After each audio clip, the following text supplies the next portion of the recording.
and our studios will continue afterwards.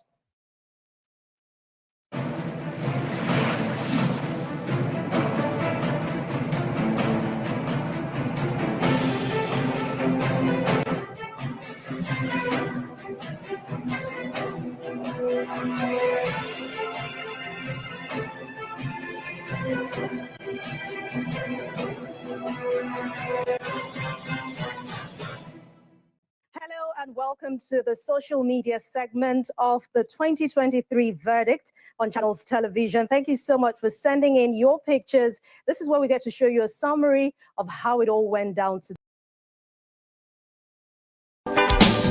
Nigeria is now or never. You either love it or lose it forever. Nigeria is now or never.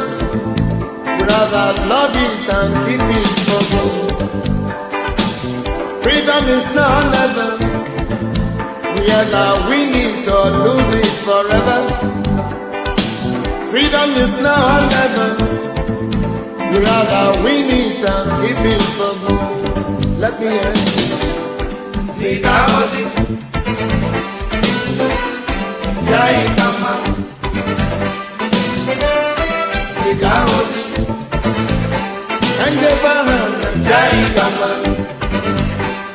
Ajaleke Zikaozi Kama Bahana Jai Kama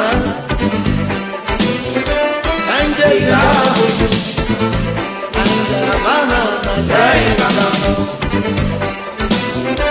Anje Zikaozi Jai Kama Anje Zikaozi Bahana Jai Kama. Africa is now under.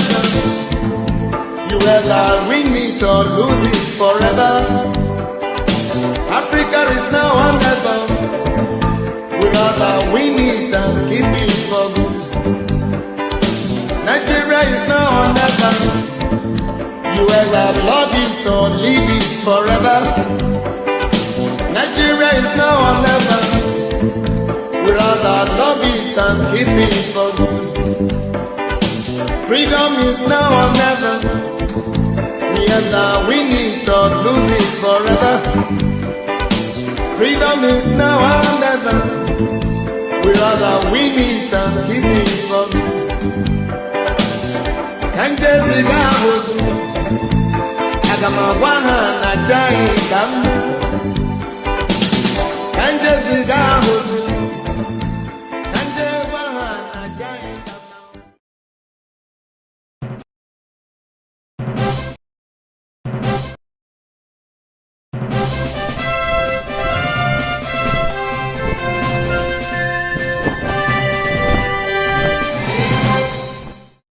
Ojuelegba, to be precise, in Ayilara.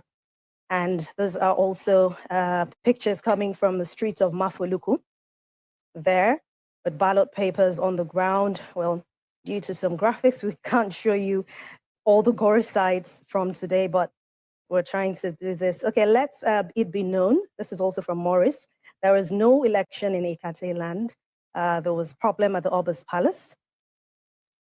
All right. And also some celebrities were attacked. Ballot box snatching also destroyed at Obelegushi. Okay. This is from Joey Akan.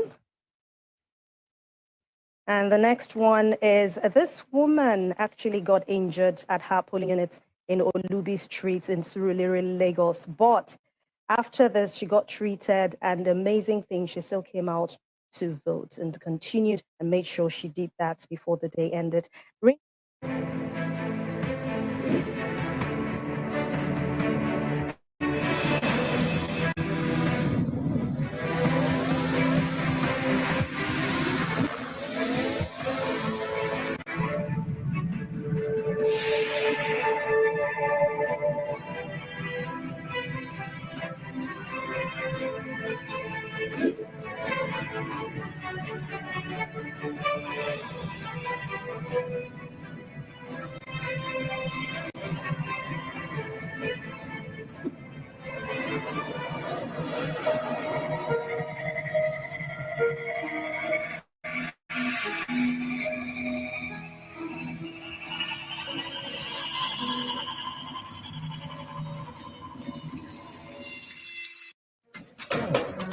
place not smelling nice.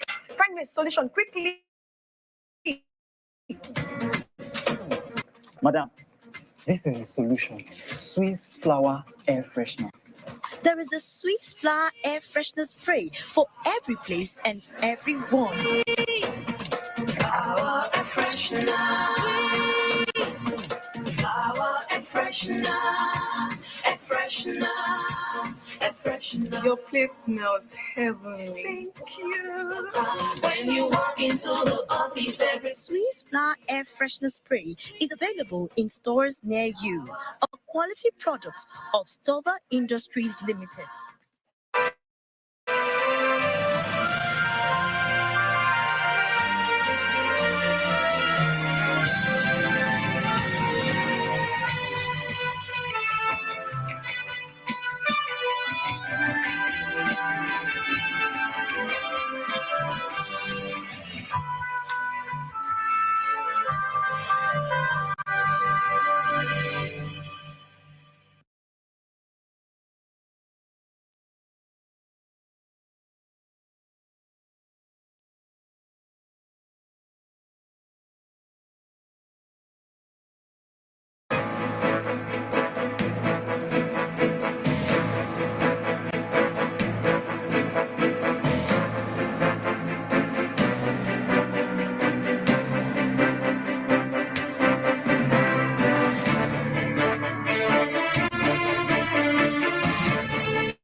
Hello and welcome tonight. Nigerians troop out in their numbers to exercise their franchise in the presidential and National Assembly elections. INEC suspends elections in parts of Abia, Kebbi, Bayelsa states owing to violence, as well as in Edo owing to the omission of a political party in some areas. Inspector General of Police says the elections have been largely peaceful, vows that the police will tackle security breaches across the country. Nigerians finally have had their day at the polls today as they tripped out to exercise their franchise in the presidential and National Assembly elections across the country. After the Independent National Electoral Commission, INEC, over 87 million Nigerians who collected their permanent voter cards in the crucial contest. Now, and 76,000 polling units across the country. There are a total of 18 candidates contesting in the presidential election to occupy the presidential after the expiration of President Muhammadu Buhari's tenure on May the 29th, 2023.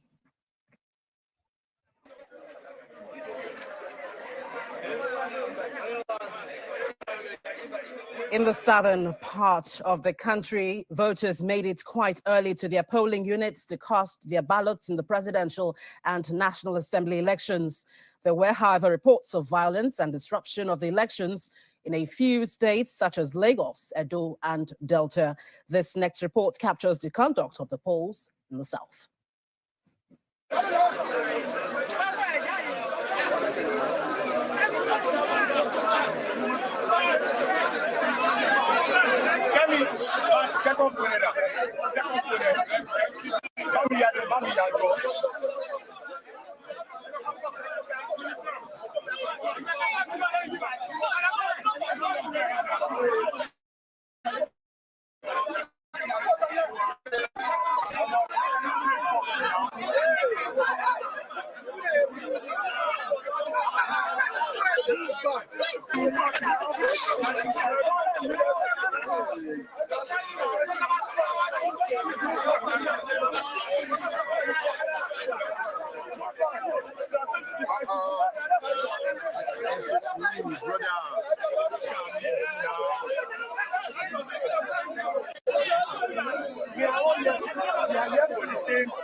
Presidential and National Assembly elections.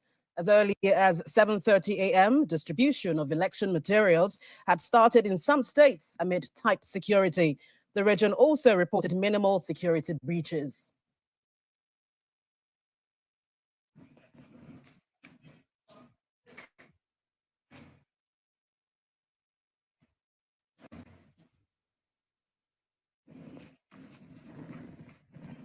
Well, Nigerians finally have had their day at the polls. We take this story once again as they presidential and National Assembly elections across the country. According to the Independent National Electoral Commission, INEC, over 87 million Nigerians who collected their permanent voters card were expected to participate in the crucial contest. INEC had announced that the elections would take place in over 176,000 polling units across the country. There are a total of 18 candidates contesting in the presidential election to occupy the presidential villa after the expiration of the President Muhammadu Buhari's tenure on May 29, 2023.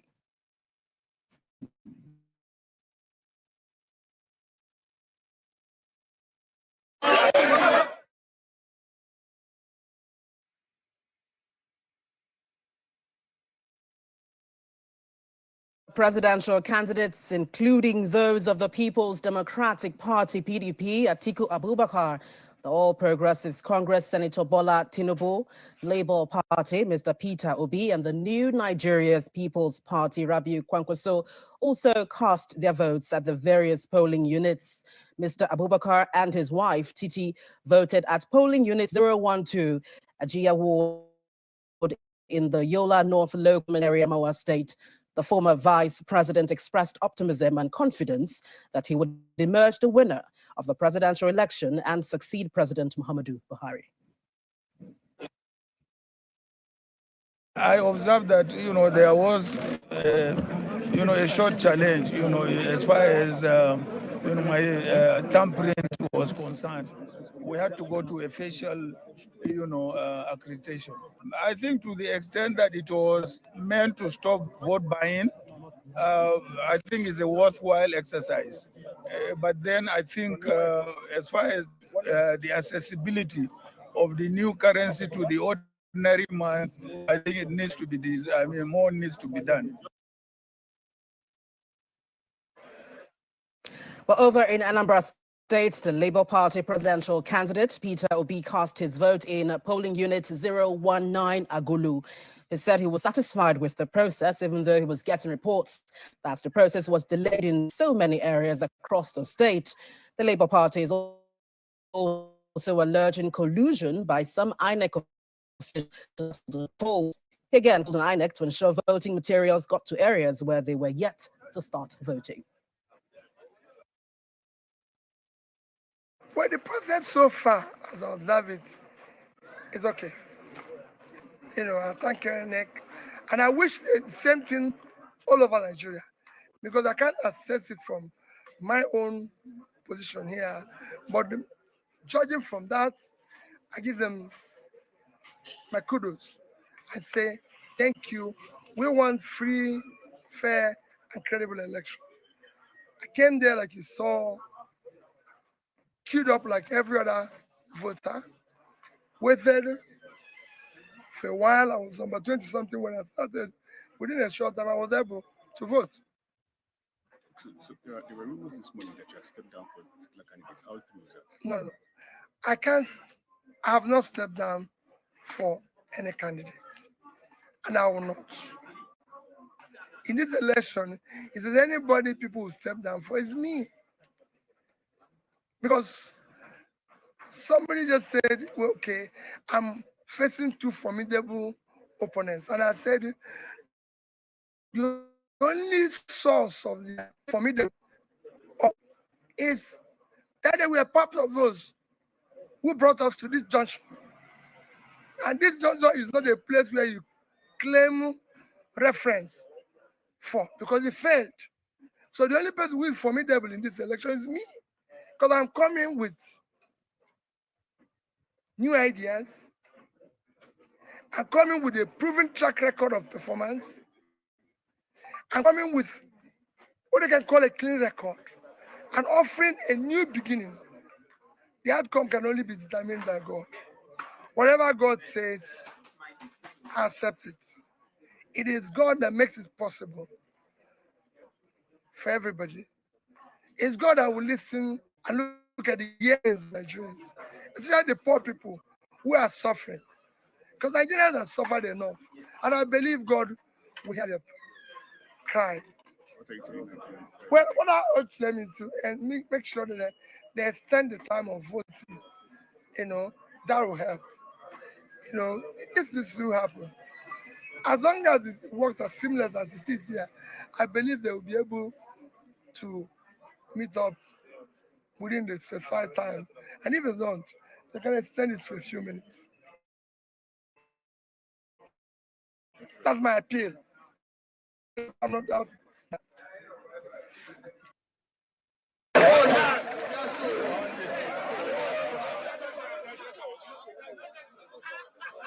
In Lagos, the presidential candidate of the All Progressives Congress, Bola Tinubu, cast his vote at his polling unit in Alausa, Ikeja, alongside his wife, Remi, and other party chieftains. Addressing reporters, he says democracy is here to stay in Nigeria, and that is confident of victory.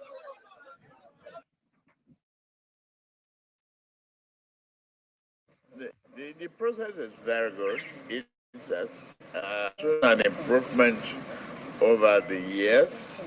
The Electoral Act has worked wonders. What the National Assembly has done has proved to be very good. The system has been changed. You have beavers now that is an improvement from the card reader. Accreditation of voters is very effective, and you can see the validation and critical segments of the elections, having the integrity as expected. We are improving. We are improving tremendously.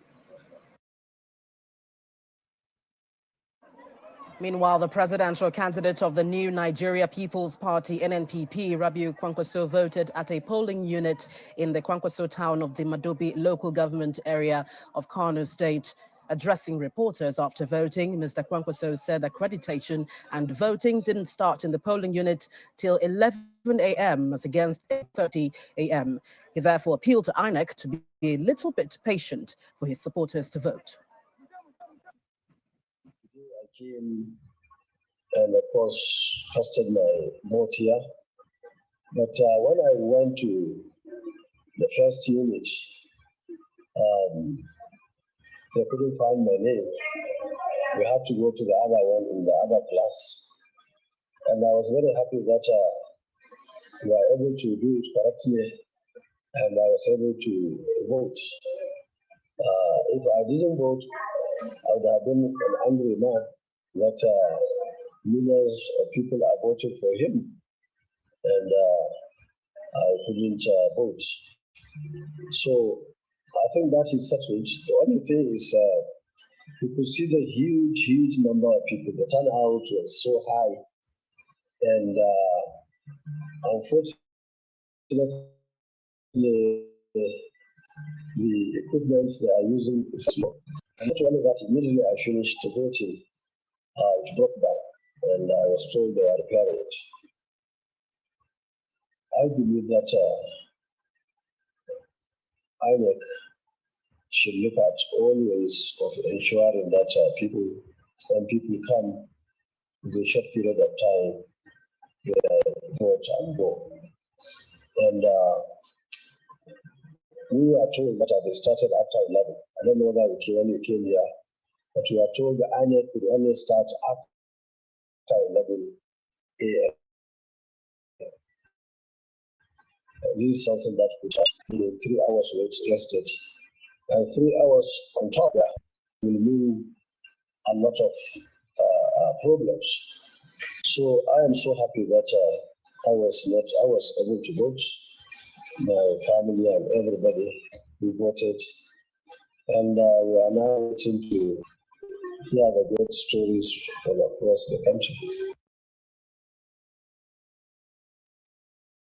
In part two, after the break, INEC suspends elections in parts of Abia, Kebbi, Bayelsa states owing to violence, as well as in Edo owing to the omission of a political party in some areas. Do join us again.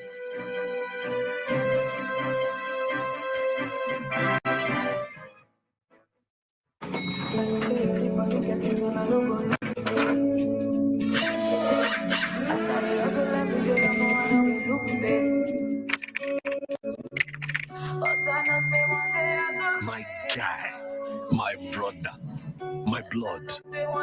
You no get waiting for from sky. We ground nothing. Have a lot, and we still stay strong. If you remember, together we overcame monsters, battled the darkness, and even survived loss. But we became unbreakable, unstoppable. So guy, shake off the bad vibe. Face the world with your full chest. Because this life, forget, you and me, now we go run out.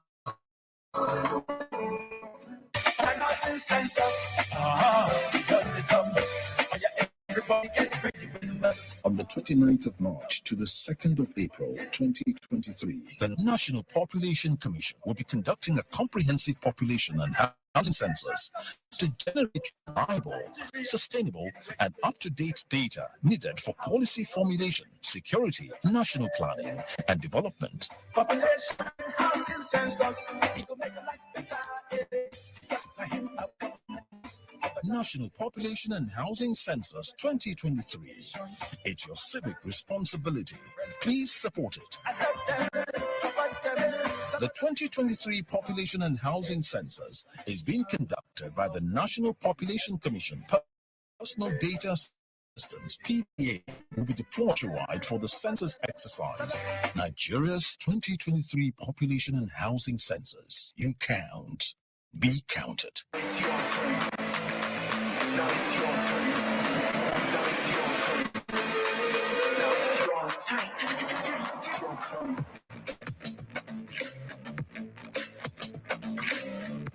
With Glow, bonus no dey finish. Buy a Glow Safe and enjoy 10 times airtime bonus on top every recharge, plus double data bonus on all data plans.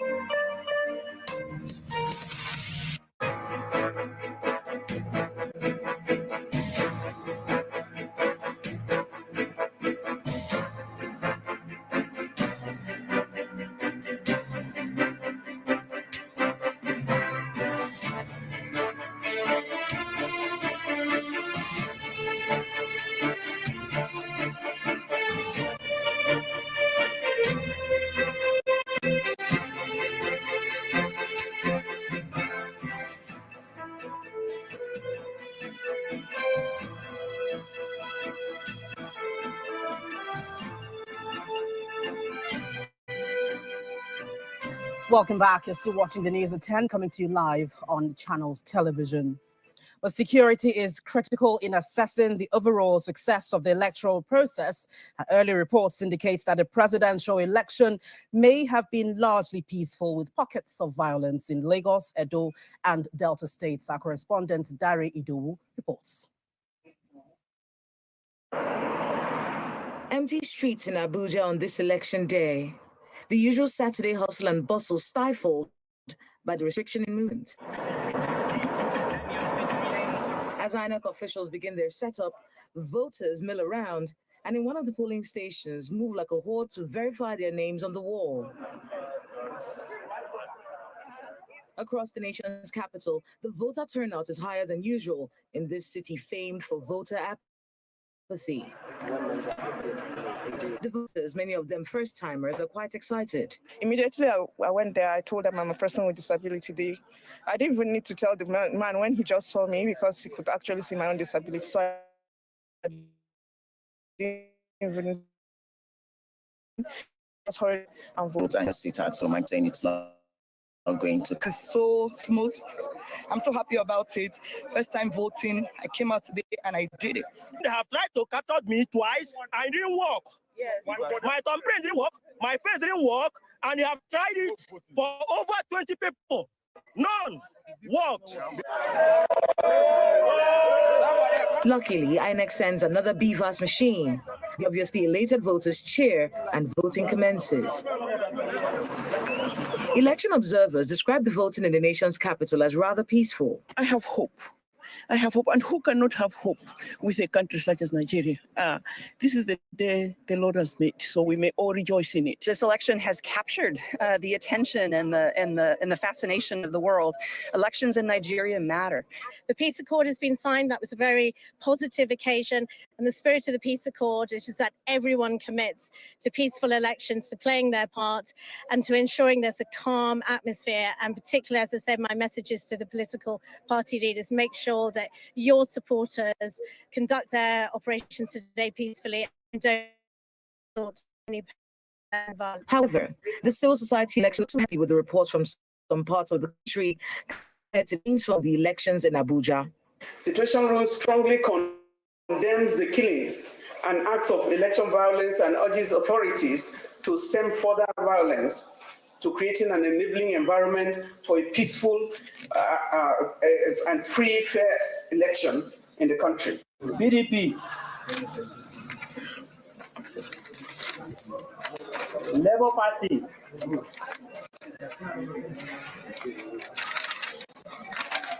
APC. As voting ends and the sorting and counting kicks in, Nigerians wait with bated breaths for the results of very keenly contested election.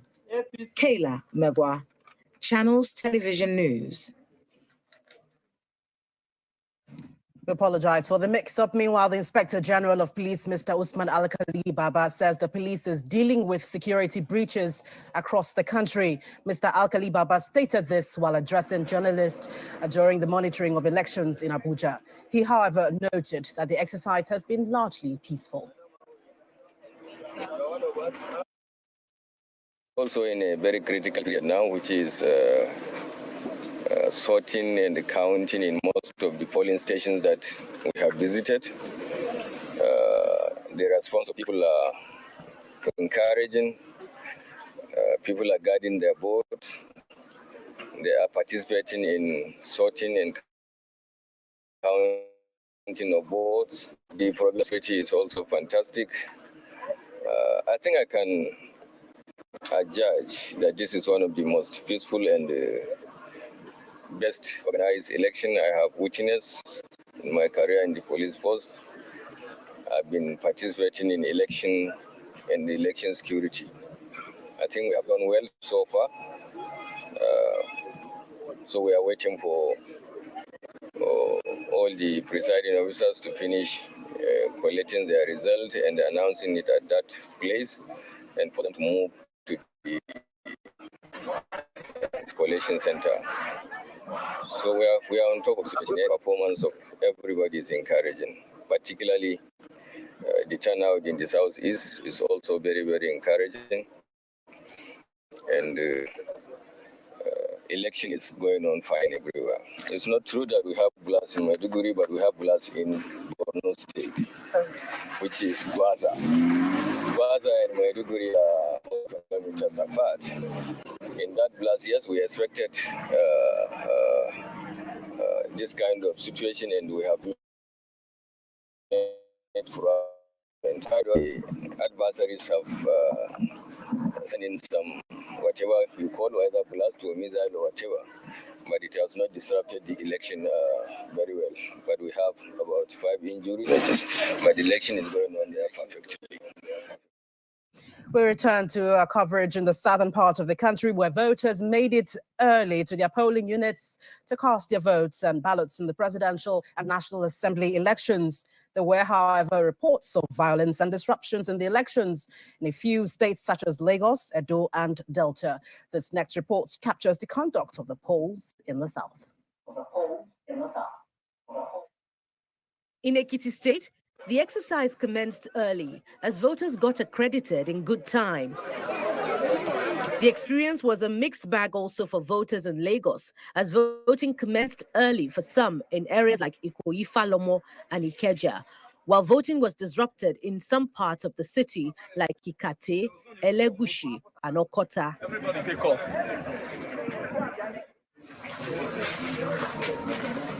In Ibadan, the Oyo State capital, voters arrived well ahead of official commencement time to identify their names on the register, while other parts of Oyo State witnessed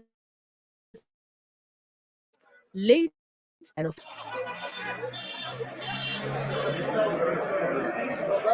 moving to the south region, voters also took to their polling units to cast their votes.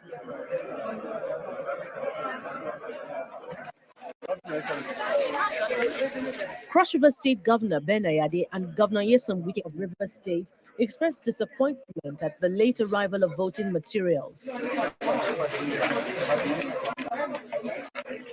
INEC ought to have been fully ready before letting the public know that they are completely ready and that they believe that Nigerians will be happy with their preparation. But they are not to show for it at all.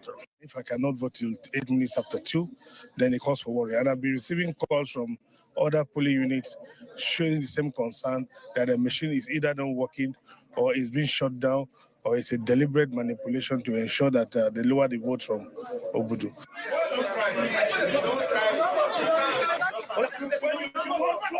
The governor of Delta State and the vice presidential candidate of the PDP, Senator Ifeanyi Okowa, and his wife voted in their country home, Owa Council area. He commends INEC officials for conducting a peaceful exercise. You can see that both voting centers here, we have large crowds out here. And we thank God that the reports we're getting is the election is fairly peaceful and everything is working. Everything is on course. In the southeast, there were complaints from some voters about the absence of INEC staff in some parts of Imo State. Normalcy was eventually restored and the election process began amid some challenges. In Anambra State, Governor Chukwuma Soludo was also spotted making his way to fulfill his civic duty amid uncertainties.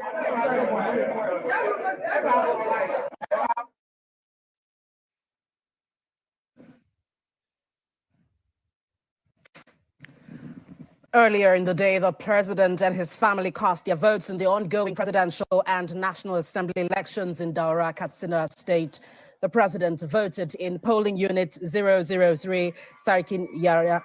Addressing journalists after casting his vote, the president expressed confidence in the Independent National Electoral Commission to conduct free, fair, and credible elections, adding that his party would emerge victor of the exit of the country.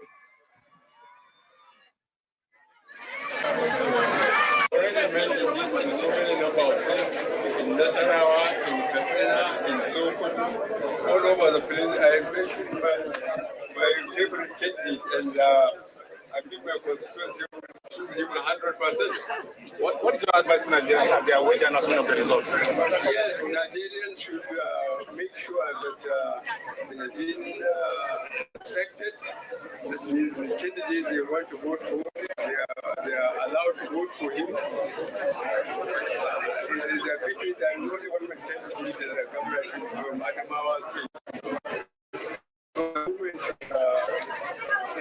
Kindly follow our ABC presidential candidate, and everybody knows it. This is the first time that your name is on the ballot. How has been the experience?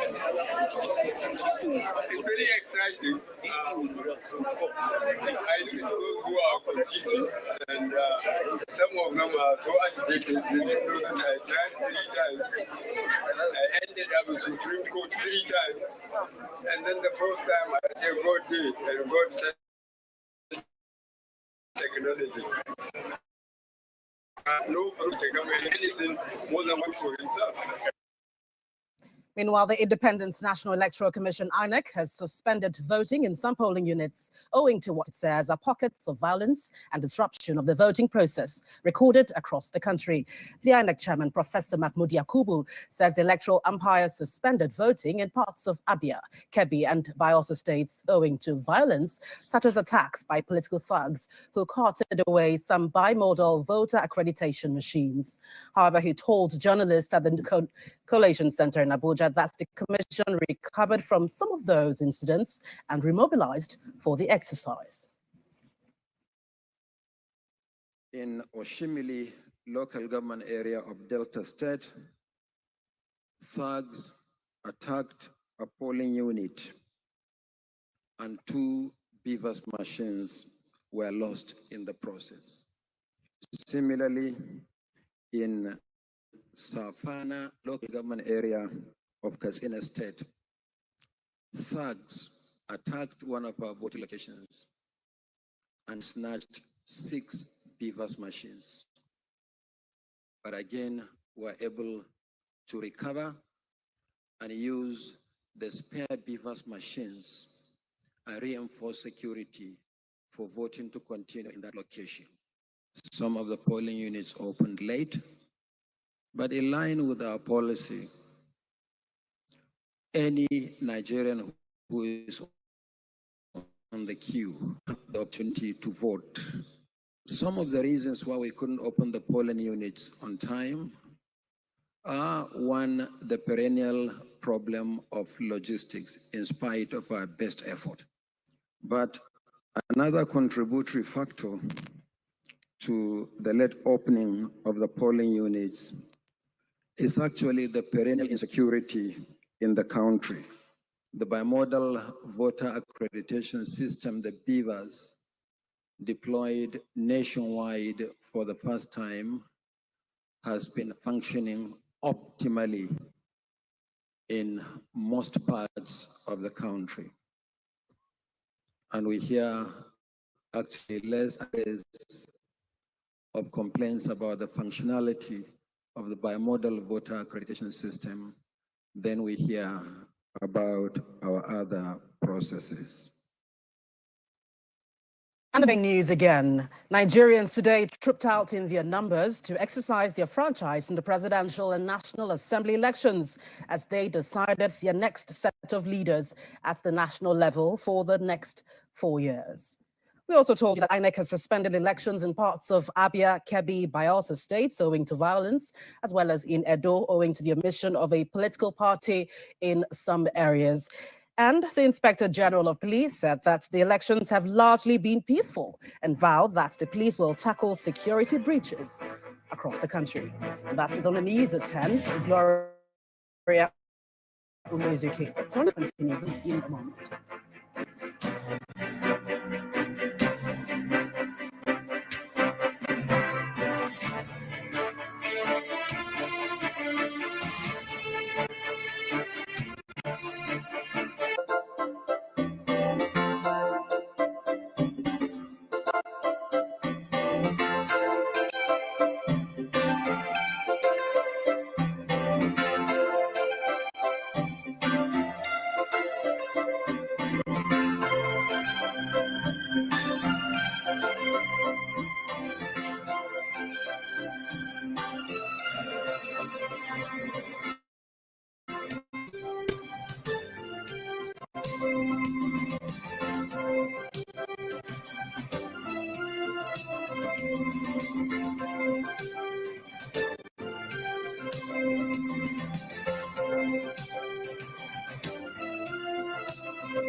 Hello and welcome to the social media segment of the 2023 verdict on Channels Television. Thank you so much for sending in your pictures.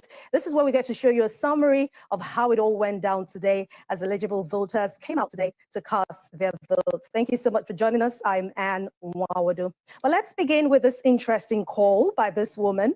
She began today by ringing the bell very early in the morning, calling on people to come out to vote. And of course, a lot of people seem to heed that call, not just in that area where she is, but across Nigeria. People came out en masse to perform their civic responsibility, and they indeed sent in their pictures. So let's show you some of those pictures. This is an 89-year-old woman all the way from Imo State.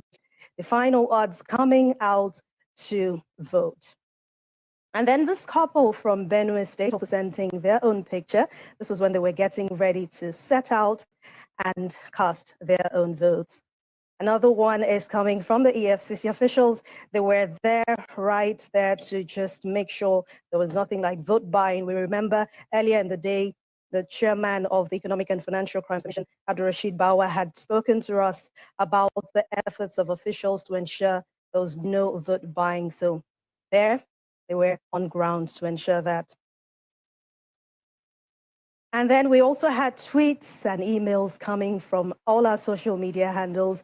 Some people were complaining about the late arrival of INEC officials. Some were complaining about late voting.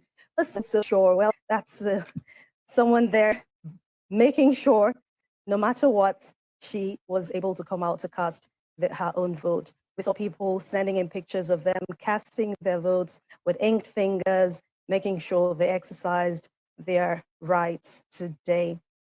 Well, there were also, this is coming from Blossom Martin. It says this polling unit is at Ajah. The crowd is massive. They all have voters card. They came this morning and they all started setting up and everything went well. This is from Henry of BLEC. Up till now, my polling unit has not started accreditation. This was earlier in the day to ensure that was all sorted before it ended. Okay, election materials yet to get to a single ward in Newi, Anambra State. Of course, that was earlier today by Waco the Hustler. Thank you so much for joining, for sending in those pictures. From Maurice Monye, of course, we told you there were pockets of violence in some areas, especially in Lagos also. This one is coming from Maurice Monye. There was voter intimidation in Lagos, Ojuelegba to be precise, in Ayilara. And those are also pictures coming from the streets of Mafoluku there, but ballot papers on the ground. Well, due to some graphics, we can't show you all the gory sites from today, but we're trying to do this. Okay, let's it be known. This is also from Morris. There was no election in Ikate land. There was problem at the Obas Palace. Also, some celebrities were attacked. Ballot box snatching also destroyed at Obelegushi. Okay. This is from Joey Akan. And the next one is this woman actually got injured at her polling unit in Olubi Street in Surulere, Lagos. But after this, she got treated, and the amazing thing, she still came out to vote and continued and made sure she did that before the day ended. Reno Oduola had news about some entertainers, Falls, and other voters were attacked in the Elegushi area, Lekki area of Lagos by political thugs. And we also had emails coming today. This is saying, hello, there are reports of violent disruptions at multiple polling units in the Okota area of Lagos. They said soldiers later intervened. And Lucky Ubaru says that this is to notify that he had been denied his civic right to vote by thugs. They chased everybody off. This is from the Shofoluwe Junction in Magmo. And Sam Marrow says that only 27 ballot papers were brought to Unit 32, the Community Hall in Delta State, out of 400 plus people on ground to vote. But we hope that before the day ended, all these were sorted. This is from Blexi Oheji, says that this is the Lugbe area in Abuja with over 6,000 voters. As at 2:55 p.m. today, accreditation was still trying to go on. And of course, we had several emails also coming from, Ade Shino Banire, says that INEC should do something. He mentioned some of the areas that were affected, Kalfa Streets, Karonawi Streets, Jai Streets, in the Surulere area, and said that something was done about that. And this is from outside the shores, outside our shores. This is from Sam Greenbold Adams. It says, I am deliberately off duty today so I can follow the presidential election through the eyes of Channels TV. This is important for me as it is for Nigerians living in Nigeria. And this is from Sam in Australia. Thank you so much for sending this in. This is also from another person outside the country following us, obviously watching Channels Television, the 2023 verdict on Channels Television. This just warms my heart. The children, the kids watching everything going on today, how it all went down. They were there watching. This is the future of our country. So of course they have to know what is going on. Thank you so much for sending in all these pictures and videos. But remember, well, we still have some days to go in talking about results and all that. So you might still want to have your pictures, and you might still want to send in your pictures and your videos. How to send it? Go to Channels Forum on Facebook. And of course, you can send on Twitter at Channels TV on Twitter. Don't forget, while you send, use the hashtag 2023verdict.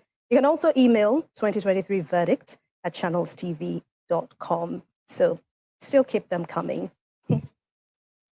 And then you can follow all our social media handles. Please do, because we have more days to go. Join the Channels TV digital team as we keep you informed on the general elections across the country. Go to facebook.com/Channels Forum. At Twitter is at Channels TV. In Instagram, it is at Channels Television. And of course, you can follow our YouTube channel. There, you will continue to be a part of us, and you know all the happenings around you, including the 2023 verdict. Well, this is where we draw the curtains on social media segment on the program on Channels Television. Thank you so much for watching, and thank you again for sending in your pictures and your videos, and of course for going out today to cast your vote. I'm Anne Nwawado. Stay safe. I'll see you soon.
The 2020 verdict on coverage of the general elections, the presidential, National Assembly elections, which took place today. Some people are still voting actually as we speak. We'll bring you updates on some of those as we get them.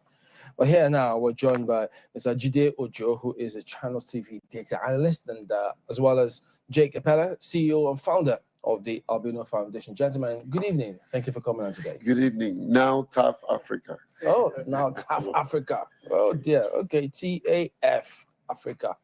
All right. Good to see you both. So, Mr. Joe, let me start with you. I mean, I know that so much expectations concerning the build-up. You know, all the impressions that several people had, including yourself, having been on several teams, breaking down all the figures, expectations, historical perspectives, and today, now we've seen what has played out. What were your thoughts? Thank you very much, Kimberly, and the rest of the crew. I mean, every woman endeavor has both the two sides to every coin. We've seen it. We celebrate the fact that since 2011, this is the first time the election wasn't postponed. and didn't get postponed. So that's worth celebrating. The fact that people have shown zeal, enthusiasm, commitment, that come rain, come shine. We will have been saying come shine, but today we are saying come rain, people to their ground and decide. I mean, I saw someone on Facebook said he just voted at 9 p.m.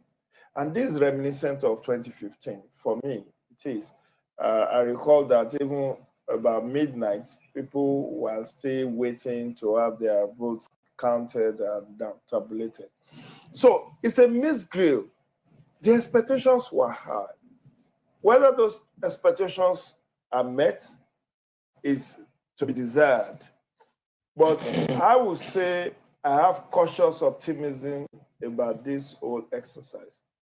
Cautious optimism to the point that now with non-posting of the presidential results on IREF, it has given the social media bookmakers a field day to impute and give us their own fake results. And you know, just a quick update so that now that you have mentioned the IREV, I really hate to interrupt your thoughts. No, but we have a quick update to that so far, out of 176,846 polling units, I think we have about 2,060 polling units that have been uploaded on the IREV. It's increased. Okay. 2,274. Okay, well, we're still in the 2,000 range. It's still less than 3,000. And we're looking at over 100,000, 176,000. 76,606. Exactly. If you were to approximate, it's actually closer to 200,000. And for the presidential elections, it looks like we have between 17, and I have to be approximating here now because it's changing by the minute, between 17 and 20 local governments. So initially, as at 9 o'clock, we hadn't seen anything for the presidential elections. But between 9 o'clock and now, it's almost 11 p.m., we're now beginning to see that presidential results are also dropping on the IRA. But let me ask you, Mr. Pele, because, Mr. Ojo has already referenced the fact that this is reminiscent of 2015.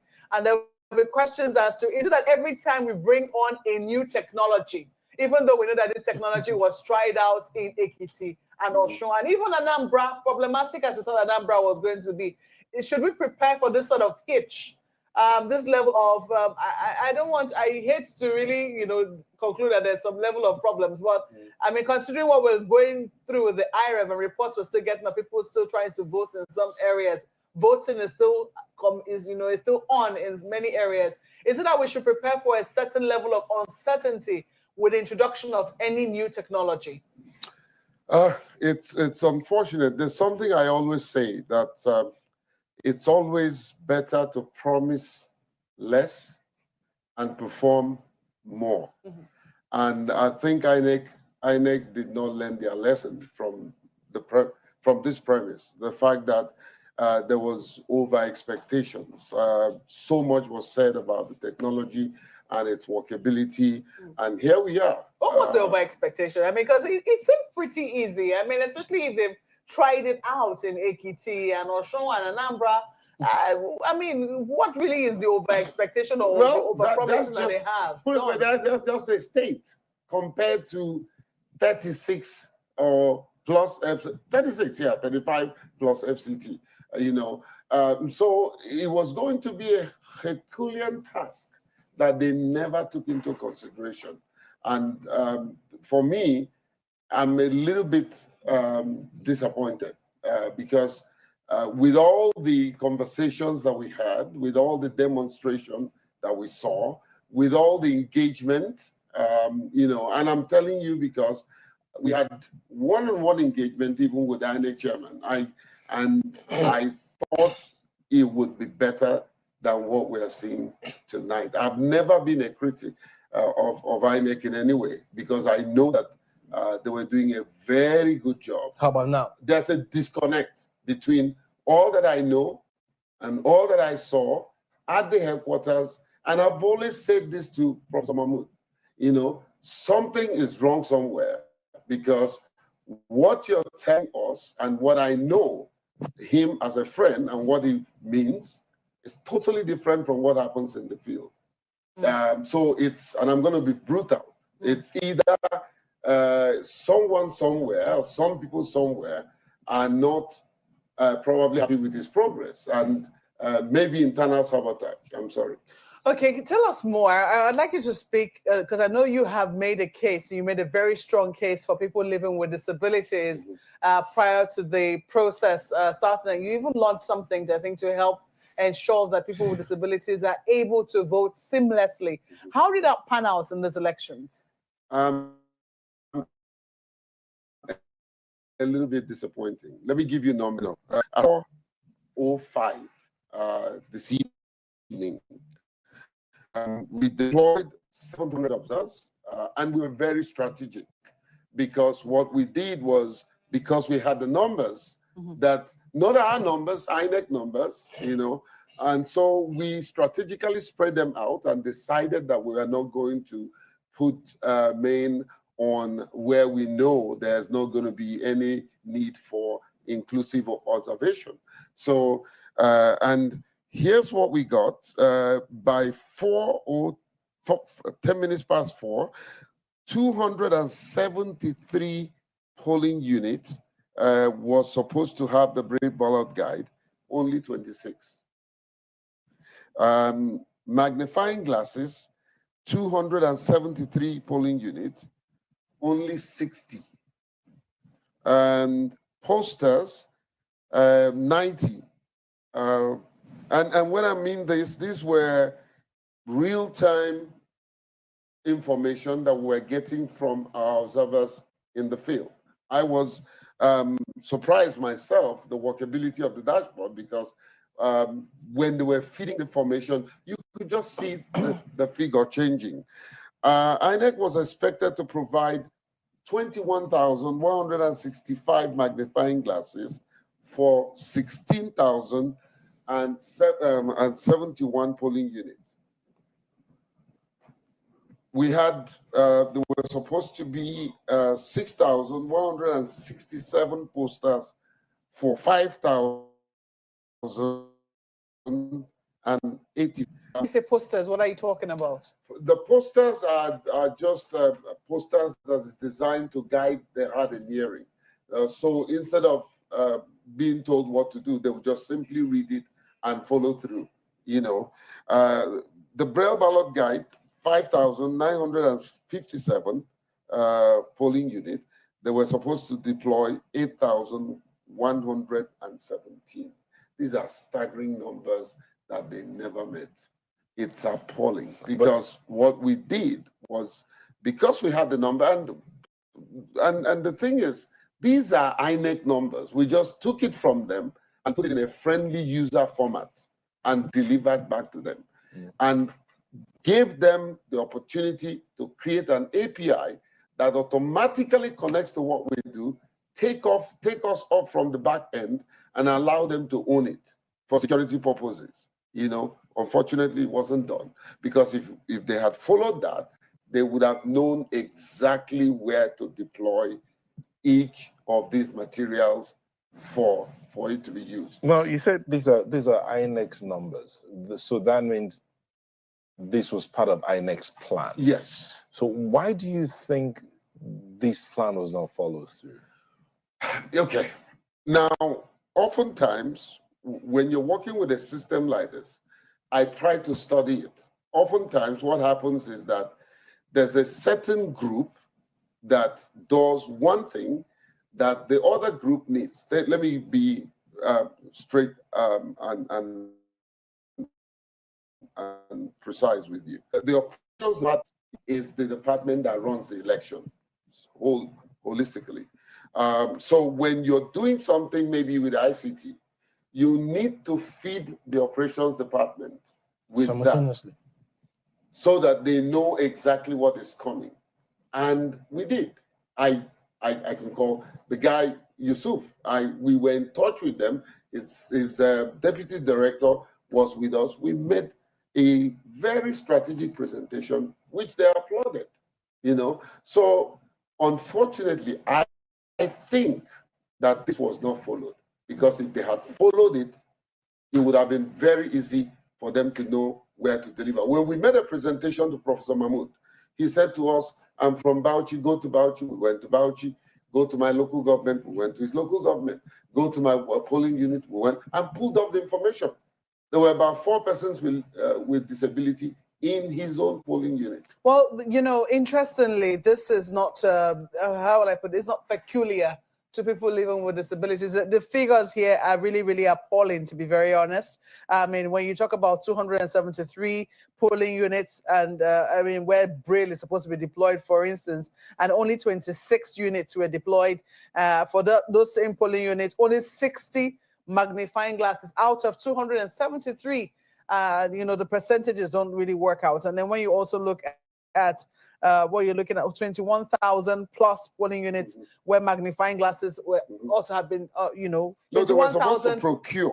Yeah, procure 21,000 magnifying glasses. Yeah, they saw the samples, you know, and all that. So, but it's not peculiar to just deployment of these assistance for people living with disabilities. This issue with deployment looks like what we've seen all over in terms of, you know, deployment of materials in general. I mean, the fact that people are still voting as we speak, you know, says a lot about deployment of materials in general.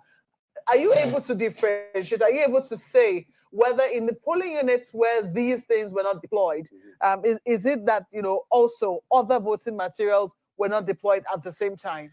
You know, you asked a very intelligent question. I'm very careful because I wasn't, my interest was not to look at the election of the broad spectrum. I was focused on inclusivity. There's a likelihood, and that's why I'm very careful with numbers. You know, there's a likelihood that they may have deployed some of these things, and the people to use it, the ad hoc staff, could be ignorant of the fact that those things are in Ghana must go, which is usually the case. It's usually the case. It happens all the time. But they were trained, you know? This time. Yeah. Not only are they trained, we supported them by giving them the information, by giving them the guideline, by following through their new e-school so that these things are properly documented and the people to use it will be trained.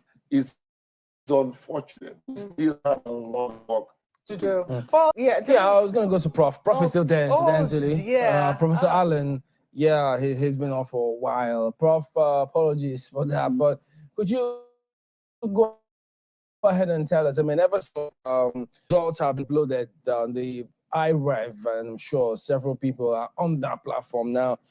Quick look, 2,658 of them have been uploaded of the 176,606. Incidentally, I think INEC needs to adjust something there. It's still reading 846. After having, they're supposed to have deducted the 240, so it's 606. But I hope people will understand that so that they don't keep waiting for the rest of the results to come in. So, Prof, what does this do for you, or from your perspective, in terms of the expectation that people had of INEC for viewing these results at a certain time, and now that it's beginning to trickle in? Does that, how do you think people are able to relate with what has happened so far, especially having it from Labour Party? Yeah, it's good that results are beginning to come in. It is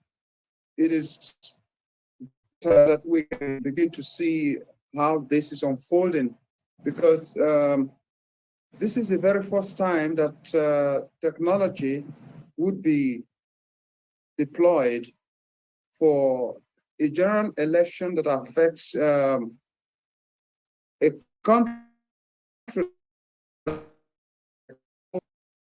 people. You know, so the challenges are there, and I listened to the chairman of INEC describing some of the challenges, logistics, which he believes is perennial, no matter the good efforts that have been put in.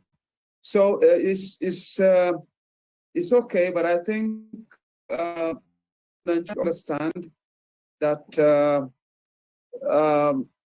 it is not an easy task. Managing elections of the size that we've seen would never be an easy one. And so we will continue to watch and see how this unfolds. I hope that Nigerians would appreciate the fact that human errors are part of our nature, and these shortcomings are part of what we should expect.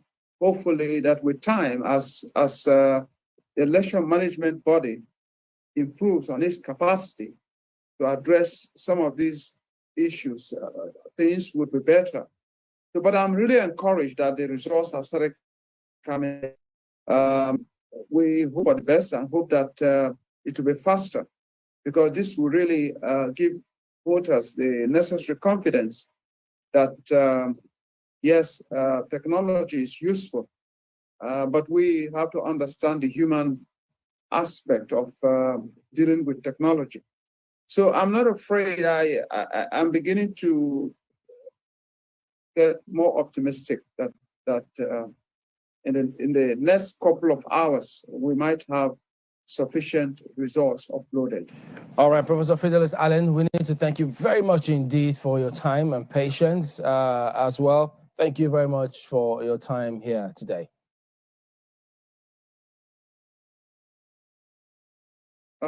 Okay, thank you.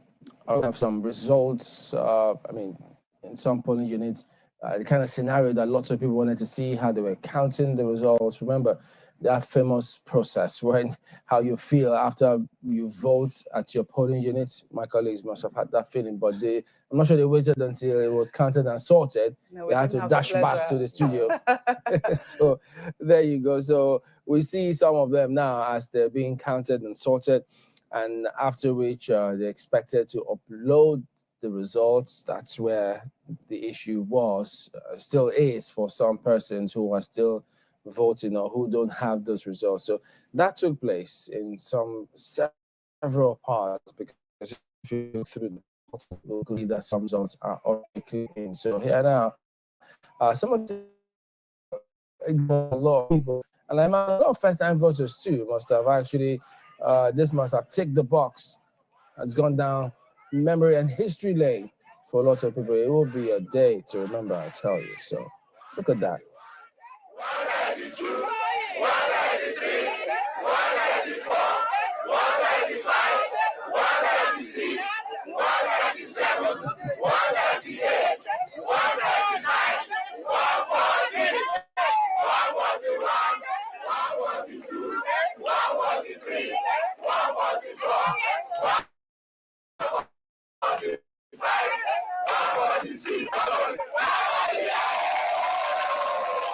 Is it my imagination or sometimes the council is a little faster than how he's handing over the ballot papers? At this point, they didn't to bother about security. They were just having fun, just doing what they love to do, and it's actually very interesting seeing all of that happen. But then, speaking about security, the Inspector General of Police did speak about how expectations was, how his men managed the process. So let's take a look at some of what he said at the time. Also in a very critical period now, which is sorting and counting in most of the polling stations that we have visited. The response of people are encouraging. People are guarding their votes.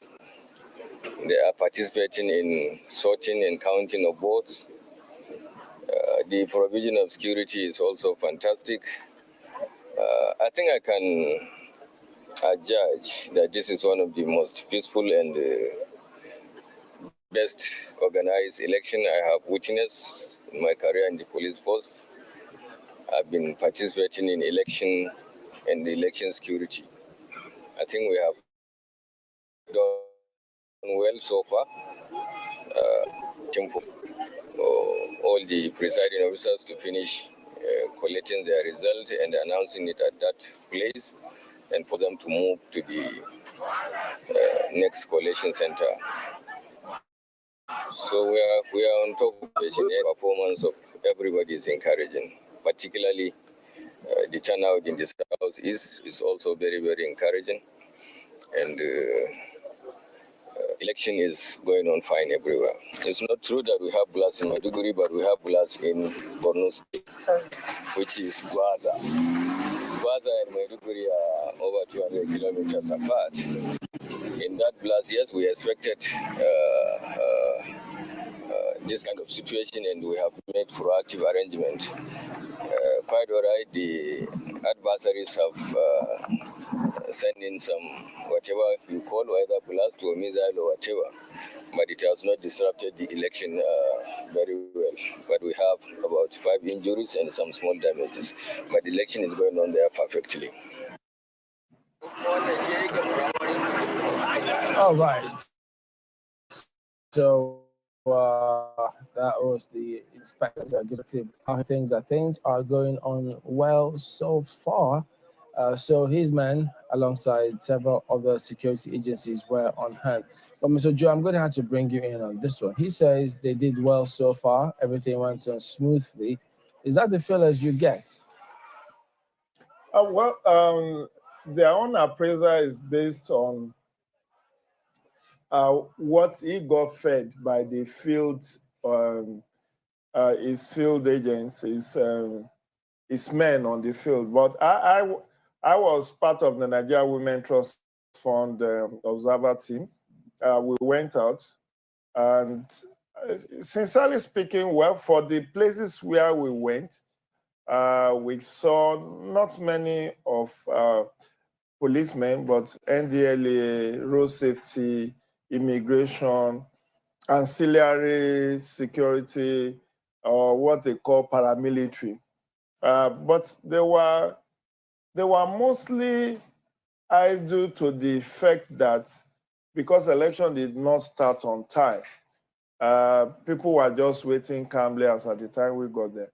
And you see, I need to, you know, election, I've been working in election since 2002 effectively, which is over 20 years. The moment is a chain. The moment you don't get your commencement right, every other thing will be missed. Why did I say so? What my elder here said is true. I've had 20 years of experience monitoring elections. In fact, I started monitoring elections since 1999, before I even joined the civil society group I worked with. Now, the bottom line is that the moment you come late to your polling unit, the crowd becomes restive. Even you as observer, you can't approach anybody to start asking, did they give you magnifying glass? You get, the atmosphere is charged. People have been waiting for 2 hours. So they will even shout you down the moment they see you accosting poll of it, and they themselves will not give you attention because and this one is even a little more complicated because now you have to put on the beavers, you need to do small talk about how the process will pan out. People are shoveling and pushing and saying, no, you came behind me, I came before you. All of that creates a rowdy scenario. And people just want to start and get it over and done with. So the moment you don't, I mean, by the rules, you're supposed to arrive an hour before. That I have the regulations here. 7:30. So 7:30. That's when you are supposed to start setting up, which will not put you on edge. But the moment you start coming, maybe you now come at 8:30. You are now sourcing tables and chairs, and where to cubicle, where to place your I mean, all over Karu, Malabar area where I observed, see huge crowd waiting. As at 8 o'clock, we got to many of them. So they are asking patiently, when will INEC officials come? So in places where they come by 8:30, they start juggling and shuffling, forming themselves into queue.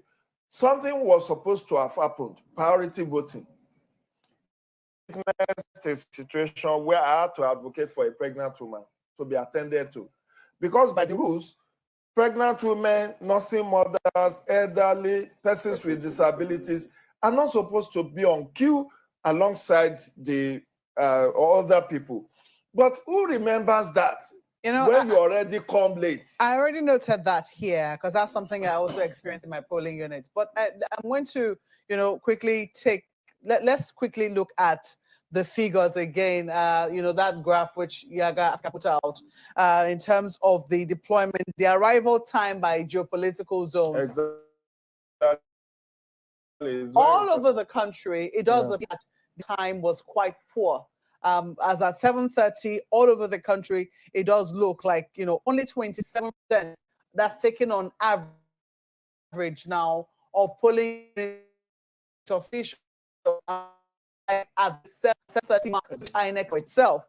Some regions were higher than others, but it was particularly poor in the southeast and the south-south. I mean, in the southeast, we see that only 6% compliance happened, and then in the south-south, I think we have 16% compliance, but none of them got up to 40%. The highest we see is in the northeast with 37%, and in the southwest with 33%. Is there anything that accounts for this disparity, this wide disparity we see in terms of the late arrival of INEC officials at polling units? I don't know if you want to have an explanation. Lack of proactive preparedness. Take, for instance, the distribution of these materials. Was it distributed on time? The people that will be deployed, were they there on time? If you don't prepare, you will always have chaos. I think it's lack of preparedness, and I'll qualify it to say proactive preparedness. If you know that you're going to, my dad was a very good timekeeper. If he has 7 o'clock meeting, by 5:30 he's out of the house. So he didn't live in Lagos by any chance? No. He was in not the fans was in my dad. So the problem is, were they adequately given the resources that they need to arrive on time? Was the security personnel that will guide them in all of that process? Sometimes some of the information we got from the situation room said that INEC people were actually there, but the security people were not there.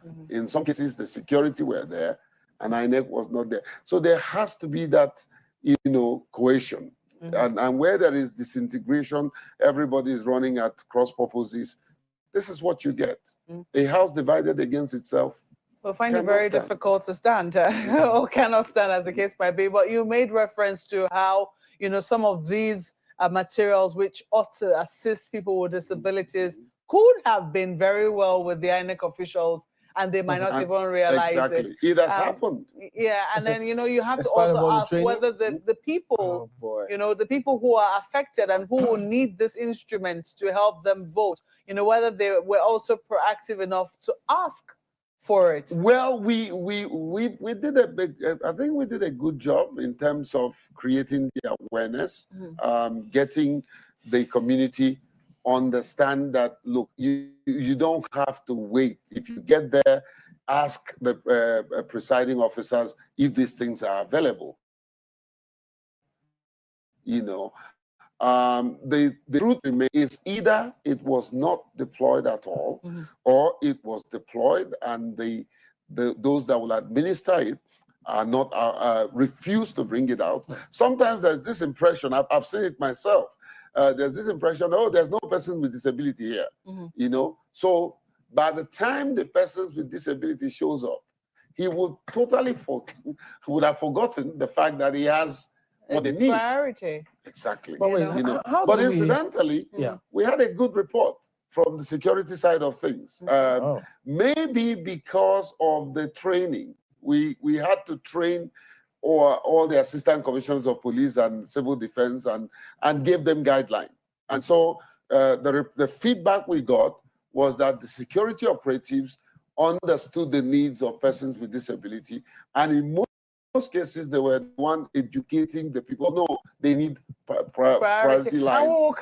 We understand that we have, our election observers' feedback. I mean, we're going to be taking some of them shortly. But let me quickly ask you this, Mr. Ojo, about people knowing their rights. How aware are people of their rights? Because I also saw today on okay, there you go. Yeah, we have the observers that's a already. visual. Yeah, that's a visual.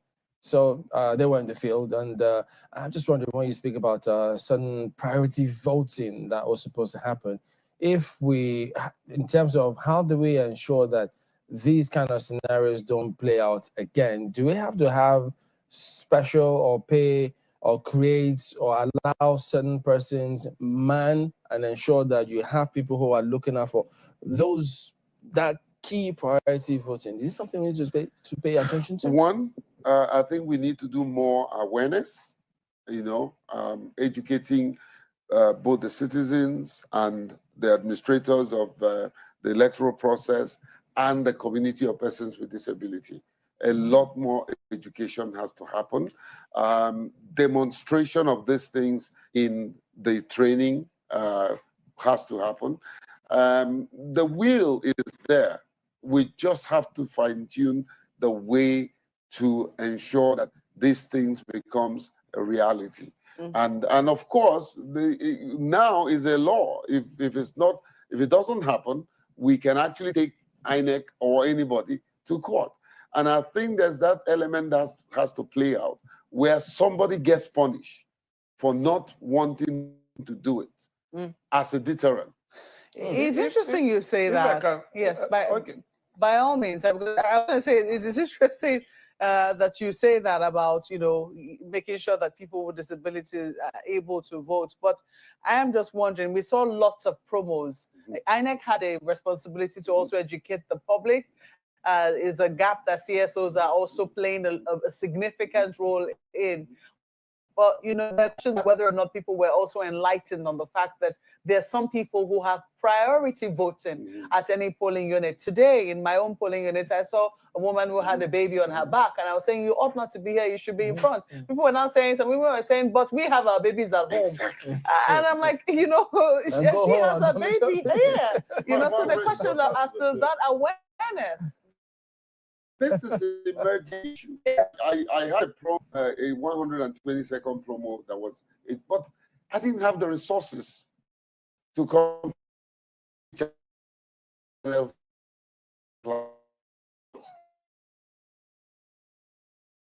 Didn't have never enough. There is never enough. As a matter of fact, we're scratching it. Interestingly, experience and reports showed beyond the issue of priority voting, which was not strictly adhered to, in some parts of the South, particularly in Port Harcourt, in Obiakpo local government area of Port Harcourt, I saw footage, if it is true, of women even doing videos and saying, we do not have enough ballot papers here. We have only about 50 ballot papers. Look at the number of people here present. They said the presidential ballot paper has finished. In one other footage, they said they did not come with beavers. And so the people in that unit had to send the INEC officials. That is what the voiceover, the pictures were saying. And I got this from a friend in Port Harcourt. How far, I cannot independently verify. But it shows that people were aware. I would imagine, how will you deploy without beavers? And you also will go to do what? To conduct what election if you don't have beavers with you? Let me just interrupt you briefly. There's counting going on right now in Lugbe Access. There are areas where voting extended into the night, and they've started counting in the Lugbe Access. And this point in time, that footage should be coming up shortly so that we'll see what's happening. And there you go, the counting. We do know that some parts of the country, elections had to extend into the night owing to issues that they had there, and that's one of the locations. Kano is another location where that is happening. So this is counting taking place right now in the Lugbe area. I think right now they are looking at the unused ballot paper. I'm striking them out. Tracking, counting, they have all the numbers there. Now that's unfortunate because actually a few moments ago before we came on set, one of your colleagues who knows me had called me from this particular location, and saying that there were over 4,000 persons that have not voted and that they are refusing to leave until they vote. It's what we talked about this earlier, and we asked the professor who just left us about the determination of the voters, of the electorate. I mean, the determination. So it's almost touchable. We saw people standing under the rain, dancing, clapping, and all of that. And here we are, as you said, 4,000 people. What does that say of the mindset of the electorate in these elections? Nigerians are very determined, very resilient people. They will do everything possible to exercise their rights, which we have seen, especially, unfortunately, the system is not helping them. There is almost a deliberate attempt to undermine their will and their determination. And of course, Nigerian being one, I mean, this is a very easy country to rule. Just do a little for them. I think we need to go back to the drawing board. Let's not deceive ourselves to say that the number of Nigerians that we have, the demography of this country, is small for anybody to think that you can do things overnight. I don't like overnight success because it dies over time. We also have several other people who did monitor the elections, and so they had a lot of international and foreign observers, lots of journalists from across the world were also here. Former presidents, we had the former president of Malawi, Joyce Banda. We had oh, there you go. She is among those who are here now, as well as the former president of South Africa as well. Yeah, that of Kenya was also around. Exactly. So they're all here. Just was also with us. Yeah. So let's listen to some of them and see what they had to say about it. They told us that here in Nigeria you open at 8:30, and indeed at 8:30 on the dot, the organizers, the observers, everybody was here waiting, including the voters, as you can see. So I have hope. Who cannot have hope with a country such as Nigeria?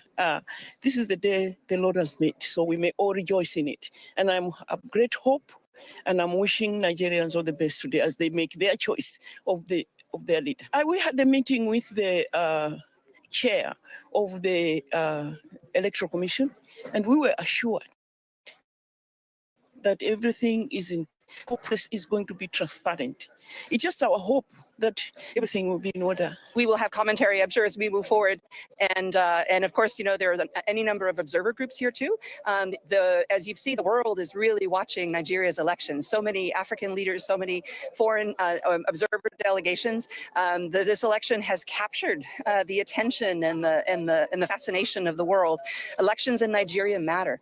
A free and fair election in Nigeria means a freer and fairer world. As I hope you saw in the terrific public service announcement that we had from some of our senior leaders in the United States. So it's a great day for Nigeria, and we're rooting for you. The peace accord has been signed. That was a very positive occasion. And the spirit of the peace accord is that everyone commits to peaceful elections, to playing their part, and to ensuring there's a calm atmosphere, and particularly as send my messages to the political party leaders. Make sure that your supporters conduct their operations today peacefully and don't resort to any post-election violence. I actually talked to EFCC agents who are here specifically to monitor that. They're confident so far. And also, I think the way the ballot boxes are set up, it's actually much harder, I think, than perhaps in the past to do that. Nobody has their phone taking a picture of what they voted for. And my message to everyone is, vote for who you want to vote for. Don't feel under any intimidation. All right, so there you go. Include former African leaders, foreign observers, as well as diplomats who also keeping an eye on how it all played down here. But gentlemen, overall, in terms of how all of this, I think by tomorrow, when INEC gets back to the collation center, it may take a different complexion when the results start coming in. So, Mr. Ojo, what will your expectations be? I'm very upbeat. Give and take. I still would applaud commend INEC for this feat. We have our issues, but the issues are not insurmountable. And there is a saying that out of every 12, there must be a Judas, and in a Garden of Eden, there will definitely be a serpent. But be that as it may, I think what part of this today was Eden now? So I'm trying not to discourage Nigerians from, because we have another leg, and we should not be those 1.4 million adult staff who volunteered and took risk to work with INEC should not be discouraged. Look at Goza. Bandits or Boko Haram shooting from mountaintop at electorate and poll officials. Luckily, only a few people reportedly were injured. Or in Savannah, where they decided to snatch beavers, or in Oshimili, where they decided to snatch beavers, or in Oguta, in Okigwe, in Olu, in Osu, local government, where they said there will be no election. So it's why we applaud those who risk their life to be part, because we must understand that it took place in the context of insecurity. We all did our security threat assessment. The Clean Foundation did one, the police allegedly did, and we all knew that the situation was far from being perfect. And it will, in fact, a few days ago, some of us were still saying, I recall my big sister, Tom Okewale, Tom Shonaya, writing a piece to go on no-go, which was reminiscent of what happened in 2015, 2019, when election had to be postponed. And we thank God that this one has taken off and will land safely. The bottom line now is, I hope results that agents of political parties have will tally with what will eventually get on IREF, because whether we like it or not, the political parties, are particularly the frontline ones, are doing their parallel vote tabulation. And they will raise issues like the one in Lagos, where people were saying all sorts of things. Oh, like the Labour Party statement, which was very emphatic on Lagos and Delta. Okay. They are looking forward to whether there is an attempt to fiddle. That's why these things were not uploaded. But it may not be so. Osho may have given INEC some caution. Don't do your cross-checking, because Section 64, subsection 4, 5, 6, 7, 8 has given, for instance, collation officers a leeway to vet using the beavers vis-a-vis the ECAT to be sure that they correspond. Maybe I don't have that information, whether it was deliberate that until those cross-checking takes place, that's when you upload. Whether that was given as an instruction to the presiding officer, otherwise I will not see any justification why you post senatorial result, you post House of Reps result, and then delay the posting Okay. of Now, the presidential. I do have an update from INEC, not about this matter, Okay.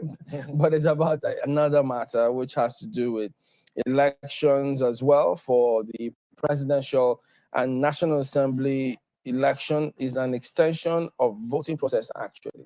So here it goes. Now, it says the Independent National Electoral Commission has announced extension period of voting for the presidential and National Assembly elections to Sunday, February 26, 2023, in polling units in Cross River State. That election did not take place on Saturday, February 25, 2023, being today, including polling units and wards in Bakassi local government area, Day Spring 1 and 2, Kwara Island. Voting in the affected areas will resume by 8 a.m. till 12 p.m. on Sunday, February 26, 2023. All stakeholders, including members of political parties, Interagency Consultative Committee on Election Security, that's ICCES, observers, press, INEC staff, and ad hoc personnel for 2023 general elections should be guided accordingly. We therefore urge all affected eligible voters to use the opportunity to come out and cast their votes. The Commission also wishes to reassure all eligible voters of her resolution to that no registered voter will be disenfranchised in the 2020, who is the HOD Voters Education and Publicity for Resident Electoral Commissioner. I'm just reading this and imagine, Mr. Pele, what's going through your mind now about disenfranchising people or not? Not just that. I think, and I thought that bringing somebody like Uzi back to INEC, who did a very good job in terms of communication. I thought by now that INEC would have upped her game in terms of proactive communication. Take, for instance, they were not uploading this result. What stops them from coming immediately and said, look, we're trying to sort out some things. In a few minutes, we will start the upload. Why do you want to wait until people start criticizing you before you come out? And there are communication specialists all around the chairman. The chairman himself, sometimes I joke with him. I say, you don't even need Rotimi. You're a good communicator. You know, just tell the country, tell the nation what is going on. You know, Rotimi won't be happy with you on that. Rotimi is my friend. Rotimi is my friend, and he's done a good job too. You know, so I think there must be this effective communication, on-time communication. You know, what you just read could have come out like an hour or two ago. Yes, they want to double check, make sure that everything is fine before they communicate. Why don't you come out and say, look, we're considering this, we'll come out with a position eventually. You know, it will douse the tension. One of our guests earlier talked about the secret built around Nigeria's elections. That's not good when you're dealing with the public. That's not good. You know, you don't have, what is the spirit of transparency? Being able to say what it is when, if you delay information, you could create more damage. But let's talking about being able to say what you need to say when you have to say it. Let's look at those footage again of the counting going on. You remember the places where elections are taking place, particularly in Chi and Lubna. There are other areas, but the one for now, we have Kanu, we have Bauchi, and we have Lube, and the counting has already started. What we're going to see now is Kanu, where they are counting the results. There you go. You see that floodlight there, the one that was giving you issues now. And earlier we had a closer shot. Close-up shot where we saw the officials using their phone lights or torch lights just to be able to see what they were working on and do the counting. I really wanted to be able to know what the source of that floodlight was. Whether it was a car, whether it was a flashlight, whether, but this is what we also saw. A closer look, we found out that they were using torchlights at the polling units, and you can see people milling, or you could see people milling around milling around So the the beavers, presiding those cameras officials. need lights to read your face, for instance. So that means that must be really Gentlemen and ladies, there's something we need to talk about, and that is what is responsible for this. Night voting? Yes. Why the delay till now? Late deployment. Huh? It's possible I didn't show up at all when they are supposed to show up. There's a possibility that they did deploy the things that they will need to do this. There's a possibility that it was too rowdy and if they weren't organized to get this thing off the ground, to bring it to this time of. This is an opportunity to create problem. I was going to talk to you. You were talking about women in Rivers who were talking about how there were about 2,000 or 200 of them in the polling unit, and there were only 50 ballot papers. Presidential ballot papers. So what was to happen in that scenario? They resisted. They requested that, we are talking about rights of citizens and whether there is sufficient awareness. And I'm just referencing that. I'm not saying it's widespread, but at least that the footages I saw, which was sent to me by a friend in Port Harcourt, as where the citizen took ownership and said, look, one, we need to see the beavers before you can settle. We need to see all the materials before you can settle. Or where that woman was shouting and saying, they brought only 50 presidential ballots and told, look at all of us here, we have not voted. And they said there is no enough. And of course, I know INEC cannot respond promptly to some of this because they need to do their own findings behind the scene. And one doesn't also know to what extent this can be independently verified, because we have also seen on social media footages from 2015 being posted as if it's something that happened today. So one has to be very careful, but the most important thing is that this is a very complex exercise. I just would have loved to hear more from INEC chairman. Why the logistic challenge? We went out yesterday evening, twice in the morning and in the evening yesterday. This is the way it works. Remember, Chamberlain, INEC started distribution on Wednesday. Wednesday, they said they deployed from CBN to local government. From local government, they deployed to wards. Now, what is Registration Area Center, RAC? And all the poll officials were supposed to stay the night at the RAC Center. Where we went yesterday about 6 p.m., in many of the RAC, about 3 of them that we visited, they said they are expecting INEC to bring mattresses for those poll officials to sleep. Whether they did bring, we cannot independently verify. Now, if you don't bring beddings for them, they don't have water for sanitation, and there is no security in those places. Nobody wants to stay there. So definitely they will go home. Coming this morning will be a challenge because of lockdown. So this whole thing becomes complex because and INEC will always tell you we are like a local government on our own. We provide security, we provide water, we provide light, we provide That's why this next question perhaps is relevant. Do you think these elections are too big for only INEC to handle the way it currently is? No. What I would have suggested is that maybe we'll go the way of India. INEC chairman keeps telling us staggered elections? To have staggered election over a period. Although some people will argue that this is also a staggered election, given that it's taken over 2 weeks interval. But what I think possibly, because this is a recurring decimal, and I wonder, in 1999, when I observed this, election in Osun, and we have this problem 24 years after, we're still talking of logistic challenge. In spite of heavy, huge budget. So INEC, it keeps increasing every Mr. budget President said every INEC cannot afford to fail because everything requested had been given to INEC. INEC got money in 2020.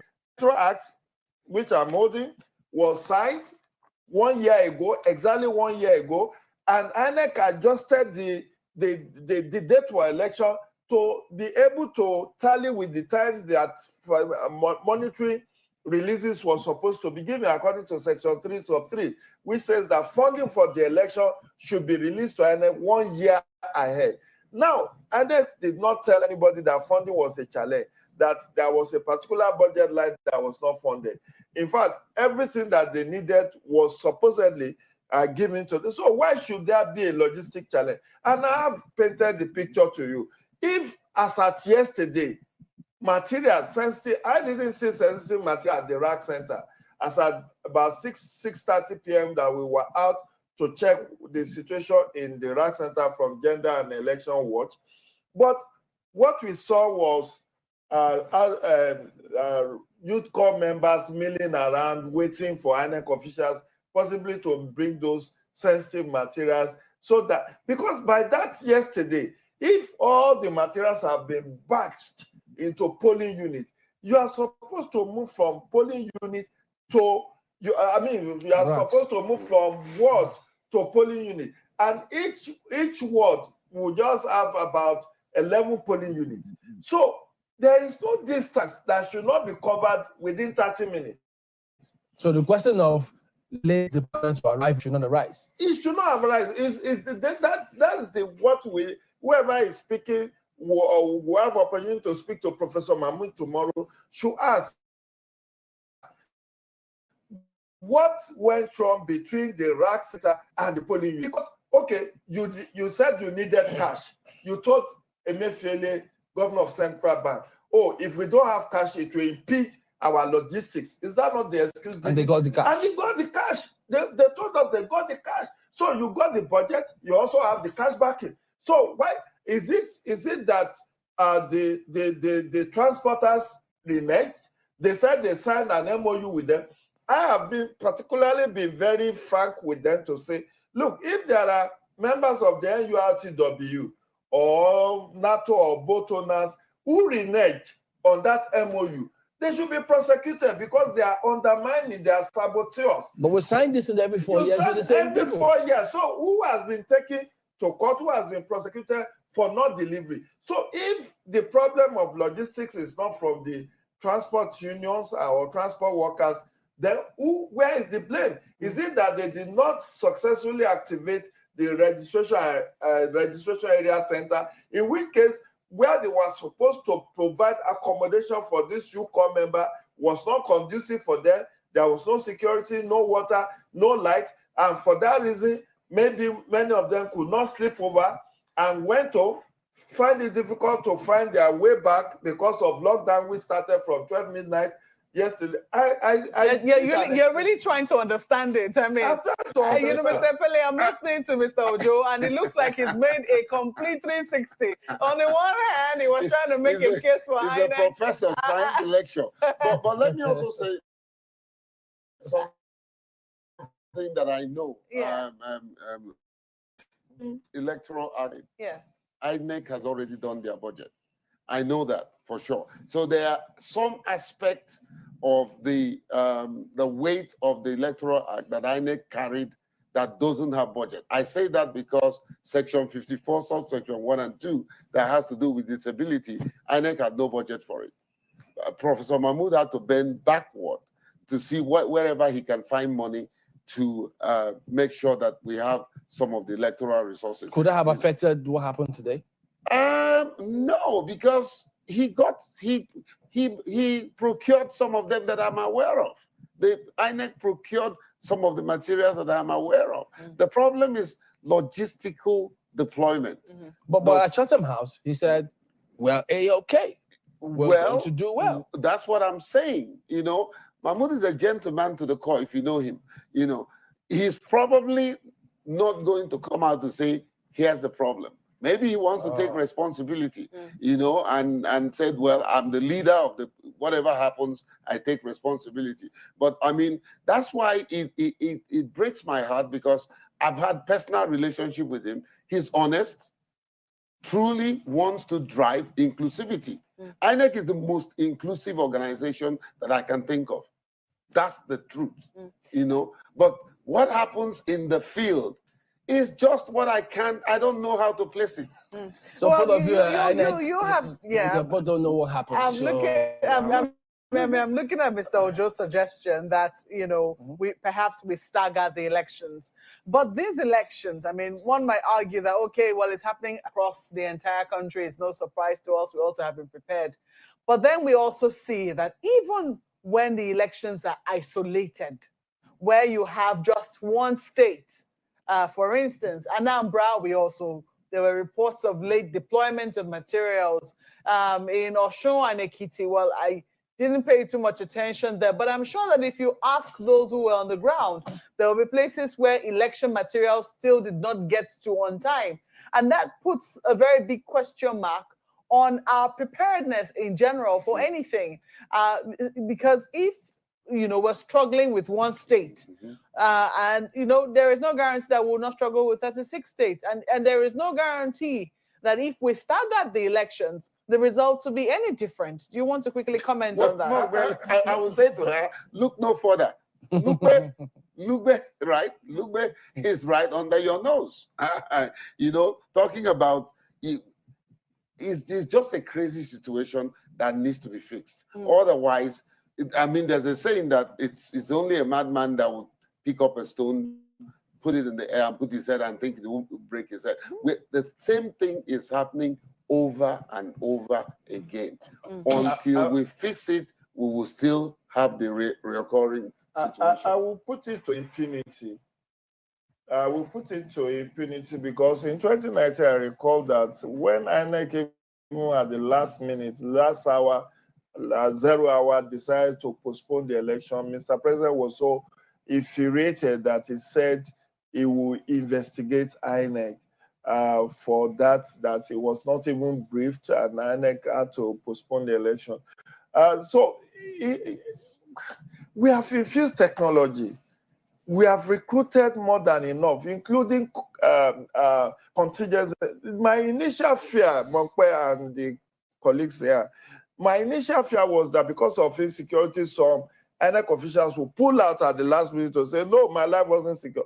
Like the one he mentioned in, I think in Yenegua, 141 polling units in Yenegua, where there were insecurity challenge. And when he spoke with the IG and spoke with the chief of army staff, they assured that they would get the place secure, election should go. And the core member said, look, we are not prepared. And he said that they have postponed election till tomorrow in those 141 polling units because the poll officials, the youth core members agreed that they will be okay to come tomorrow to conduct the election. So if that is the issue, if it's about the manpower that pulled out, I will have understood. And that shouldn't be with the statistics Yaga gave us. That shouldn't be a situation where you have about 13% or what is it, 26% poll opening by 7:30. So you said the time. I've advocated, I've observed the election in Egypt, for instance. In Egypt, election starts by 9 and closes by 9 p.m. But you know what? They don't have problem of light. They don't have problem of electricity. In fact, in Egypt, they don't even use voter's card. There is no PVC. You use your national ID card to vote. And who are the people that conduct election in Egypt? Judges, court judges. And it all takes place inside classrooms, public schools alone. That is where gated. And it's from 9 a.m. to 9 p.m., light will not blink. You understand? But we have infrastructural challenge, we know that. But this nagging problem of logistics, I'm still trying to wrap my head around it. If money cannot solve it, if recruiting sufficient manpower will not solve it, so what is responsible? And why are people not getting punished for this undue delay? You know, as a matter of fact, you know, we've been scouting up until when we went to break. We came back trying to get across to INEC to find out if there's any latest information about all of these concerns that have been raised, but we're yet to get any direct one from them. So I've been looking on their handle, their Twitter handle, to see if there's something there that we might have missed. But, you know, on the one hand, because Mr. Ojo mentioned the fact that we still have another election to conduct in 2 weeks' time. We don't even know whether this is over, because as of tomorrow, Not yet. we already Some have been see, postponed. some have been postponed till tomorrow. I mean, we're just a few hours from tomorrow now, a few minutes from tomorrow. And every postponement means that you have to also shift the expected time of result. Would that be more money? Of course. Take for instance, it's going to impact us. You know, as small as our organization, I have 30 data officers who are in the hotel. It's costing me 45,000 per room. You know, what am I going to do if you can't come out and put up a post-election statement when election is still ongoing?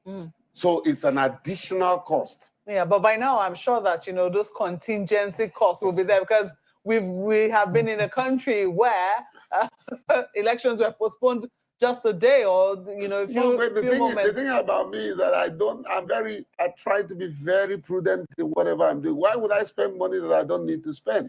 You know, I'm not that kind of a civil society person that says, oh, EU gave you 10 naira to come to Channel, so you must spend the 10 naira. You know, I can come to you and negotiate and save 2 naira. I've returned money to European Union that I didn't use, you know, and that's, to me, that's kept being prudent. You know, I don't have to spend development partners' money just because it's in the budget. I don't believe that, you know. So the truth is, every postponement impacts every strata of operations, because you have to then think of how you're going to get more money, how you're going to keep your people more. I just got a text from my HR and says, are we staying in the hotel tomorrow? We're supposed to have checked out.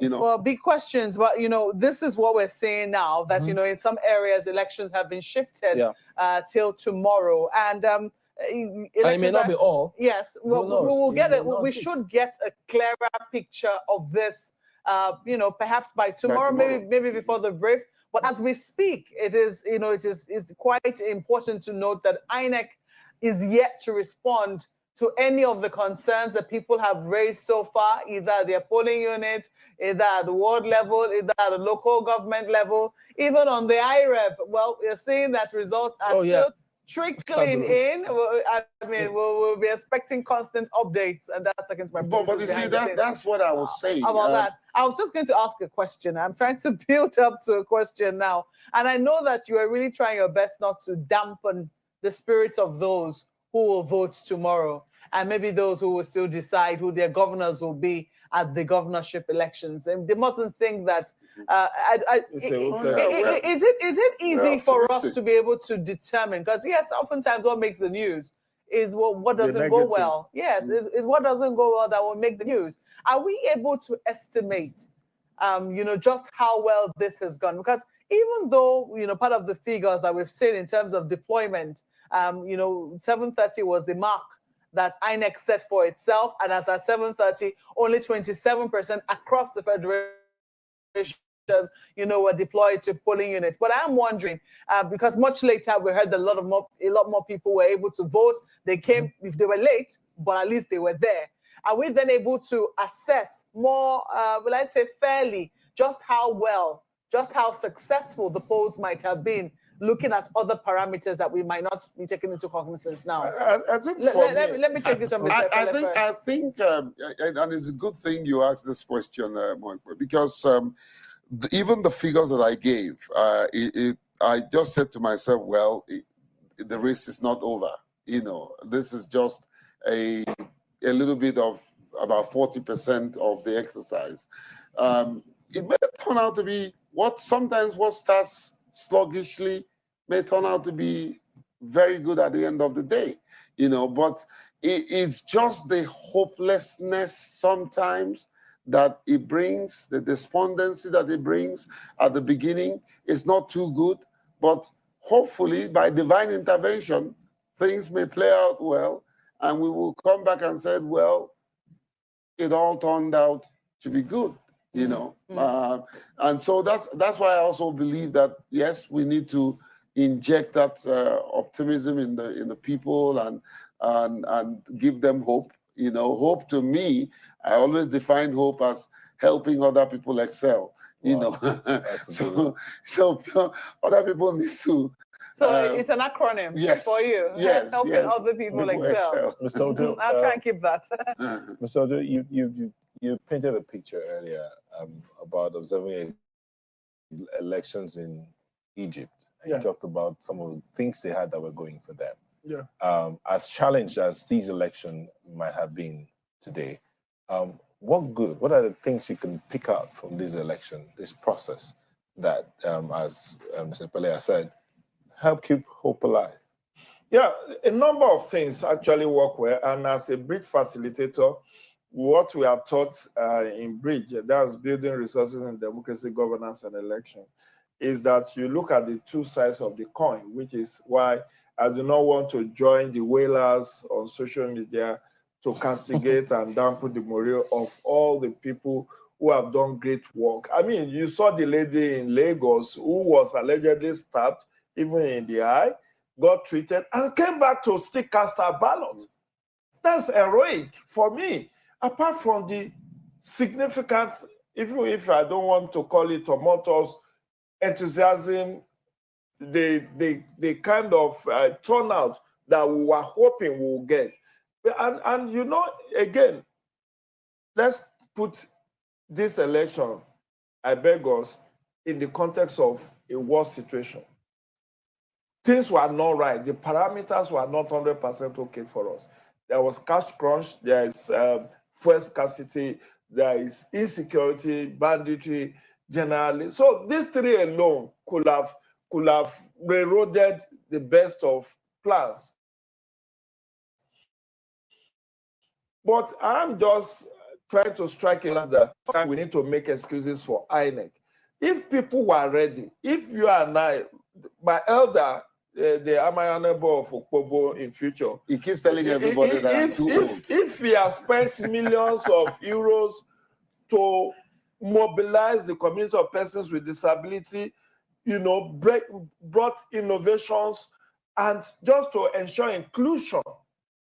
And we now come to the D-Day, and these people turn out because of our entreaties, our advocacies, our voter education, and I saw footage of a woman who said she slept over at her polling unit with a mat.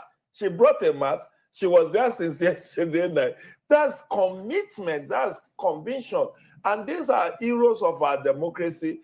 And so when you look at the huge turnout, at least in many of the polling units, the fact that people endured, nobody is giving them food. You saw this is about midnight, and votes are being counted in some polling units.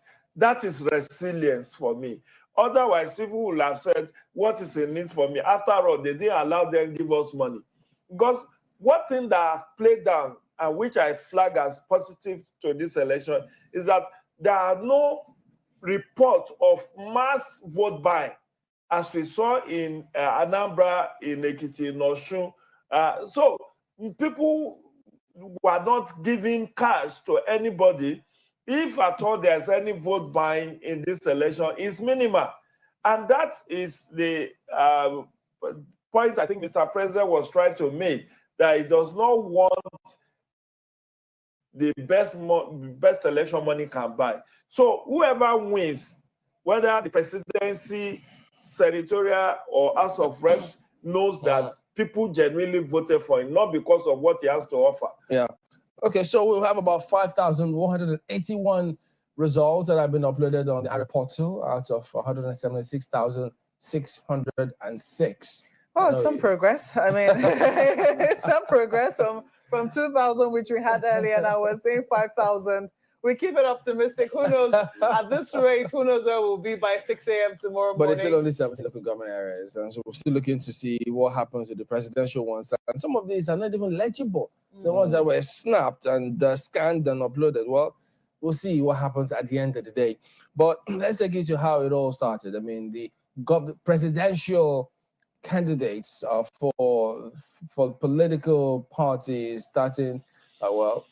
Is this alphabetical now? Well, the candidate of the APC, we started out showing you how he voted on the day close to his house, his polling unit, which is the similar location like previously. So he did go there to vote at the time. So this is the seen earlier on. So by now, they also checking through their own data, on deployment, procedures, bringing them up to speed with developments across the country concerning how the events were playing out, how the results were trickling in, just feedback generally. So this was the scenario when we did go out there to cast his vote. So you could also see what the officials there had to grapple with, and grappling with all sorts of persons who wanted to ensure that they get a glimpse of the actions of the presidential candidate of the APC. Of course, you'd expect that you see some states, and so that's why you saw them carrying some of those tables, trying to shield everyone from seeing all of that. But eventually, he was there with his wife to go ahead and cast his vote. So what the scenario was for him having prepared for this day, you can imagine for how long. And here now is what he said afterwards.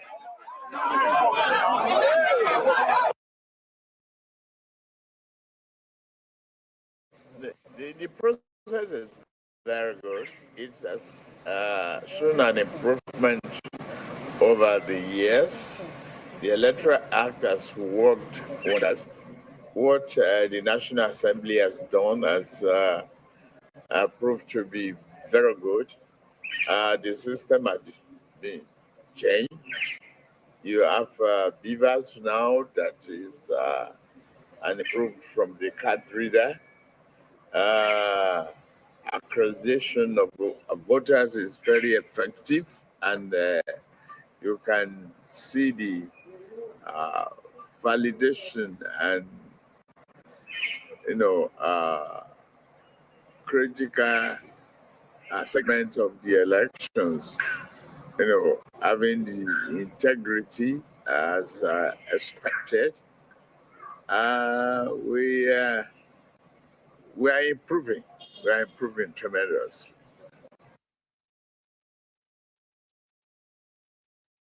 Presidential candidate of the APC talking about his experience, what his mind was afterwards. But now, that's of the Labour Party. He also did go there to cast his vote today. Mr. Peter Obi, the presidential candidate of the Labour Party, he did go on to vote in Agulu, having moved from, I think our correspondent went from Onitsha to Agulu, and then got up with him where he, as you can see, that the beavers scanning through to ensure that things were in place. So yes, himself and his wife as well, you must add that, also did perform their responsibility. So that's, you always get to see that cubicle. Don't forget, it's supposed to be open secret. So after which they carefully, we talked about this, how to fold those ballot papers to ensure you do not invalidate your ballot. And so 3 boxes, remember 3 elections, the House of Assembly, the state, the House of Assembly, the Senate, and the presidential. So that's where you see all of those boxes there. So the green one there is that of the House of Representatives. The red one is with that's the presidency, and then himself.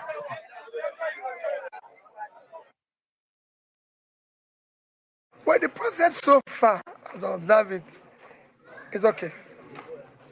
I thank NEC, and I wish the same thing all over Nigeria, because I can't assess it from my own position here.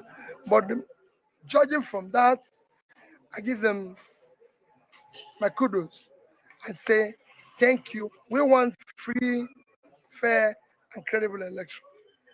I came there like you saw, queued up like every other voter, waited for a while. I was number 20 something when I started.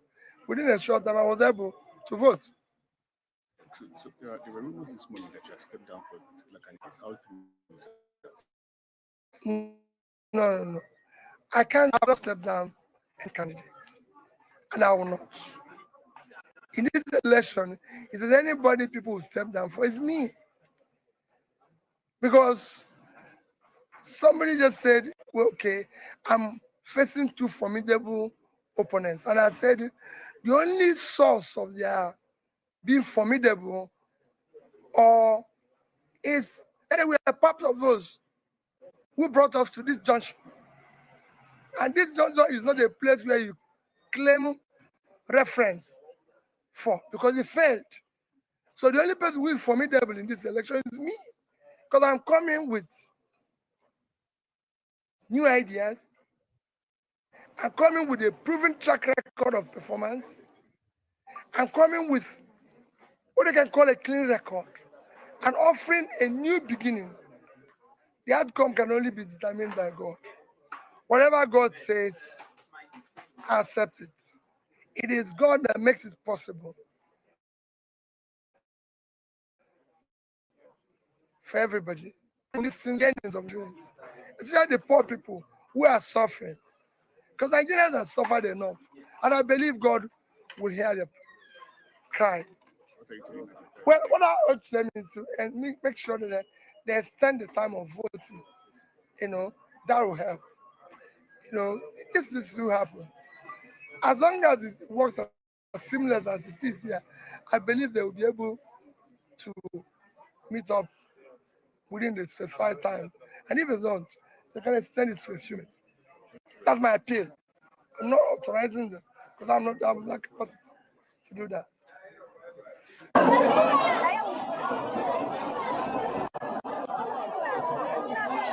All right, so on to the presidential candidate of the NNPP, Babu Kwankwaso, who initially had some hiccup with his accreditation. It was eventually sorted, and he went ahead and voted in Kano. So remember, he also said he was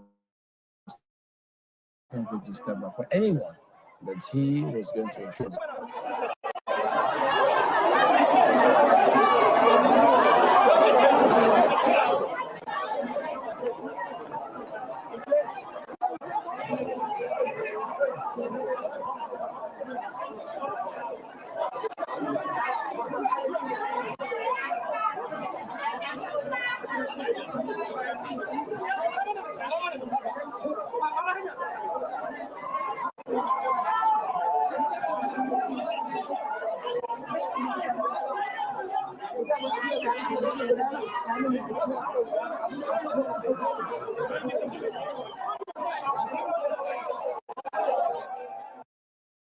Today I came and of course casted my vote here.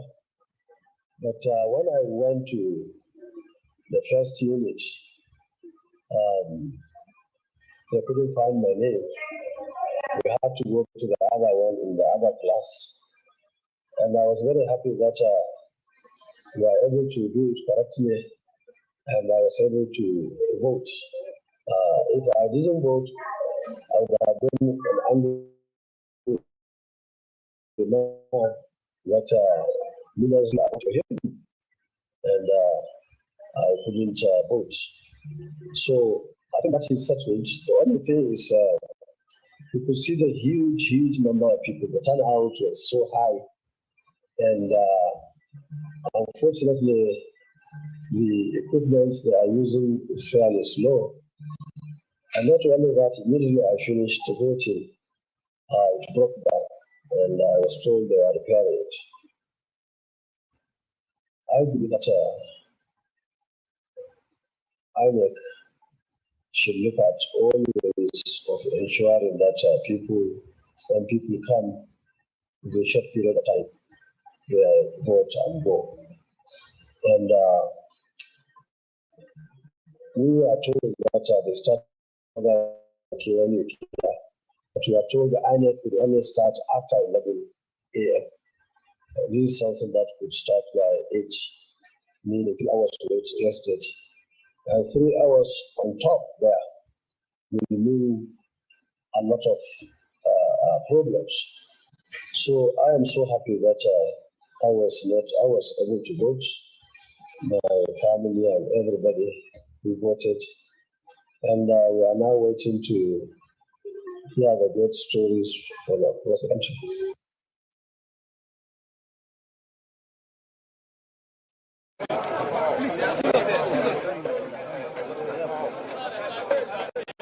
All right, now this is the presidential candidate of the People's Democratic Party, Atiku Abubakar.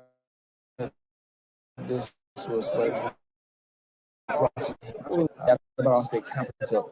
He went on with his cast his vote.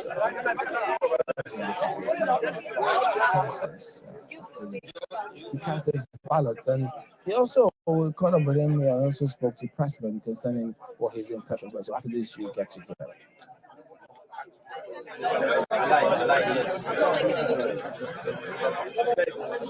Yes, very successful.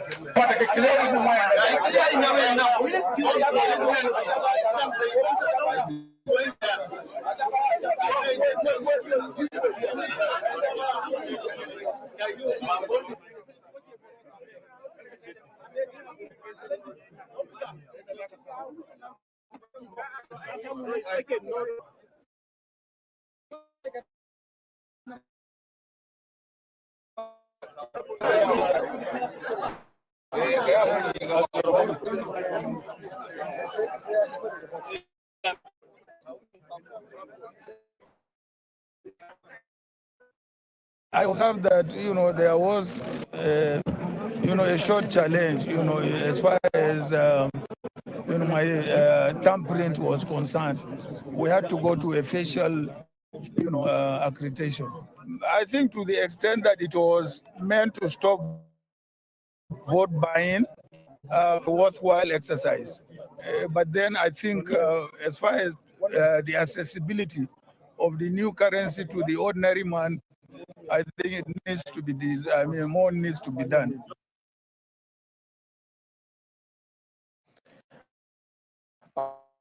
All right, so that is the day today. So they will all be waiting for the results as we speak, and probably when the collation starts tomorrow, many will get an idea. Well, maybe it might be too early tomorrow, but for this, in a couple of days, that will be sorted. So just about one of them may become the new president. Let's see how things pan out on that one. So expectations are pretty high, just waiting, maybe with bated breath, as we say here. But gentlemen, looking through this entire process and having heard your concerns as well in terms of how this is playing out, and incidentally, voting, I beg your pardon, sorting and counting is still going on in some polling units as we speak, because they had to vote late into the night, and some are still even voting, and who knows up until how long, while some others have been postponed.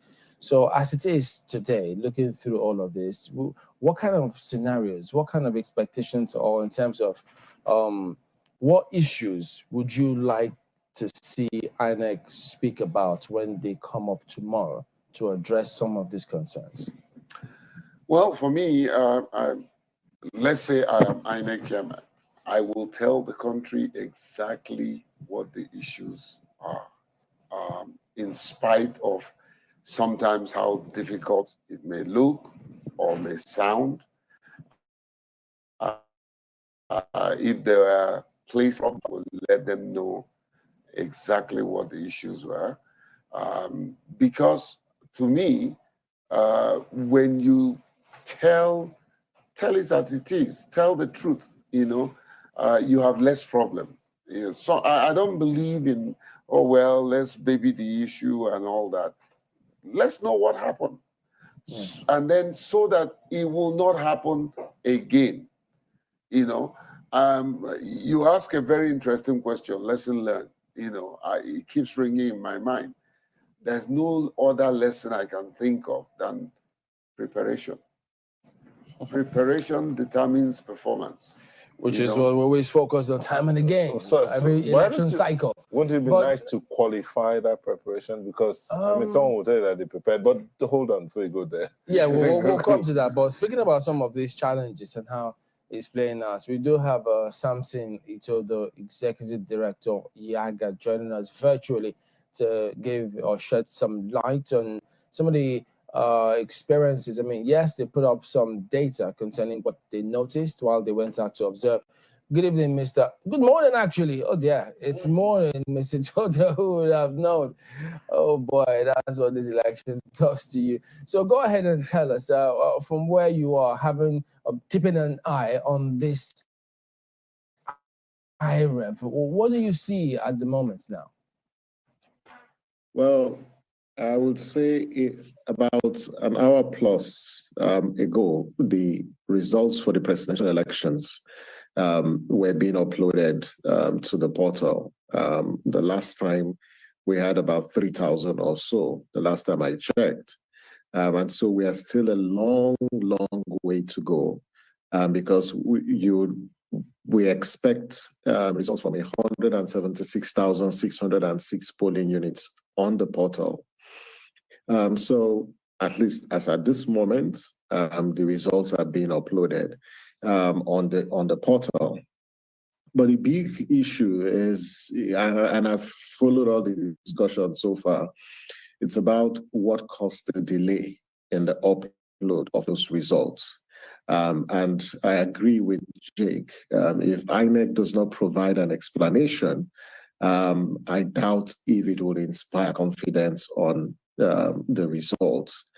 And so from now moving on, INEC needs to be a lot more transparent, a lot more proactive with disclosing information.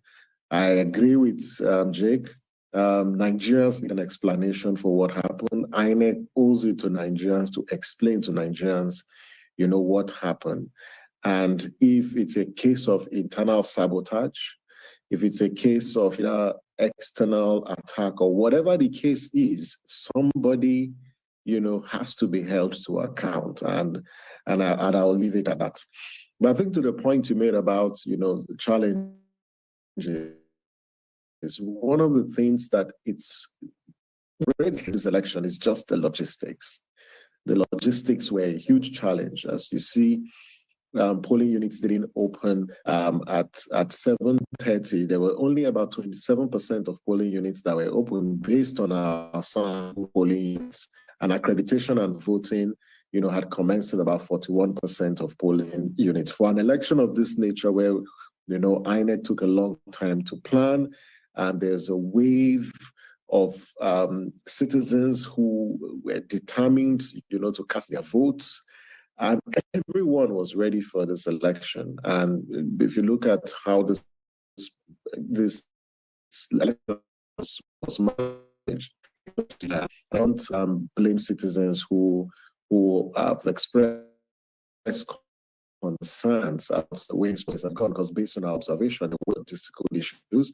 And these are issues, that have plagued our elections for about 3 cycles or so. This was one election people thought was going to be postponed. But good thing it wasn't postponed. And it was really refreshing. And I made this point a few days ago. It was refreshing that from 2011, 2015, and 2019, we've always postponed our elections. But this time, INEC went ahead with the elections, and it was really refreshing that they broke the jinx. The big issue now, it's about the quality. Concerns are critical, and they have to be, addressed moving forward. But I say that the process is still on. Voting is still ongoing in some polling units, and I really want to thank and commend the Nigerian people who are still on the queues, to cast their votes. This level of commitment and patriotism cannot go unnoticed. Now we need you to commend that true Nigerian spirit. And it's the same spirit that we hope that Nigerians would also, demonstrate as the results collation process is ongoing down to the end of the collation. I think it's worth noting that no one will be declared a winner until the person fulfills two conditions as for the presidential. And that's one, the highest number of votes, and secondly, two-thirds majority, 25% in 2/3 of all the states of the Federation and the FCT, because that's what the Constitution says. So let's be patient, let's be understanding. But again, INEC needs to deliver, on its commitment of transparency to the Nigerian people. I'm just wondering, Samson, when you say that INEC needs the all Nigerians an explanation in agreement with Mr. Pella here, but now elections are still ongoing. Some places they've been rescheduled. They will hold at a later date, at least crossover for one. And then who knows? There may be other results, other scenarios that may be revisited because they say they are keeping tabs on some other locations. And then the delay in uploading the results on IREV. Do you think that that we are ready to handle whatever truth or the circumstance it is? Because you imagine, or if they say, look, well, if it turns out that probably there was an attack, or even if you internal sabotage, either way, chances are that probably if it's 2% or more, that it may not look good if it's any one of these. And whatever they say, people will always compare that, and it will impact on how we accept the results. So do you see us as a country handling all of that well in light of the statement that Labour Party has also released, saying there's some contrived suggestion that there's some sort of manipulation, connivance to manipulate some results at some quarters?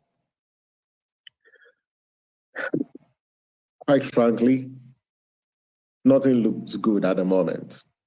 And the only way to reverse that is for the Commission to explain to Nigerians and tell Nigerians the truth. I think Nigerians will be interested in knowing the truth. And if I know Nigerians very well, because I'm one, once institutions are transparent and proactive with information, it inspires confidence. But when you don't explain to Nigerians, you don't proactively disclose information, you give room for suspicion.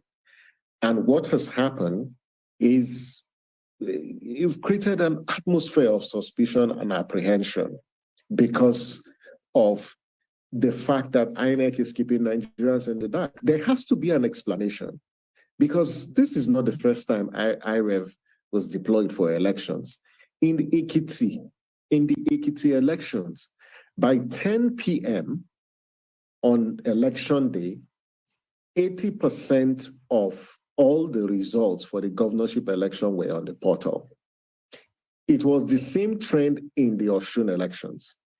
And even as someone who works for an organization that works on electoral technology, I am also shocked and surprised that as at 9:30 p.m., 10 p.m., there was no result for the presidential elections uploaded on the portal. It means something was fundamentally wrong. And it's not too much to ask for what actually happened. And it could be, and the questions that Nigerians are asking does not suggest that there was something untoward or there was some illegality or some manipulation. No. People just need to know, because they are stakeholders. They have a right. They have a right to know, because that is a platform for which the votes that they cast today was transmitted, was used to transmit, the choice that they made. So, for recording the choice that they made. So I don't think it's out of place. The Nigerian people are ready. INEC just needs to fulfill its own responsibility, explain to Nigerians, and the nation will back and support the Electoral Commission. There are several times that Nigerians have stood with the Electoral Commission in the past, especially when the Electoral Commission explains to Nigerians and is truthful and is transparent with Nigerians. So I don't think that Nigerians are not ready. In any case, you have political parties already casting aspersions on the integrity of the elections, or they're suspecting some foul play. It may not be the case, but then the only person and the only institution that can explain to Nigerians is INEC. So the buck stops at its desk. The fact that INEC has not also communicated to Nigerians, and this is about 12:30 a.m., should give us also cause to worry, because yes, the results are being uploaded on the portal as we speak. But what happened, these are things that Nigerians should know. So Nigerians will be confident that the Electoral Commission is, indeed protecting the votes and the interest of Nigerians. Publics in the country, perhaps internationally, but first of all, it's locally here, will INEC's response differently, wherever their response is or would be. But if you could perhaps, benefit of hindsight, or what you could glean from CSOs as well, you could also adjust to it. Would you say it was a case of surprise, disappointed, or was there contingency plan that a similar scenario could happen? Quite frankly, we work on the election results analysis dashboard, and this is one of the scenarios, that we sort of designed in the build up to this. And, the ERAD is also an initiative of Channels TV and Yiga Africa. We did, make some of those projections and say one of the challenges that we might encounter, or one of the scenarios in cases where the results are not uploaded on the portal. And it just played out today. That's these results were not uploaded. Is there a feeling of disappointment? I think the community and citizens were actually shocked, because this is one portal, that performed optimally, in the last 2 governorship elections and in several elections where it was deployed. And it did boost the transparency and credibility of the process. Secondly, this is also one portal or one tool that's not just celebrated by Nigerians, but also celebrated by the international community. Chamberlain, we've got countries who have sent delegations to Nigeria to understudy this election and to even learn about the election results viewing portal for possible domestication in other jurisdictions. But with this challenge and what actually transpired, it might, sort of raise some fears on the part of this particular, on the part of these people, that if this can actually happen, if there's no explanation, how can they prevent such reoccurrence in their own community? So there's a sense of disappointment. There's also a sense of apprehension and fear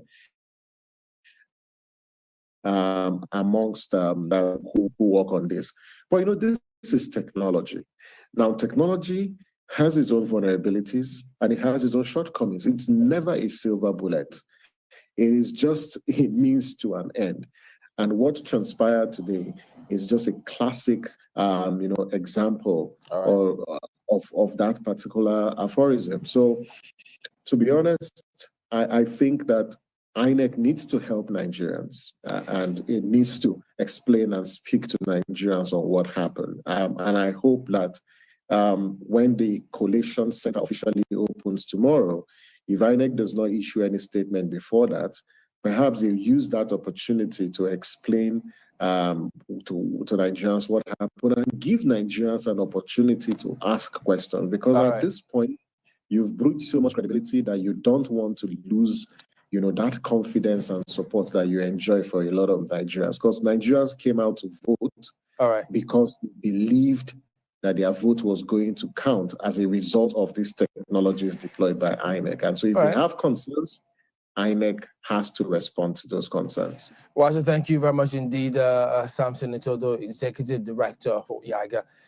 Well, earlier we did bring you some images of Lugbe, where counting and sorting is going on at the moment. So have a look at this. And so, as Samson did say, and as he also brought to footages, Nigerians are still on the queue, are still watching the votes, literally watching the votes and their ballots in different parts of the country. Who would have thought that by now, 12:33 a.m. Nigerian time, this will be going on, especially considering all the build-up. You know, the expectation was huge. We thought that by now, with the introduction of BVAS, remember, it was now much touted BVAS. We thought that it will be hunky-dory for a lot of people, but this is the current reality for residents of Lugbe, for instance, in Abuja area. So you can imagine some other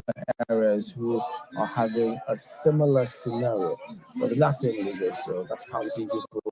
Look, just look at that, just sitting, relaxing, just watch it. You can only compare this kind of scenario, for those who understand, to Premiership football. How they sit back and watch Premiership. Look at the attention on their faces.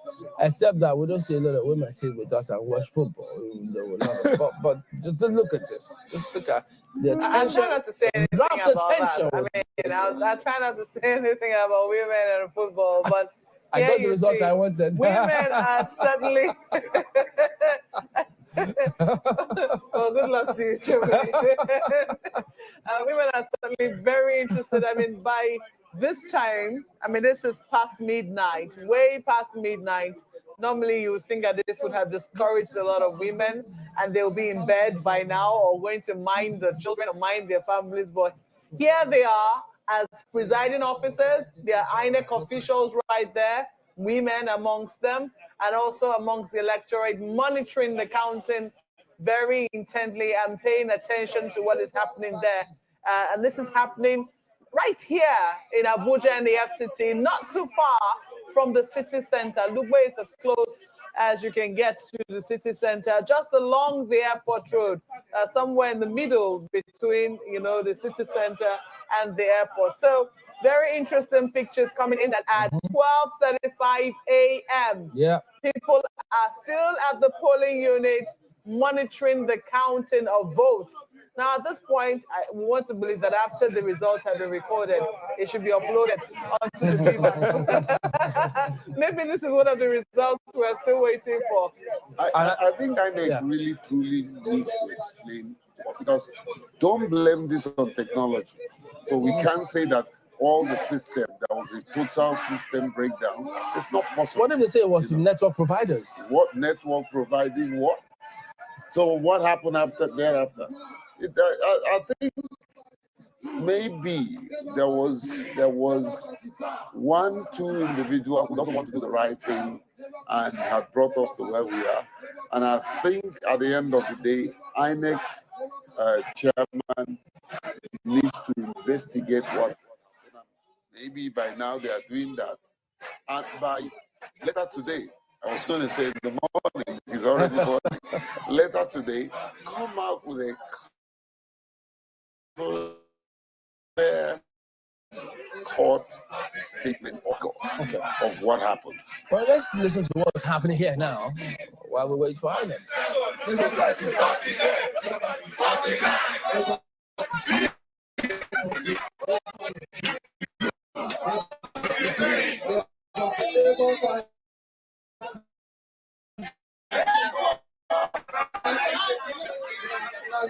This is invaluable. Labour Party 96, Labour Party 97, Labour Party 98, Labour Party 99, Labour Party.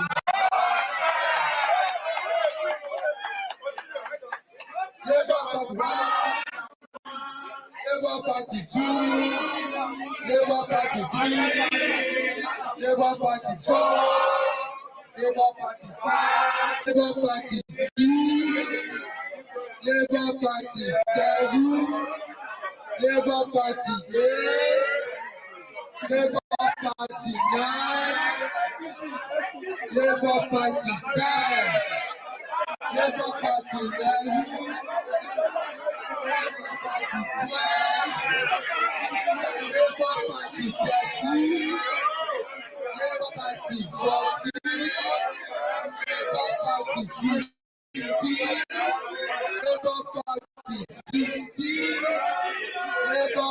Party 70, Labour Party 80, Labour Party 19, Labour Party 20, Labour Party 21, Labour Party 22, Labour Party 23.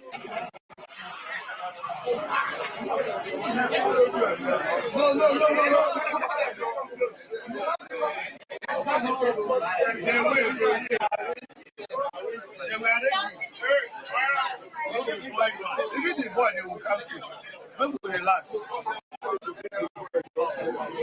So we are starting our voting, our counting from the House of Representatives voting.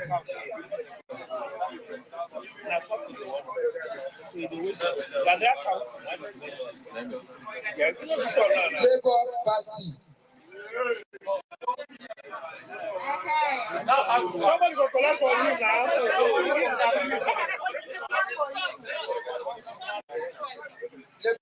When they start, they have the collect. Somebody should collect.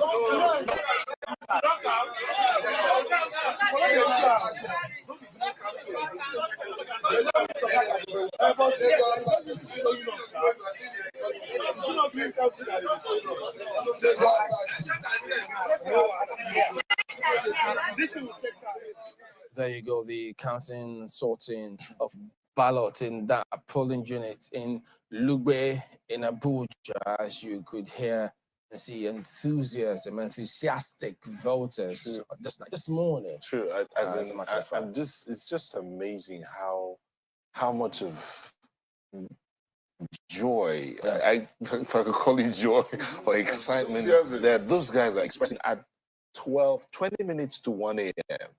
People who came out in the morning, and I understand some people got to the polling station before 8 a.m. They've been there till now, just to cast, as I say, to exercise their civic right. I mean, it's really interesting. That's what determination it's workable. Let me share a story with you. Two people in my team, despite observing election, insisted they have to vote. And we accorded them that opportunity to go vote. One of them is a grandmother, Mrs. Mojima Konjola.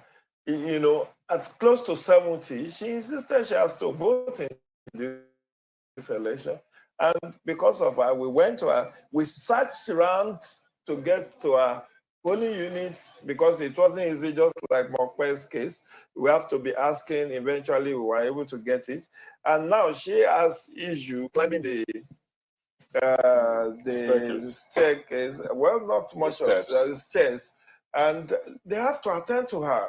You know, the presiding officer accorded that respect, did the bimodal accreditation, and then and one of us used her bag as table to you need to see the way she exudes, you know, joy that no, I was able to vote in this election. So there are so many people who took it upon themselves, irrespective of the challenges, irrespective of cash strap, irrespective of lack of electricity and fuel. And one thing I also saw, a lot of military and police checkpoints along Karu Yanya axis, almost 100 meters apart, you see them, and enforcing the restriction order. And quite a number of people wanted to come into the city center to vote. Unfortunately, they were not allowed to come in. These are possible reasons to work, and they live, and you know, this is interstate now. Unfortunately, the military and the police, they didn't allow them, at least as at the time we passed, they didn't allow them to come into the city center to do it. Otherwise, if there were no restriction of movement, I'm very sure the turnout would have been higher than whatever is recorded. The two things I'd like to take up, thankfully, we're getting lots of mails, some of which we will take later. So if you're sending us mails, by all means, keep using the handles showing on your screen. 2023 verdict at channelstv.com is the handle to use. We will take some of the feedback that we've received. I wanted to talk about process, and then we were talking about sanctity of the ballot box earlier when we saw the presidential candidates voting, and some of them, the INEC officials were trying to cover, protect the sanctity of the ballots for them. But there are questions as to, did they really need sanctity? Don't we already know? To be honest, they're voting, if they're not voting for their own parties. But I want to talk about first the fact that Rex are releasing. Okay, just a moment. We'll take that question shortly. But I understand that our correspondent, Lucky Isaude, is standing by for us in Lugbe, where we've seen counting happening. Lucky, can you tell us where you are right now and what is happening in your polling unit? Okay.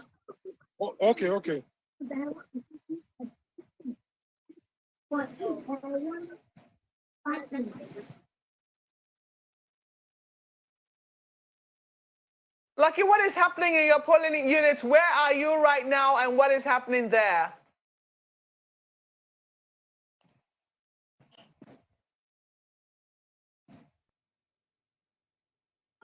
Can you monitor with your phone? Can you monitor with your phone?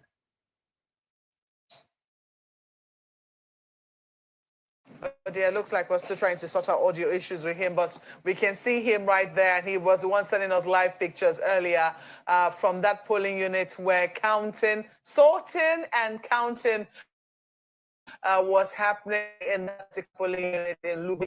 The polling unit in Lugbe, there are lots of polling units in Lugbe. It's not just one really big area with polling units. It's very interesting to know the specific polling unit where he's at, what the current situation is. Perhaps we'll have information as to why they're just finishing voting at this particular point in time. What is going to happen? Are they proceeding to the collation center? Perhaps we'll be getting all of that information from him as soon as we're able to connect back with him.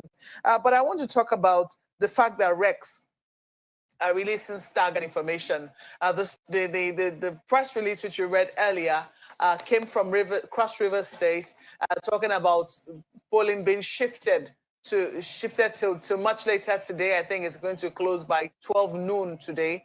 But there are questions as to why it is, because that message was signed by, I think, a spokesperson to a resident electoral commissioner. On social media, if you go on social media now, there are a number of other areas where we're hearing that polling might have been shifted to today, to much later today as well. It's not clear. And this is not verifiable. These things that we're saying are not verifiable, apart from the one which we have for a fact from Cross River State. So there are questions as to, where people should be looking to for information, for people who are unable to vote today, for places where we've seen that ballot boxes were burnt, for places where the beavers did not function as well as they ought to. Should we be looking to the state resident electoral commissioners, because they will also carry some responsibility in this polls, don't they? Why not? I mean, INEC has set up a process of communication that was very innovative. The chairman comes up every day at a certain time and do a good comprehensive press briefing. And Mr. Pala, please just hold your thoughts. I hate to interrupt you, but I understand that Lucky is back now. Lucky, can you tell us where you are and what information you have for us? Standing by.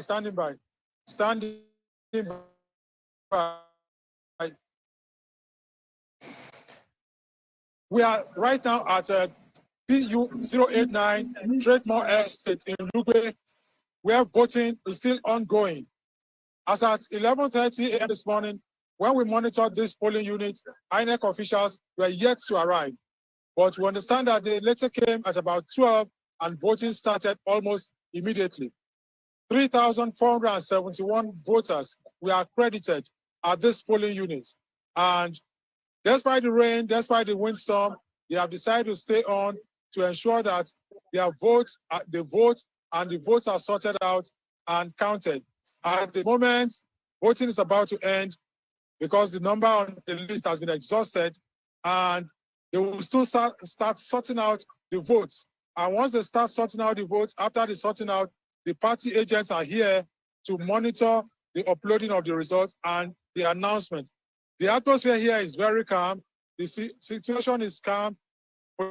Policemen are on duty.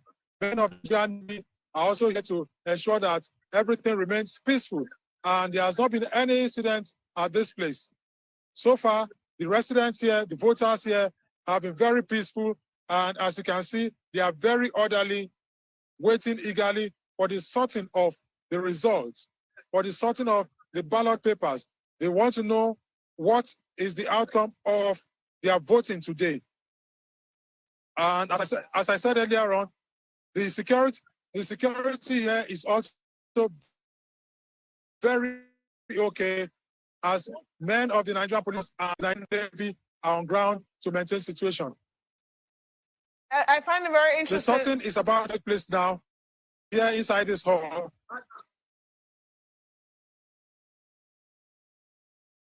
Voting has been concluded, and we have the House of Reps, the boxes for the House of Reps, for the senatorial and presidential. The boxes are still intact as we await INEC officials who will be sorting out the boxes before all agents are being called to wait so that they will witness the sorting before the announcement of the results. And the security men are also on ground to ensure that everything goes peacefully as it has been going since the beginning of the exercise.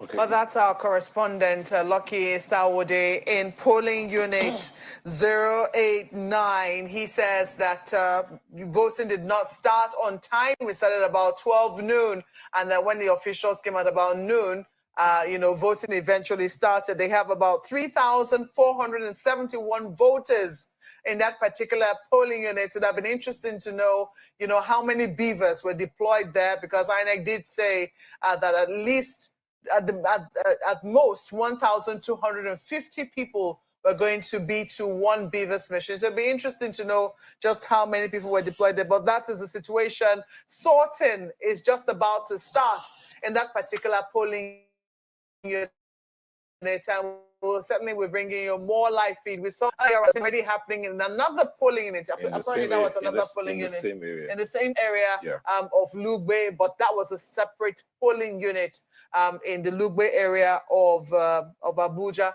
But we will certainly keep you posted on that. In the meantime, you're answering the question. We'll come back to that question. Let's quickly take some feedback from our viewers. Nyota. Yeah, so start out this one that came in from Calabar. Asibong Icha says over 1,169 voters disenfranchised Aspentinum, Sukwon Street, Ward 12, Calabar, Cross River State. You see why you had to read that? There is no way I would have read that like that. I'm looking at this one now from Msa Anenge, and he says INEC should merge NIN with PVC so that we can be voting on our Android phones by imputing individual NIN and voter registration numbers so that we can conveniently vote. For those in the remote areas, they can go to the polling units, and those who can vote using their Android phones. This will reduce the number of voters present. Help a polling unit can go. It will help Scotland regain because dogs can't follow voters to their shops or farms or different locations where they will be voting. I think that's what he meant to say there. And then also this one from Dejo Fajobi, he says, why didn't INEC sign an MOU to pay the transport department of security agencies like the Army, Police, Navy, etc.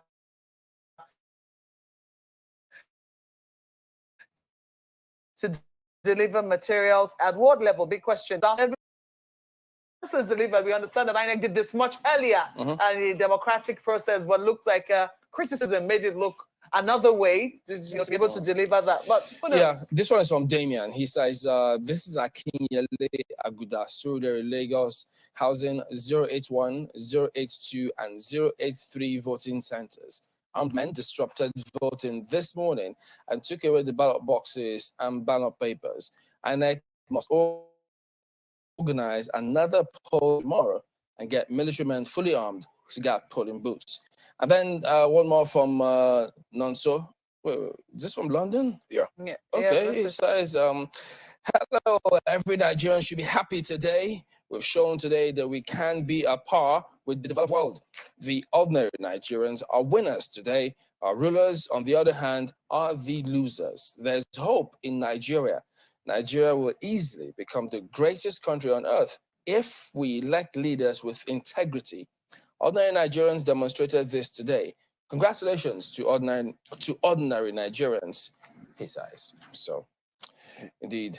You know, that question of ordinary Nigerians has caused ripples everywhere.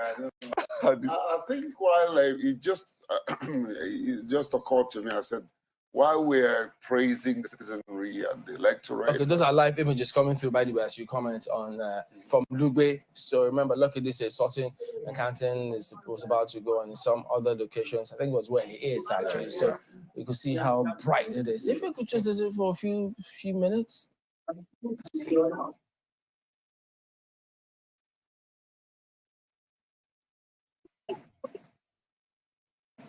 You want to know the number of activities before you start sorting it out. You have to give us the number of people activated before we start sorting it out.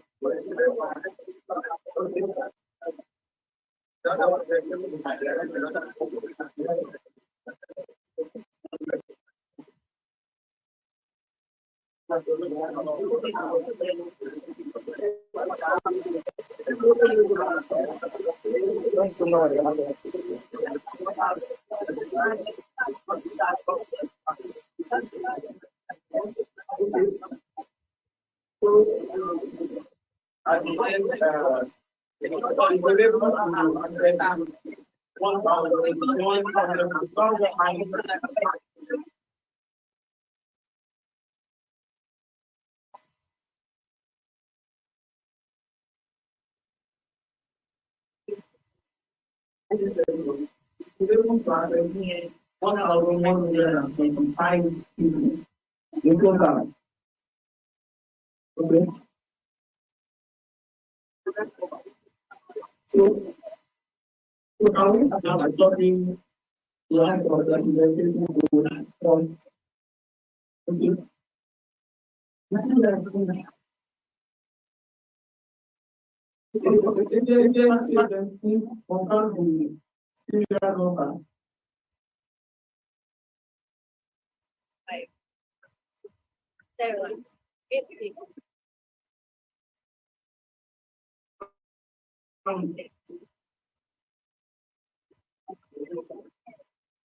You know,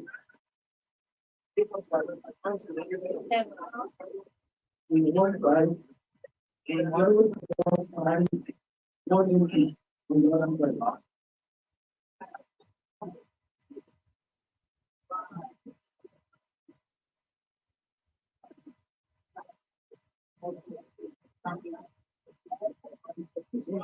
I wish you just walking on the road. This one.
I say, if you know the double war, why can't we sort it at the beginning of the events according to the act?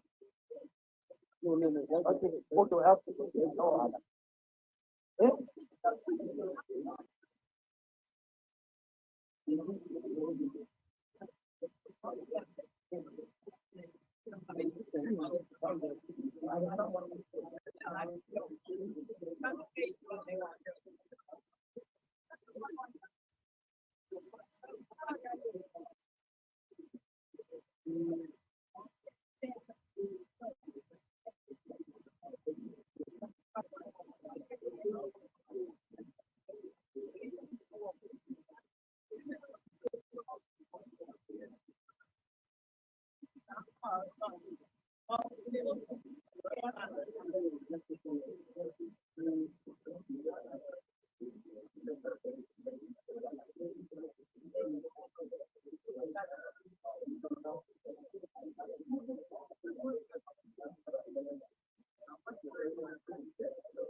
So the this images are coming through are live pictures from Lugbe in Abuja. Now this particular one here is polling unit 089. The one we brought you previously before this one was PU 138. So two different polling units in Lugbe. Now it will take them a while to sort out all of this ballot paper. That's over 3,000 ballot papers, you say? Yeah, 3,000 and 3,471 ballot papers. So at this speed, it will take a while. Well, it's usually quite tedious. It's not the most interesting thing to watch. I know, well, I can tell you that the voters will find it very interesting. On other days, this might be boring, but not on the night when they have chosen to stay and cast their ballot. They're certainly still there, waiting very attentively, watching the process. There's usually like, will I say, there's a ceremony. Now we have the beavers. So the beavers has to be there, and then, it's in the full glare of the public. We saw that, being open, the House of the senatorial and then the presidential, and now sorting. I think that's what we're seeing now. The pictures we're seeing is sorting which first of all has to happen. I think they've opened only just one of the boxes first. They're going to sort that, and maybe, I don't know if they're going to count through one before they go through the rest. This is what is called mandate protection. Mandate protection. Yes, in election lexicon.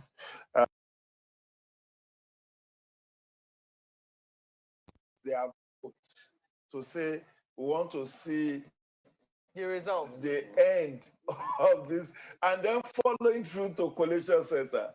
It's now getting deep-rooted. States that we know have successfully done this at a statewide level are Kano and Bauchi. Successfully on this, where they insisted, they followed through at statewide level, not like a unit or like this. At statewide level, the election that brought in Malam Ibrahim Shekarau in Kano, and the one that brought was it Emir Abubakar in either Emir Abubakar or the former national chairman of PP. I think it was Emir. It was Emir. Emir Abubakar. Where they even surrounded the INEC office and said, if you fail to declare the original results, we will burn that display. Yeah. So it does happen, but it's not something that we've seen at national scale. But we need to commend the resilience of these people.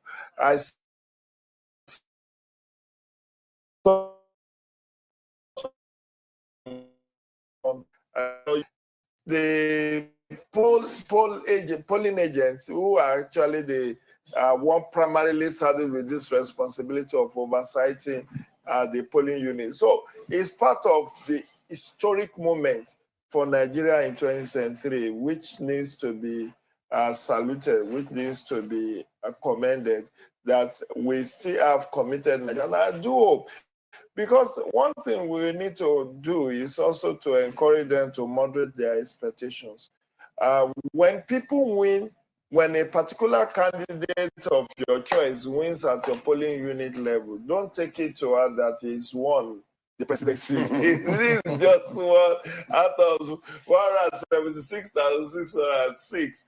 And even if he wins in your ward, there are 8,809 wards. Even if he wins in your local government, there are still 768 local government and 6 area councils, making 774. So even if he wins in your state, it doesn't mean he will be the president, because there are 36 of them. So this and the FCT, because the caveat, and this is what it may boil down to. We may see a scenario where somebody will even win the 24 states minimum threshold and fail to win 25% in FCT. Because, it's a lot, there are so many things that could happen. Mr. Ojo, you are entering the legal realm, because I know that at that point, lawyers have already started asking INEC to, define very clearly what the law is saying about that. Is the FCT a part of the 24 that INEC must win, that, beg your pardon, that candidates must win? Or is it separate by itself? These are some of the questions that we'll be asking, but hopefully there'll be no controversy. Yeah. As to who the winner is. I think I heard a lawyer that is insisting that it is like but the enthusiasm and the resilience and determination of the electorate. Let us also commend media practitioners like you. Yeah, exactly. I was very impressed with Lucky standing up at this time to give a report. So very commendable that media practitioners like yours sees it as a responsibility to give us information. So you also highly commended. Well, it's in the course of doing our job. Thank you very much for the commendation. Many thanks. Well, I guess we will. Where are we going? Are we going to Lagos? Yeah, we are going to Lagos. And we have to thank Mr. Jide Ojo, Channel CV data analyst, and Mr. J.K. Pele, CEO of now TAF Africa. That's what you say. Okay. A very, very interesting one, and we're all keeping tabs. Jake has upgraded. No, I tell you the reason that you see the word albino is actually derogatory, and I've been warned several times by the United Nations to take it off because I'm a United Nations ambassador for albinism anyway. But however, we also wanted the other community of persons with disability to feel that what we're doing is for them and not a segment of persons with disability. So we're now the All Right Foundation Africa. TAF Africa. Fantastic. No, lovely one. Well done for That's all the free work. commercial, right? We'll charge you, Well, don't worry. in the spirit of determining, performing our civic responsibility, we'll let that slide for a bit. We hope. Well, our colleagues in Lagos are also on hand to ensure that the continuing coverage continues. Hello, guys.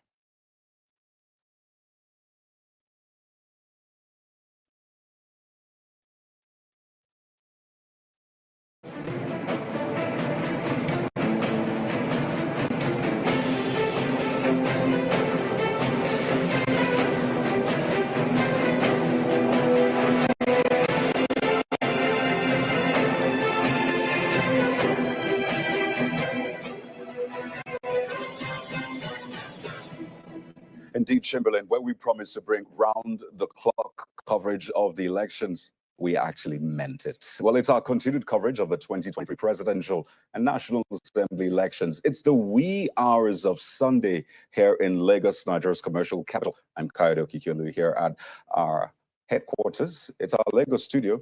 Thanks for staying with us on the 2023 verdict. But I'm not here alone. It's a change of shift. Election night has become election midnight. Gentlemen. Election midnight.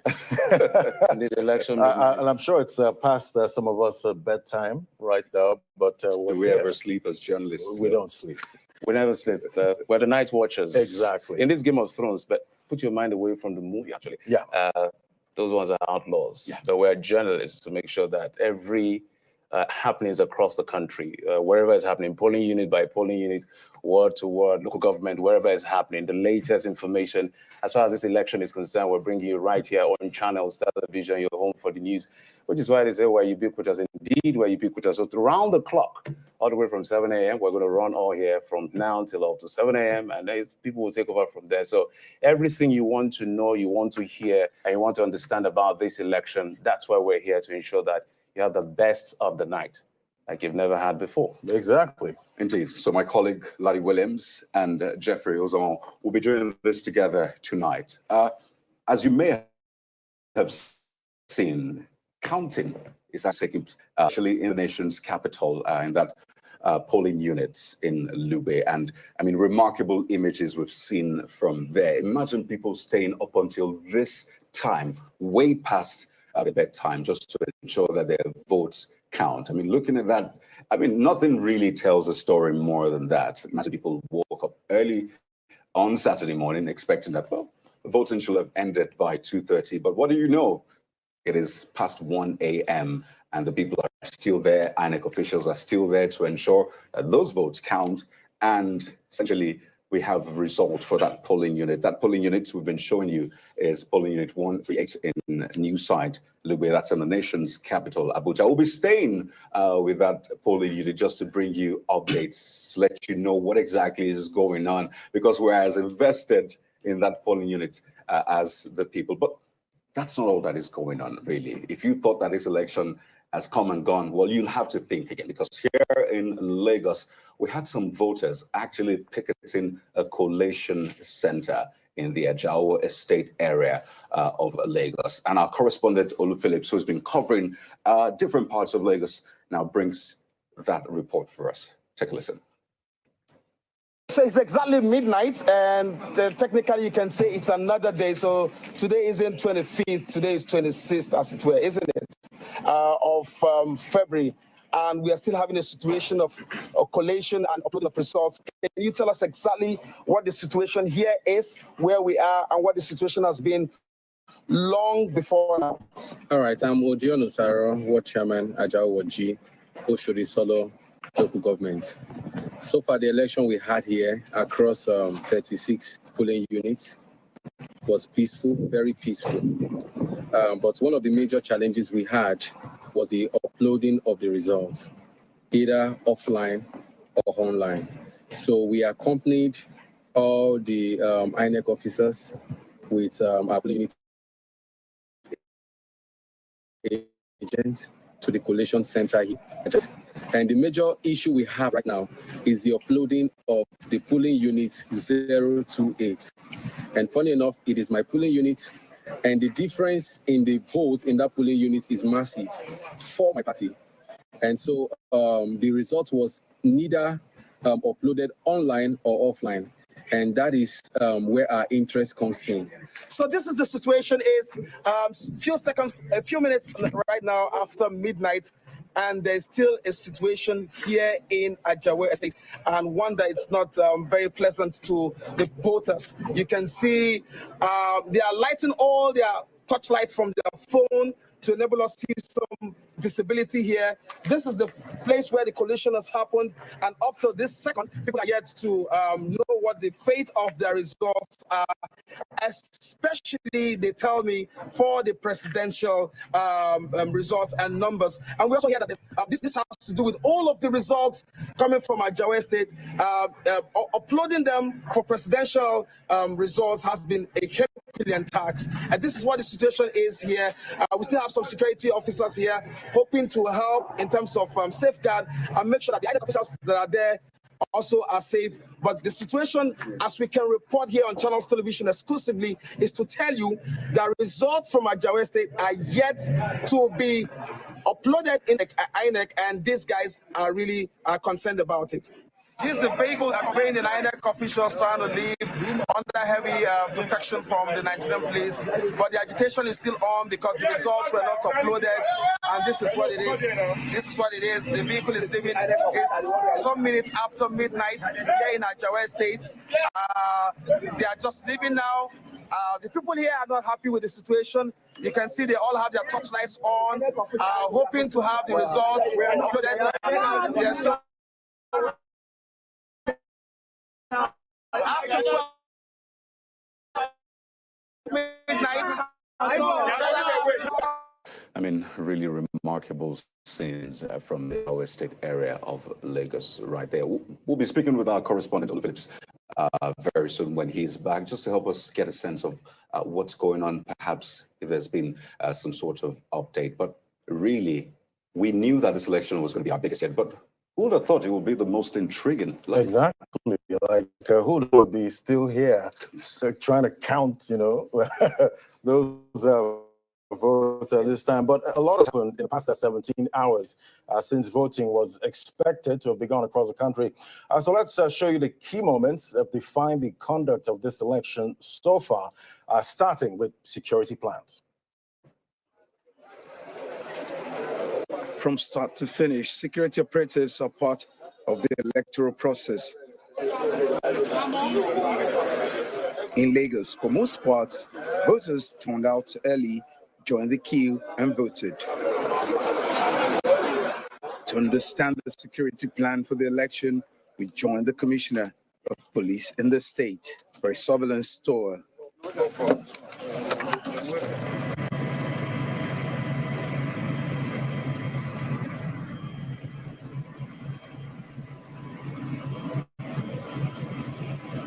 The police said they've got the land covered. They said they've got the waters covered. These particular movement is to further secure the state. It's the area surveillance of the state. We've taken off from the Ikeja airport. We're going to Efe. Efe is a suburb of Lagos State. Of course, we're also still going to Ikorodu, and what let's cover them. That's view.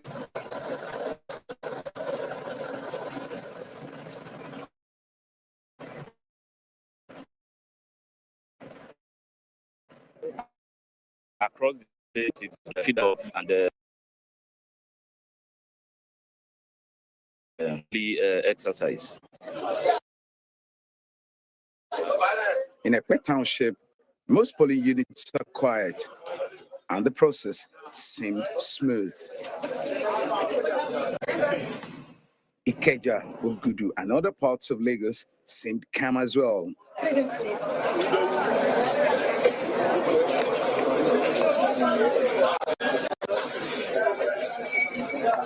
him wait down, let him wait down. Let him wind down. Okay. Check the other. Police tried to enforce the restriction of movement in some parts of the state. Hey, come with that vote.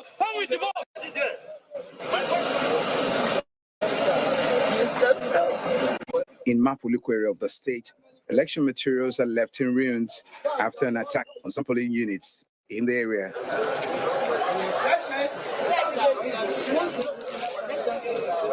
The electoral officials packed their bags and whatever is left of the INEC materials.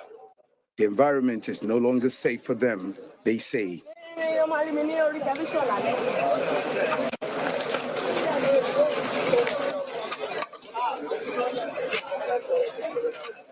It's an admixture of very peaceful conduct in most parts, but we also recorded isolated instances of thuggery. One was the one we just returned from, which I led with the DC operations at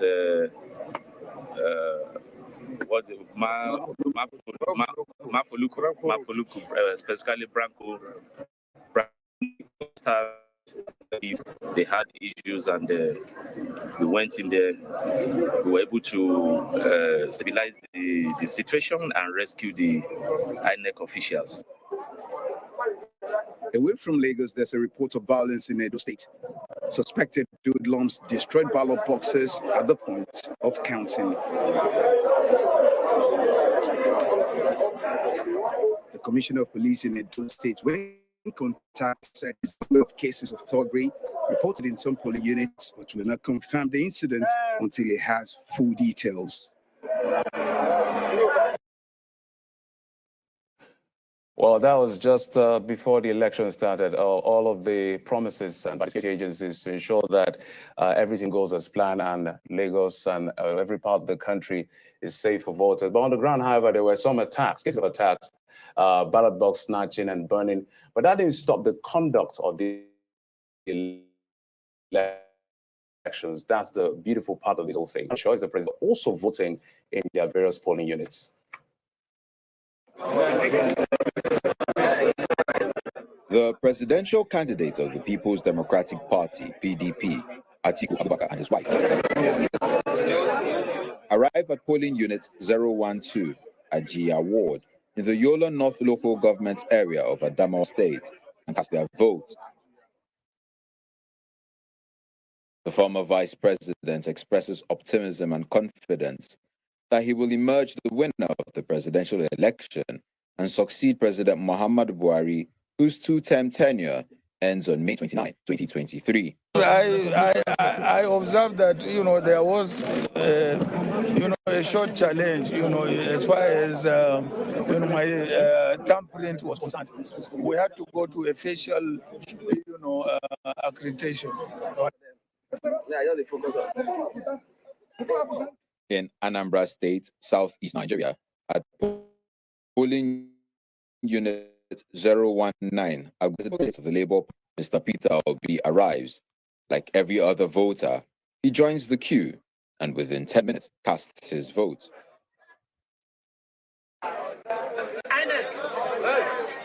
Satisfied with the process, but expresses concern over reports of delays in so many areas across the state. Well, the process so far, as I observe it, and I wish it's in all over Nigeria, because I can't assess it from my own position here, but judging from that, I give them my kudos and say, thank you. We want, I can't get like queued up like every other voter. Waited a while. I was number 20-something when I started. Within a short time, I was able to vote. The presidential candidate of the New Nigeria People's Party, NNPP, Rabiu Kwankwanso, cast his vote at a polling unit in the Kwankwanso town of the Madobi local voters after voting. Kwankwanso says accreditation and voting didn't start in the polling unit until 11 a.m. as against 8:30 a.m. When I went to the first unit, They couldn't find my name. We had to go to the other one in the other class. And I was very happy that we were able to do it correctly. I was able to vote. If I didn't vote, I would have been an angry man that millions of people are voting for him. And I couldn't vote. And in Lagos State, southwest Nigeria, the presidential candidate of the All Progressives Congress, Bola Tinubu, arrives at polling unit 085 Ward 6, Sunday at Digun Street in Ikeja, where he cast his vote alongside his wife, Remi, and other party chieftains. He reiterates that he is confident of victory. The process is very good. It has shown an improvement over the years. The electoral what the National Assembly has done has proved to be very good. The system has been changed. You have beavers now that are improved from the card reader. Accreditation of voters is very effective, and you can see the validation and critical segments of the elections, having the integrity as expected. We are improving. We are improving tremendously. The process, when completed, leads to collation and determination of the winner by the electoral umpire, INEC. Well, you've heard the presidential candidates, and I mean, you don't expect anything less. All of them are usually confident, pre is ongoing, some of the content is ongoing, and it doesn't look like it's favoring them. You still hear that sort of confidence that, well, it looks like it's going to swing my way. But so far, we're seeing a lull in all of the counting process, especially getting the results up to IREV, to INEC. And that speaks to a major issue which we've experienced across board for this election, gentlemen, the technological innovation. Exactly. I mean, it's the age where we expect to stress less because of technology. So we have the BIVAS, for example. I mean, I voted today. If you see my thumb. Yeah. Oh, you voted too. Yes. Okay, beautiful. I voted, and I was looking forward to see just how the BIVAS would work, because there's been lots of talk about the BIVAS. I didn't get to experience it for the Edo, Ekiti, and all of those previous elections. So I was looking forward to that BIVAS component today. And my experience, which, sadly is not the experience of a lot of other people, was I just put my thumb in it and it worked immediately. In fact, people on the queue were envying me and thinking, wait a minute. Because it almost seems like it's like a POS moment where you're hoping, that hoping your that the payment transaction is will gonna go through. Exactly. So I think that was a major point, a major talking point, or is still a major talking point, and will be a major talking point for this election, the use of the BIVAS, which is one of the game changers it was meant to be, and also the IREV, ensuring that results are not just taken to the headquarters as we've seen, but Nigerians can see those results as they're uploaded to INEC portal, and maybe I'm talking about the BIVAS issue, when it comes to transmitting, because when it fails, it's almost like, they're trying to get service. Yeah. Because I did see at some point one of the staff, they were trying to find connection, holding it up, the same way they hold the POS up. And I'm wondering, is there some kind of internet issue? Does it get the 5G coverage and all of that? So I think that is one thing, they need to also try to make sure, the BIVAS actually has the right internet, strong internet connection, so there are no problems, transmitting those results. At the end of the day, it's about deepening democracy. It has evolved over the years. These are our 7th election during the dispensation, and the BVAS and the IREV is all about citizen collation initiative, where you're literally seeing how these numbers are coming through from polling unit to polling unit, so you can be making your assessment and know which direction the election is going, which is very critical. So it's important that the electoral umpire keeps to his promise and ensures that from what we saw in Osun, it's not just about efficiency, it's about effectiveness. Yeah. At the end of the day, how effective is this? Because people want to see that their vote counts. At the end of the exercise, it's about vote counting. The sectors we have in the country, which provides light. And I don't think Nigerians have a problem with paying their, as they say, NEPA bill. Yeah. They just want to see light and then they bill. So at the end of the day, that's the same thing here. People just want to be sure that if I lost because I wasn't able to mobilize enough. Not because I was cheated out of the system. Not any if kind I won, I won credibly. Yeah. So it's about deepening democracy. And this initiative of citizen collation initiative, this idea of citizen collation initiative with the IREV and the BVAS is supposed to be the game changer. We hope at the end of the day, nothing affects it. It's different strokes for different folks. Different experiences. It's more like different versions of event at the end of the day. Some people say, I heard the Senate president saying, it took me 1 minute to do this, or less than 1 minute to do that. Yeah. But you go to some places, they say, oh, it didn't. In fact, I saw online where someone said, is a twin. So where the thumbprint, it failed because bimodal simply means that if your thumbprint doesn't work, you can use your face. So too medium. His face was being, when he couldn't recognize it because like his brother has taken his face. So all of this has to be recognized. I don't know how true that is, but different stories. Yes, different. We'll get to that bit about, stories flying around, how people should handle those stories, because we're at a very crucial point. You see different things online. But I mean, that's part of the programming tonight. But, clearly, gentlemen, the success of this election literally rises and falls on that BVAS component. Yes, it is used for accreditation, but it's also used to upload the result for the IREV. And we're not the only ones actually concerned about this IREV situation. In fact, civil society organization YAGA Africa says that it is concerned about the delay in uploading polling unit results for the presidential election on the portal after voting and counting had ended in several parts. I mean, this is coming hours after the election ended in most parts of the country. And a lot of people are looking onto INEC thinking, what is going on?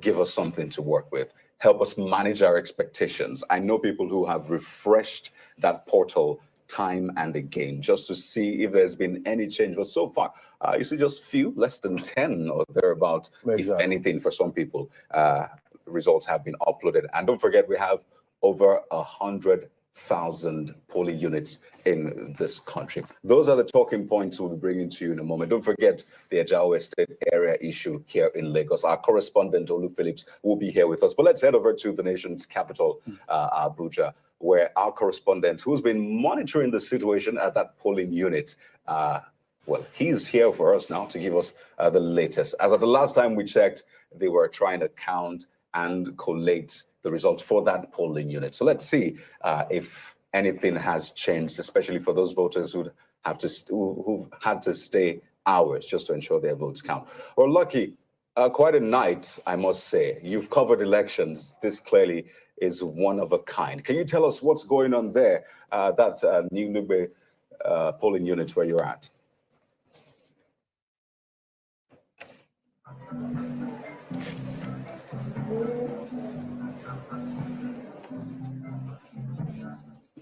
Well, at least I can hear some music in the background. It looks like, and that's something I noticed. That's something I noticed across board. You see voters coming to polling units with coolers, with drinks, just something to people came ready. A sound system. Exactly. Play some music. It looks like that's what's happening because you need to try to douse the tension. Exactly, because I can imagine how it feels, for a first-time voter having to experience, some of the hiccups. From today, that might, what they say about first impressions, matters a lot. And a lot of people, checking my WhatsApp stories, Instagram, all my friends there, I see them, posting pictures of their thumbprints and all of that. And it made me, it actually pumped me up because these are people I've not seen vote before, seeing all of them, pumped about this election, sharing their experiences and all of that. It felt really good.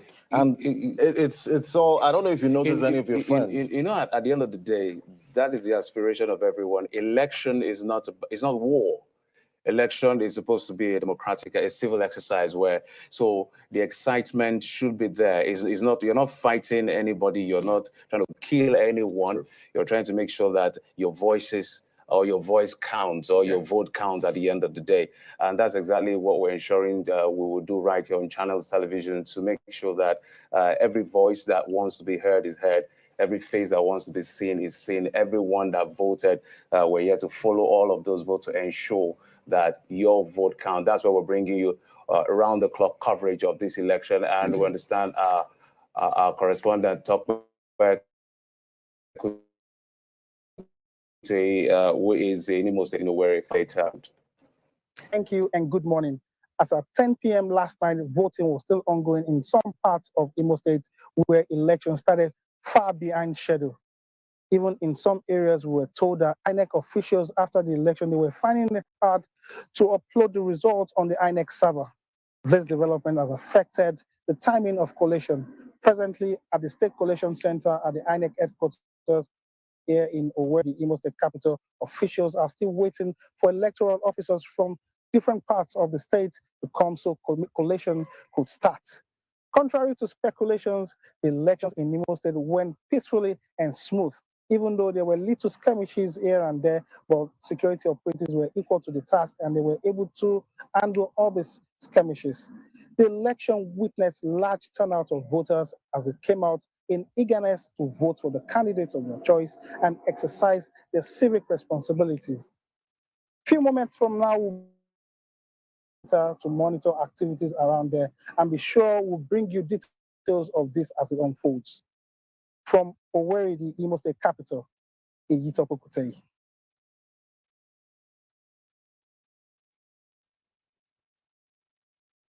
Well, our correspondent, Tokwe Kutei, giving us the latest just before we came into the city to ensure that everywhere is covered. And we also understand our correspondent, Aja Aliyu, in Bauchi, has something for us at the moment. Collation is ongoing here in Bakariduku Collation Center. Harrow Ward area, local Bauchi government area. The presiding officers and assistant presiding officers have all brought in their results here, and they are being collated in one of those classrooms. What you see are some of the presiding officers waiting for their turns. It's actually a queue. It's a very long queue. So this will take several hours before the process is done. Most of them are tired. They're really exhausted. I'm here with one of the presiding officers, and Mr. Can we have your name? Yes, Tijani Muhammad Sani. Okay. Yes. So can you tell us how long have you been here? Yes, so we have been here since around 5 p.m. So the collection is ongoing. As you can see, we are following the queue, and the collection is ongoing. So I don't know how long it will take for us to reach the collection officer there. So do you think you could spend the night here? Yes, probably. Like yesterday, we spent the night. Today also we may spend the night here. But I think as the way the collection is going is very slow. So you need to be interviewed and present the results. So I think we may spend the night here. I don't think we can finish it in time. Okay, so how was your day generally at the polling units? What was your experience like? Yes, my experience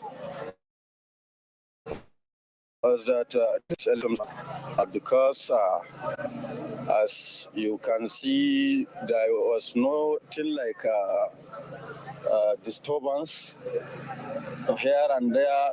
We did the voting very peacefully, very peacefully. So we did something that is very tangible, and we did everything well. Okay, thank you very much. Yeah. So this is the situation right now, as you're hearing from one of the presiding officers. Earlier today, we're in some of the polling units, and then we observed that voting was extended up until 9 p.m. One of the polling units we captured was Angwen Galadima Primary School polling unit in Surun Kangere registration area.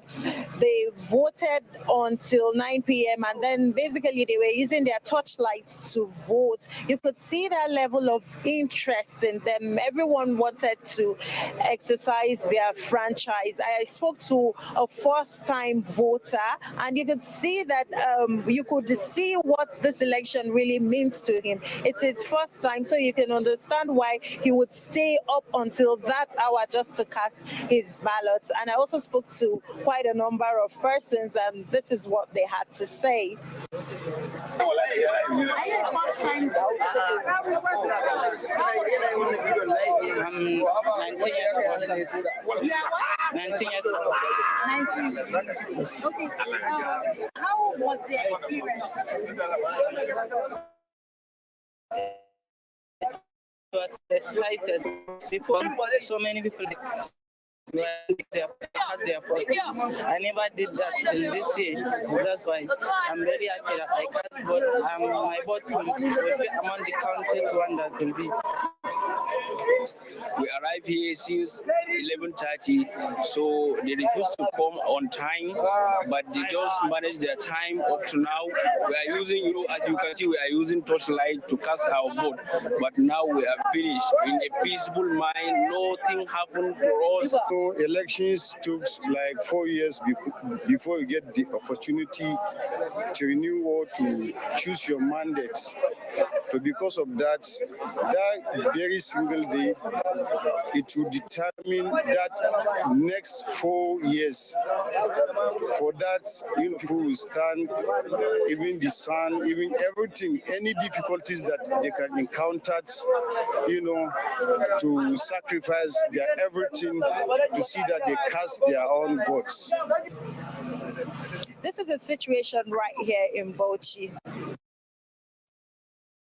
Well, looks like this late night voting is a trend across different parts of the country. Yes, you were seeing images from late in the night in Bauchi State. We've seen from the nation's capital, Abuja. We've seen from here in Lagos. In fact, in some areas, late night. We'll still keep our eyes on Abuja where that is happening. But you may have caught that reportage by our correspondent, Olu Phillips. Yet again, another late night issue, this time in the nation's commercial capital, Lagos, particularly in the Ajao Estate area. Well, Olu Phillips now joins us in the studio here in our election coverage studio to essentially give us an update. Olu Phillips, I know you've covered several. And he's looking so clean. He's looking clean, right? Everything. It doesn't look like he went to the field. Are you guys trying to threaten me? I think you've got your fair share of threats today. Yeah. The truth is, you've covered several elections in this country. This particular one, you've gone around different areas of Lagos. And up until this moment, people are picketing coalition centers. People are staying at their polling units just to ensure that these results are counted and uploaded.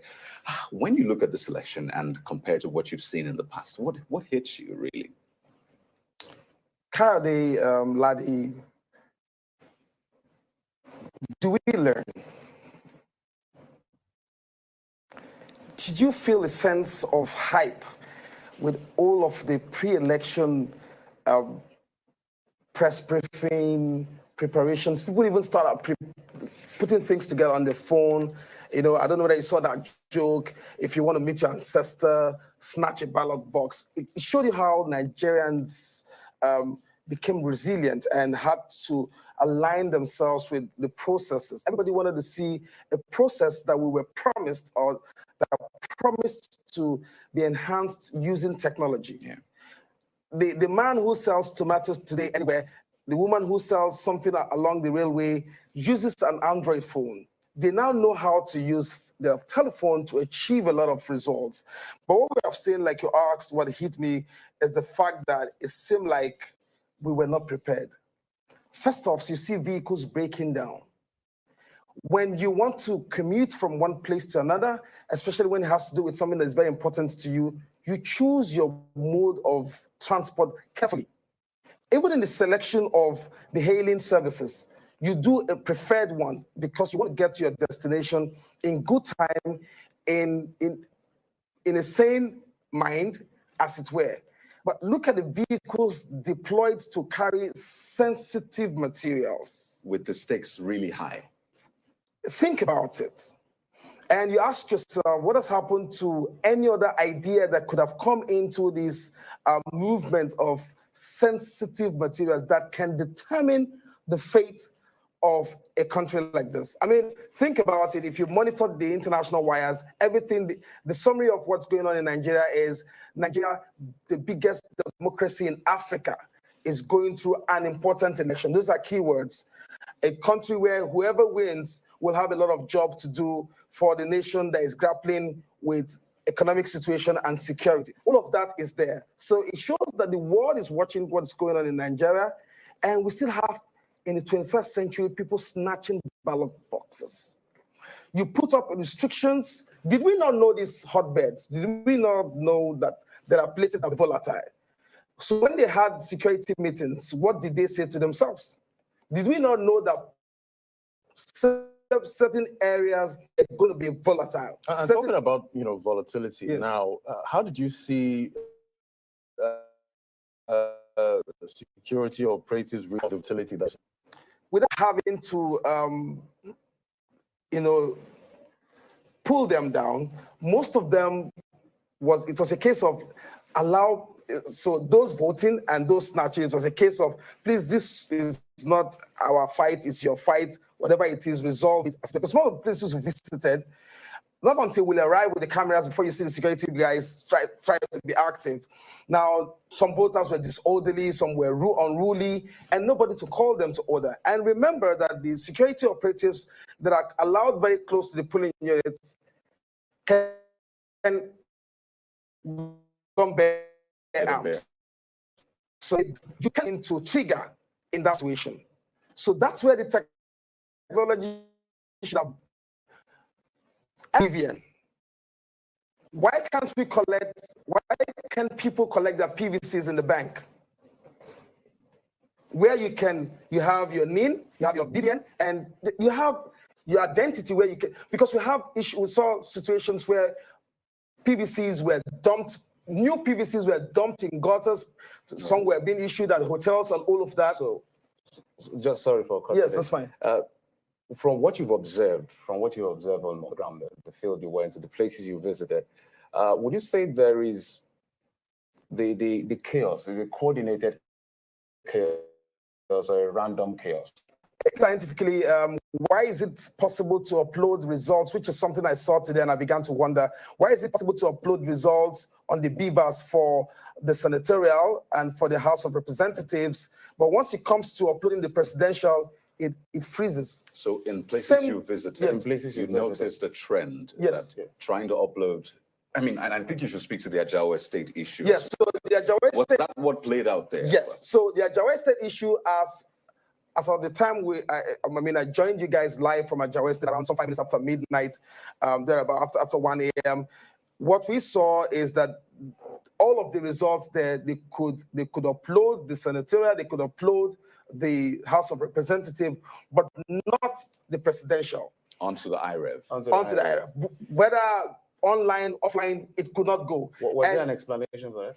Well, the guy there says, at some point he said he doesn't remember his password, that he needs to take the BVAS to somewhere in Oshodi, and the guy said Oshodi tonight. You can, as a matter of fact, it took the intervention of Channels Television. They decided to detain those guys. They said they were going to detain them, they're going to put them, yes, they were going to put them in a hotel, and until someone comes to explain why their results, over 500 people who have voted, cannot be uploaded in terms those who voted for the presidency, as it were. So I intervened. I said, listen, if you do that, this is a government staff. That's going to be a crime. Yes, but that shows you, and that tells you that how people are agitated after midnight. They can't even have their results uploaded. And the implication is that if they leave that area, which is at Ajawa State Primary School, precisely on Fatah Street in Ajawa State, if they leave without those results being uploaded, you can't guarantee what will happen. So you can't say to yourself that, okay, we pulled 20 names or 20 numbers or 30, or as the case may be, because there's no evidence. I'm really curious about this case. Did it get some sort of closure? I mean, it's almost 2 a.m. What was the resolution? Did they get some sort of closure? And the last clips that you saw on television, there was an extra detachment from the Nigerian police who came to get the INEC staff out of that place. You saw that yellow bus driving off. That's the last thing that happened there. The police came, took away helped the INEC guys to jump into the bus, and they drove away. So there was no foreclosure as regards those results from Ajawa State. Now, what we don't know, as we speak right now in the studios, is about 2 o'clock or thereabout, is what's going to happen tomorrow. Is there going to be a rerun there? What will happen to the results? Today, who has an accountability? Today. Who is going to account for the number of voters, even if they were just 10? So when this thing happened and the security agency intervened and took the officials away, were you able to speak to some of the voters as to their impression? Would they be coming out of that polling? No. They were all screaming, our votes have been stolen, they're taking our votes away. And it's not just in Ajawa State. We witnessed that in Ojo local government, just by Lasso Second Gate. Same thing, same scenario. I don't know if the producers are ready. There was something we had earlier where people were complaining. So what they did was to get the INEC staff to sign off on the document where their preferred or where the results are. That's the form ECFA. The form, yes. That's all they have in terms of results, and but they can't transmit. So they have a hard copy. They have a hard copy. So they got us to film that hard copy, and said to us that we'll be referring to Channels TV archives they will call us if they have issues with numbers, if there's a discrepancy in the numbers, that they're happy that we filmed those results, and if they can't get it uploaded, they will always refer to Channels TV. So we must keep that in safekeeping. Well, ideally, that's the job of INEC. But we're doing primary part of role to collect the results and call whatever result. But you had an eventful day, and I know Ladi will want to come in at some point. You had a very eventful day. I saw you at some point again where you were amid some people, and some of the officials were running towards you, saying that some people will try to snatch a ballot box, but they try to protect it. What happened at that point? Were they able to vote eventually there? So about 065 and 066 had those issues. Then on Alaba International Market, the challenge they had there also had to do with beavers. They were supposed to have like 3 beavers. They had just one. One did not contain all of the names. Some people came in uniform, as they claimed. They were running towards us when they saw us and said some people came with uniform in the small unpainted buses and tried to snatch the ballot box, but they protected it. And that was actually live on television when we were actually tuned into the live studios. I was actually talking when that happened. And the good thing is that they all ran towards where the television cameras were and where we have set up our operational vehicles. And so it seemed like those who tried to do that saw that ambience and had to quickly detour and left them with the ballot. So they had to pick up whatever that was left and put it back in the box and went to a corner and made sure it was secured before we could get them. So they counted and uploaded that particular result? In that, yes. Presidential? No. We left there. We left the scene because we had a call coming from Ojo, Alaba, on the side, on the shoulders of the Lagos Badagry Expressway, of the same complaint. So when we saw that they had already put together those results in a box, the issues there wasn't about uploading. It's about, but some guys came to snatch and they tried to protect it. So as soon as that was protected, we had to leave. How protection actually works, with other people with the thugs trying to snatch. It's called resilience. It's incredible because those guys, I'm wondering, I hope they weren't carrying any weapons or any sort of people are determined more than ever. You can see it, you can feel it, it's almost tangible as to how they're committed to the 2023 elections. And like you guys were saying earlier when I listened, that what people want to say is, if you won these elections, then you should have won fair and square. If you lost, then it should have been a fair and square game. People don't want a crisscross of activity where you, of course, I don't expect to see some landslides in most of the parts of I don't expect some people coming out. Remember, there are young voters who are also voting for the first time. They didn't know what ballot snatching is. So sometimes some of the places we visited, they were like, what's going on here? Some didn't even know it. So some adults there were helping them to say, okay, you know what? Look it up on the system, look it up on the internet before you can get. The good thing is that most cases like that, the polling unit is not far from where they were before, and they had to now locate where it is. With all this teething problem initially, people got on voting. Then some folks came and saw that voting has ended, counting is happening, and they want to take away the ballot boxes. You know, the International Crisis Group released a report just before the election, just trying to give people heads up. Lots of reports were released, but this particular one put Lagos as top flashpoint in Nigeria, followed by River State. But Lagos was top. And I mean, over 7 million registered voters. It's a major battleground for the parties, the candidates, the And presidential 6 million candidates. collected their PVCs. Exactly, in this election. And for you, would you say it confirmed that prediction or that projection that Lagos is a flashpoint for this election? And I know that you have a busy day tomorrow as well, perhaps to touch some other areas. But from what you've seen, largely, I mean, my polling unit was secure, was safe. In fact, people were making jokes. They allowed elderly to vote, you know, pregnant women. It was just a wonderful You had luxury. atmosphere. You had luxury. I had luxury. And I imagine Laddie's polling unit was the same as well. Yeah, it must be the same. They were playing music in Laddie's poll, I'm sure. And in all in Lagos, yeah, that all in is. Lagos. So, I mean, when you weigh it all together, as we wind down on this, really, do you think that it was a prediction that came to pass? I think it was a scientific study that was done, and they looked at all of the flashpoint areas and made a conclusion that this area to be in the works to protect what could happen, that it will happen. And obviously, we've seen that situation play out where those flashpoints were exactly the places where these ballot boxes were snatched, in Mafuluku, Oshodi, in Ojo, in Surulere, in other parts of Lagos. Before we talk for this session, there were complaints about the political party missing on the ballot. Do you experience it? Yes. So missing on the. So what a particular political party had its logo, okay, but not the name of the party. I had this man walk up to me in Benson Anoro Street in Ajawa State, say, "Young man, I'm 81.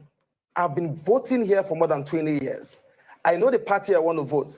I can only see the logo, but I can't see the name. Can we go ahead and vote?" We had to ask the INEC officials, who said, "Yeah, please just go ahead and vote." But some situations that if the INEC chairman is listening, tell us if those votes will count, those votes that went on logos and not on the name of the party. All right. A lot. Olu Phillips, clearly very interesting day you've had. I know that it gets even more interesting in the coming hours. We'd like to thank you so much for your reportage. I don't know if you're going to sleep. Clearly, we are not, because we're You covering should all actually this. go and sleep, because there's Catch some rest before there's a lot work to do in the today. morning. Your body needs So thank you very much, Olu Phillips. Thank you, guys. Well, we're due for a break now, but I'd like to tell you this. We're just getting started. So we'll go on this break. We'll bring you news in brief with Ayotunde Balogun. I will come back to take a look at some of the major issues to expect in the coming hours. Don't forget, the election has come, but it's far from going just yet. It's still a 2023 verdict on Channels Television. Stay with us.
glad you could join us. This is News Track, and we're reaching you live from our coverage of the 2023 general elections, the 2023 verdict.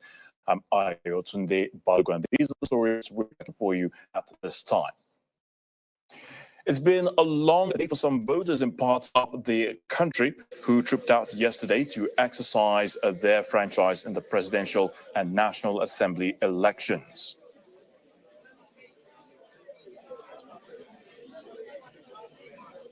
This is sorting and counting of ballots going on at a polling unit 138, new site in Lugbe in the Federal Capital Territory in the early hours of today, as was the case in some other parts of the country where the elections were extended beyond the scheduled closing time. The same was also reported at polling unit 089, a trade in another way in Abuja Municipal Area Council. We're here in Lagos at the Ajao Estate area. The polls also extended into the night.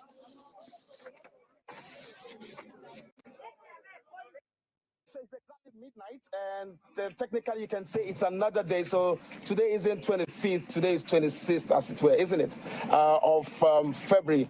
And we are still having a situation of collation and uploading of results. Can you tell us exactly what the situation here is, where we are, and what the situation has been long before now? All right, I'm Odiono Sarah, Ward Chairman at Social Document. So far, the election we had here across 36 polling units was peaceful, very peaceful. But one of the major challenges we had was the uploading of results, either offline or online. So we accompanied all the INEC officers with our polling unit agents to the collation center here in Ajao Primary School in Ajao Estate. And the major issue we have right now is the uploading of the polling unit 028. And funny enough, it is my polling unit, and the difference in the vote in that polling unit is massive for my party. And so the result was neither uploaded online or offline. And that is where our interest comes in. So this is the situation is a few minutes right now after midnight, and there's still a situation in Ajao Estate, and one that it's not very pleasant to the voters. You can see they are lighting all their touchlights from their phone to enable us to see some visibility here. This is the place where the collision has happened, and up to this second, people are yet to know what the fate of their results are, especially, they tell me, for the presidential results and numbers. And we also hear that this has to do with all of the results coming from Ajao Estate. Uploading them for presidential results has been a Herculean task. And this is what the situation is here. We still have some security officers here hoping to help in terms of safeguard and make sure that the INEC officials that are there also are safe. But the situation, as we can report here on Channels Television exclusively, is to tell you the results from Ajao Estate are yet to be uploaded in INEC, and these guys are really concerned about it. This is a very heavy because the results were not uploaded, and this is what it is. This is what it is. The vehicle is leaving. It's some minutes after midnight here in Ajao Estate. They are just leaving now. The people here are not happy with the situation. You can see they all have their touchlights on, hoping to have the results uploaded. Yeah, so after 12 midnight, they are running away. They are running away. Yes. They are running away. Well, indeed, security is critical in assessing the overall success of the electoral process. Well, early reports indicate that the presidential election may have been largely peaceful, with pockets of violence in Lagos, Edo, and Delta states. From start to finish, security operatives are part of the electoral process. In Lagos, for most parts, voters turned out early, joined the queue, and voted.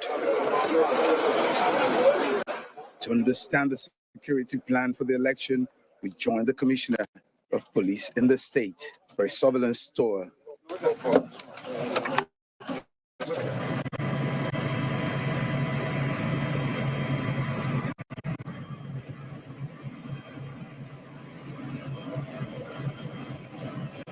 Police said they've got the land covered. They said they've got the waters covered. These particular states, we're taking off from the something to a better way to cover them than this bad eye view.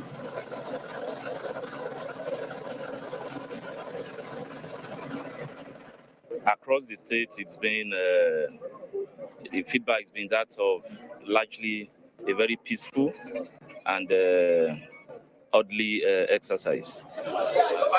In Ekpe Township, most polling units are quiet, and the process seemed smooth. Ikeja, Ogudu, and other parts of Lagos seemed calm as well. Let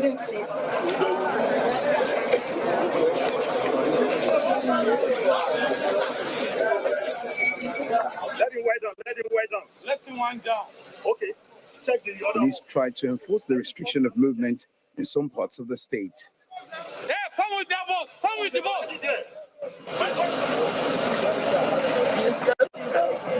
In Mafoluku area of the state, election materials are left in ruins after an attack on some polling units in the area.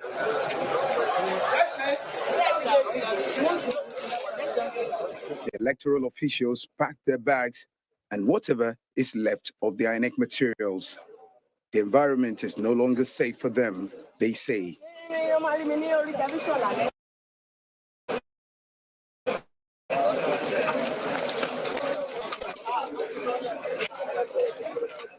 It's an admixture of very peaceful conduct in most parts, but we also recorded isolated instances of thuggery. One was the one we just returned from, which I led with the DC operations at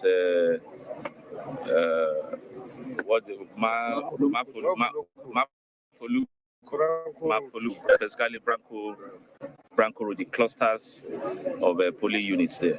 They had issues, and we went in there. We were able to stabilize the situation and rescue the INEC officials. Away from Lagos, there's a report of violence in Edo State. Suspected hoodlums destroyed ballot boxes at the point of counting. The Commissioner of Police in Edo State, when contacted, said he's aware of cases of thuggery reported in some polling units, but will not confirm the incident until he has full details.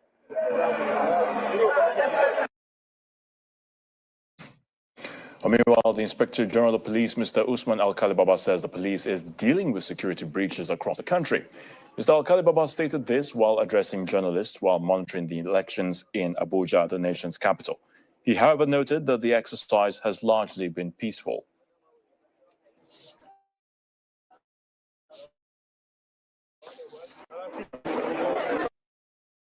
Also in a very critical period now, which is sorting and counting in most of the polling stations that we have visited.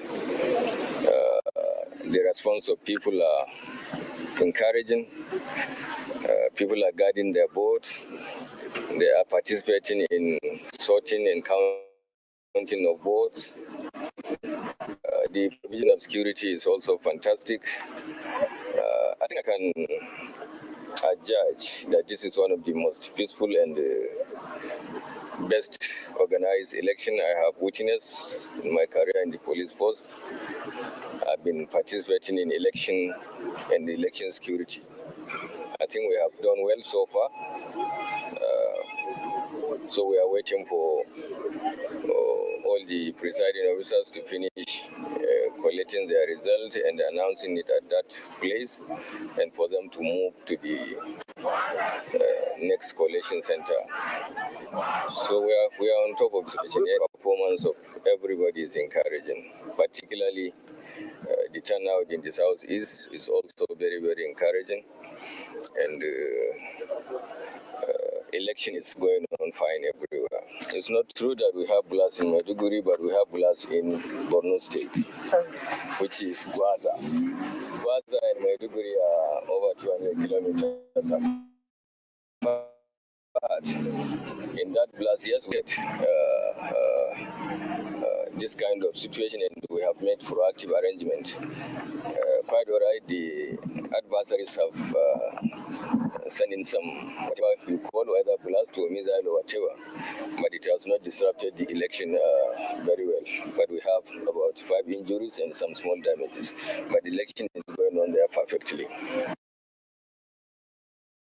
And that's News Track at this time. I'm Ayo Tunde Balogun. The 2023 verdict continues in just a moment.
Welcome back to our 24-hour coverage of Nigeria's election, the 2023 verdict. We're live right here in our global headquarters in Lagos. My colleagues are still here with me, Ladi and Jeffrey.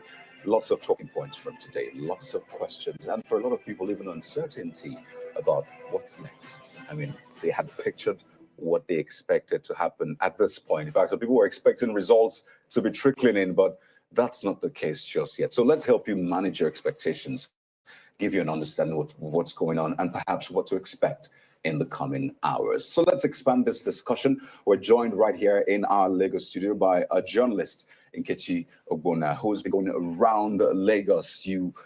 You've seen it all, as they say. Yes, we have another team in our Abuja studio.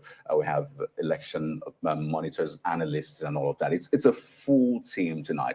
But let's begin with Nkechi. You don't look like what you've been through. I was just thinking to myself clearly, but what was your experience like in Lagos today? It was a very interesting experience. First off, my first protocol was at Aja when the fights broke out on social media. That was the first point I saw it. And we rushed there. On getting there, we saw people scampering for safety.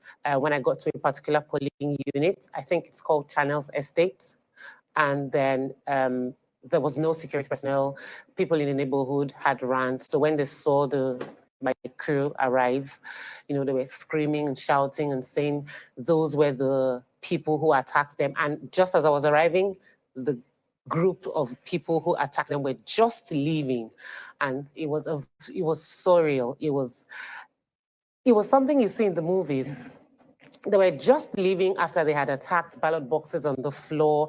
You could see ballot papers as well, some already thumbprinted.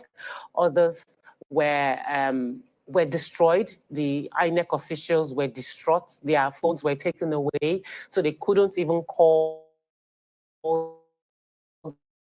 their superiors to examine, memorized or anything, so nobody to report to.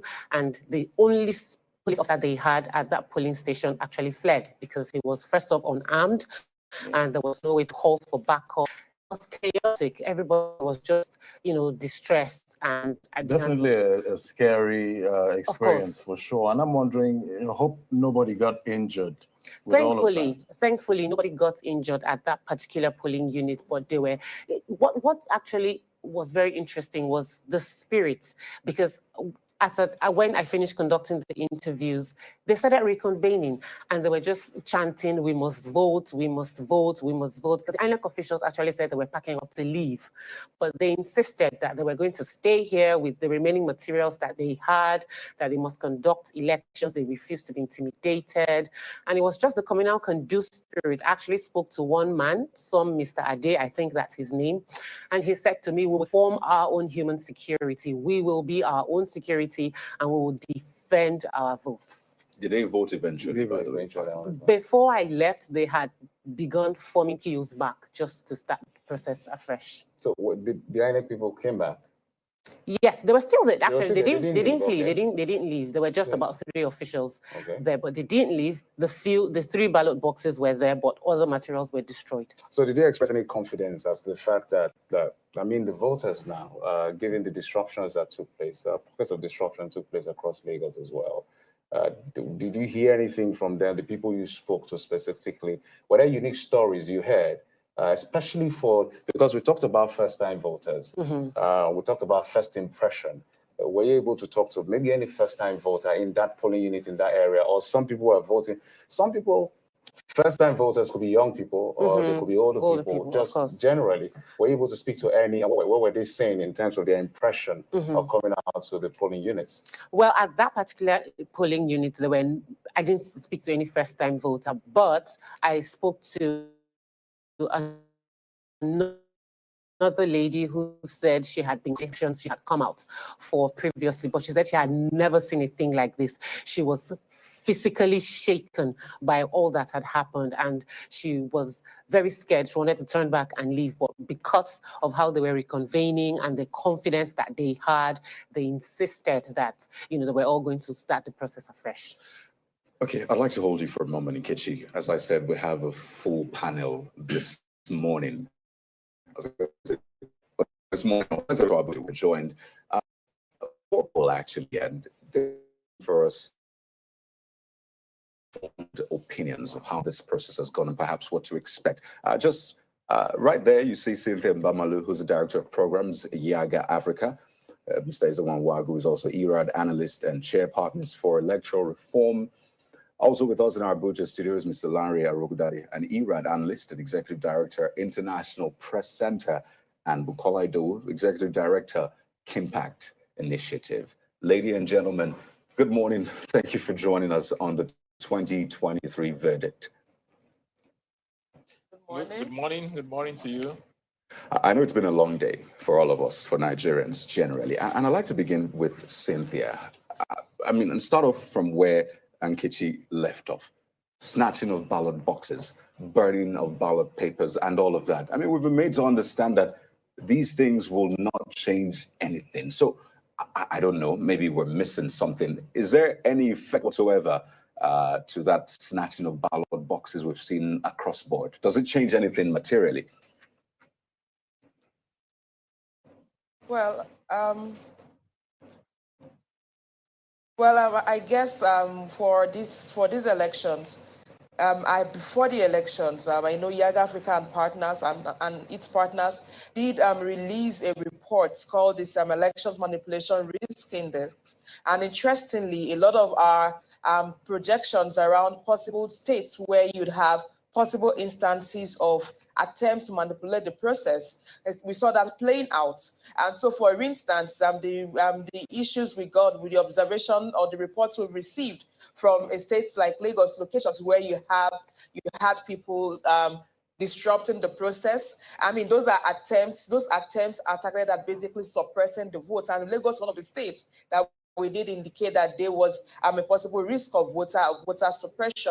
However, I guess why a lot of us are really tired of this kind of reports is because in the pre-elections, there's a lot of civil society partners did release several security threat assessments, be it the election manipulation risk index and so many other reports. And there was an expectation that with several mitigation strategies highlighted in this report, that security agencies would deploy officers based on inducement. We cannot continually have elections in our country where there are specific locations that are always prone to violence or disruption of the process. So while we may say perhaps this is not widespread, it's located in pockets of location. The thing is, when it comes to elections, what matters is that voters get the right to cast their votes and they get the right to cast their votes in a free and process where they're not subjected or where they are not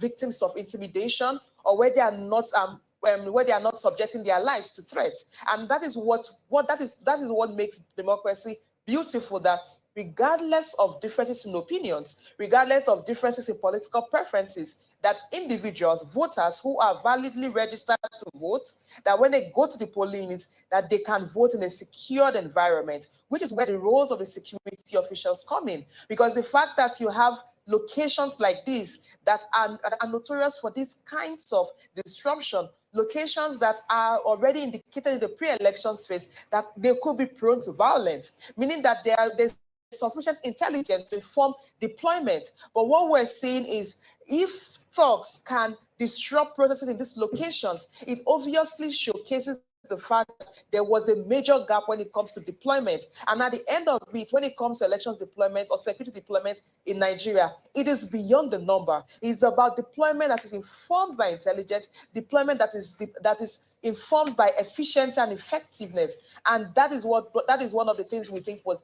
I believe, was lacking in this location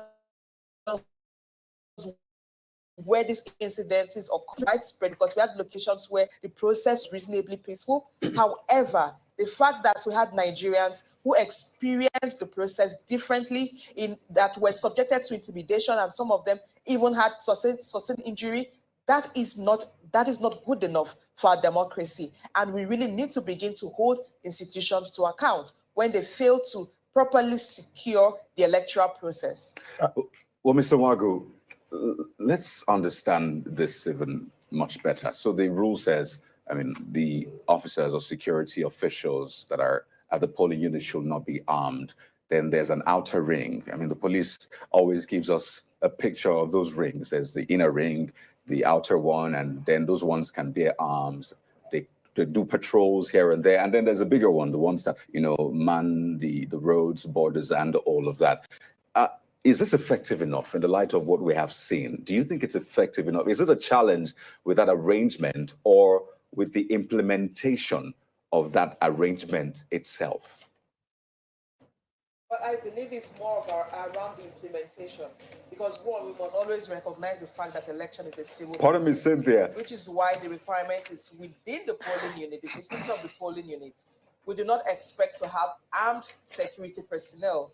However, because of the peculiarities of our elections, we have armed officials deployed in specific locations, not within the voting vicinity. So for instance, you have where you have the special teams deployed. Now the idea of these special teams that would be armed is that they are not so far away from polling units that where reports are made, easy instances, right? And so implementation, because if, for instance, based on the statement by the IGP before the elections on the structuring or the placement of both the armed and the unarmed security personnel, what we reasonably expected is that for specific locations that are traditionally prone to violence, that those security personnel that are armed are on alert through the process, in a sense that we shouldn't also have unarmed security officers running for their lives. It also questions, that also questions their dignity in the process, because the fact that they did not feel confident enough to even immediately alert the armed personnel also raises a major question on even the trust of the officials deployed to the effectiveness of the deployment. And we see this constantly. So the question is, when this plan is shared and the IGP releases this important strategy on how to mitigate violence, the major question is who ensures efficient implementation? Because if we have armed security personnel deployed to specific locations, and yet it takes them a longer period to respond to issues, then it means there's a problem with that deployment. And for me, it's about implementation and not necessarily the deployment. All right, so it's all about implementation for you. But let's go to Mr. Ezenwa Wagu now. Obviously, yeah, Kayode did mention, what kind of arms should security personnel actually carry, but at the end of the day, carrying arms is one thing, but how do we make sure that voters are not hurt, even though, the security personnel are trying to protect them? Because there are instances where, you're trying to, but at the end of the day, when it gets really heated, how do we make sure that the voters are protected?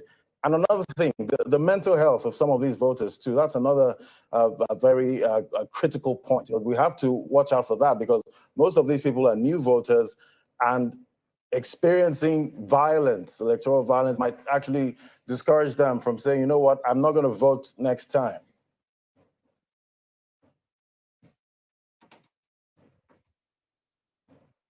Well, I think, first of all, I'm not sure that there's anyone who has seen the election security plan of the Nigerian police, National Election Security Plan. And I thought that before this election, it should have been a public document that citizens can interrogate and engage, and probably even offer some suggestions on how to better water. So what we have are deployment arrangements that are worshipped like a shrine by the security agencies themselves. Then you also then call to question the role of the Interagency Consultative Committee on Election Security. The idea of the Interagency Consultative on Election Security is that you are able to pull in all the muscles around the political, the security environment which means that you have the DSS involved in it, you have the NDLEA, you have, and the strength of all of these people is that they can bring, for instance, intelligence, to be able to say in Moshi area, in Ajao Estate, in Aja, intelligence can come to say there will be plans to be able to disrupt this, and these are the things that we're going to do. But like I have often said, what we always have is explanation. There is always explanation as to why things happened. There is never been a situation in which we were able to happen because of intelligence. Because we did this, we mitigated the ability of the people who wanted to disrupt the peace to do so. So you will have the IG tell you, well, these are pockets of, there were pockets of violence in different places. But every, activity of violence reduces and diminishes us as a people. This is an election in which the attention of the world is focused on Nigeria. And some of these things that we explain, cause wonder for those who are watching us. They want to think what kind of people are really. This is a country that has capacity, human capacity in every area. But the ability to harness it for the public good is probably, for me, what the challenge. So when you talk about mental health, the NDLEA has a component that deals with the issue of, drug abuse, both for the perpetrators themselves and even the psychological engagement to the new voters that you talk about. That's why they are in the access that I talked about. But their activities are shrouded in secrecy. And as civil society, we have said, look, we don't want to be part of your operational engagement. But it is possible for you to get the media and civil society to oversight what you do, and we can bring suggestions that probably can help you do your work better. But as you know, there is territorialism. Everyone wants to safeguard his stuff, and then the work is not done. So for me is to say, lessons learned. We had violence in 2019, in 2015. After every election, there is an election audit. There is also election security audit. Of what value is all of that? In what way does it improve the next election? You saw the IG on television telling you that that he has not seen this kind of, that this election is the best since he started. And you wonder from which perspective that kind of comment will be coming from, when there are visuals from, or even from channels alone since morning, showing very clear activities of people who have come to disrupt the peace. And as we speak now, there is perhaps even no arrests. And that, for me, is why I keep talking about service delivery outcomes and value for money. The deployments, 400,000 boots means a lot of money in terms of allowances, in terms of equipment, in terms of deployments, and all of that. Can we match it with service delivery outcomes? For every of these infractions, who will pay for all of those things? So we put in money. Immediately after Monday, we move on as if nothing happened. And then we wait for the next election, and then everyone deploys. So it is time that after elections, we make a demand and say, how much did we commit to security? How much did we commit to election administration? How much did we commit to X, Y, Z? And what are the service delivery outcomes and value for money that we can get out of this? Well, Mr. Wagu, I'd like to hold you on a moment and take our viewers to that polling unit in Lugbe, the nation's capital, not far from you, actually. We've been following that particular polling unit. It's almost like a case of what we've seen across board as well. We understand that sorting and counting is still ongoing. Our correspondent is still there. I would like to just show you some live images from that polling unit. I mean, what do you know? It's to 3 a.m. on Sunday morning, and counting is still ongoing. We'd just like you to listen in, and we'll continue the conversation in a moment. 374, 375, 376, 377, 378, 379, 380.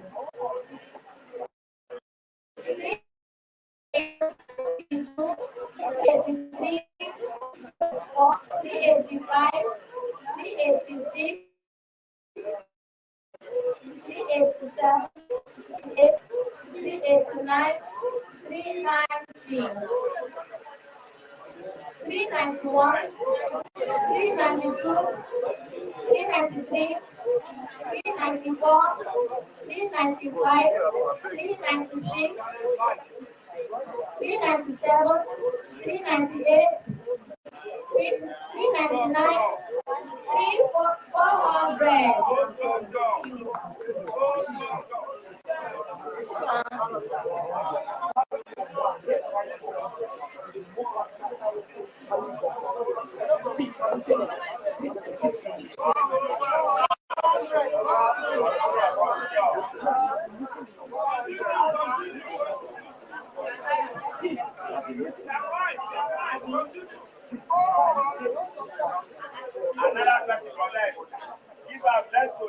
Well, counting is ongoing, as you've seen.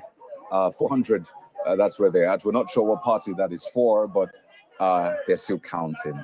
It's at Lugbe polling unit. It's called the polling unit 138, new site, Lugbe, in the nation's capital, Abuja. Guys, I mean, it looked like she wanted to stop counting, but they had to prompt her to keep counting. I think what I suspect happened, maybe she counted wrongly. You know, when you have counted repeatedly and you almost, maybe instead of saying 400, he said 300, guys. We're hundreds of kilometers away from that location. It's hard to tell what's going on. Yeah, but you know, I could hear them trying to correct her. That she's not.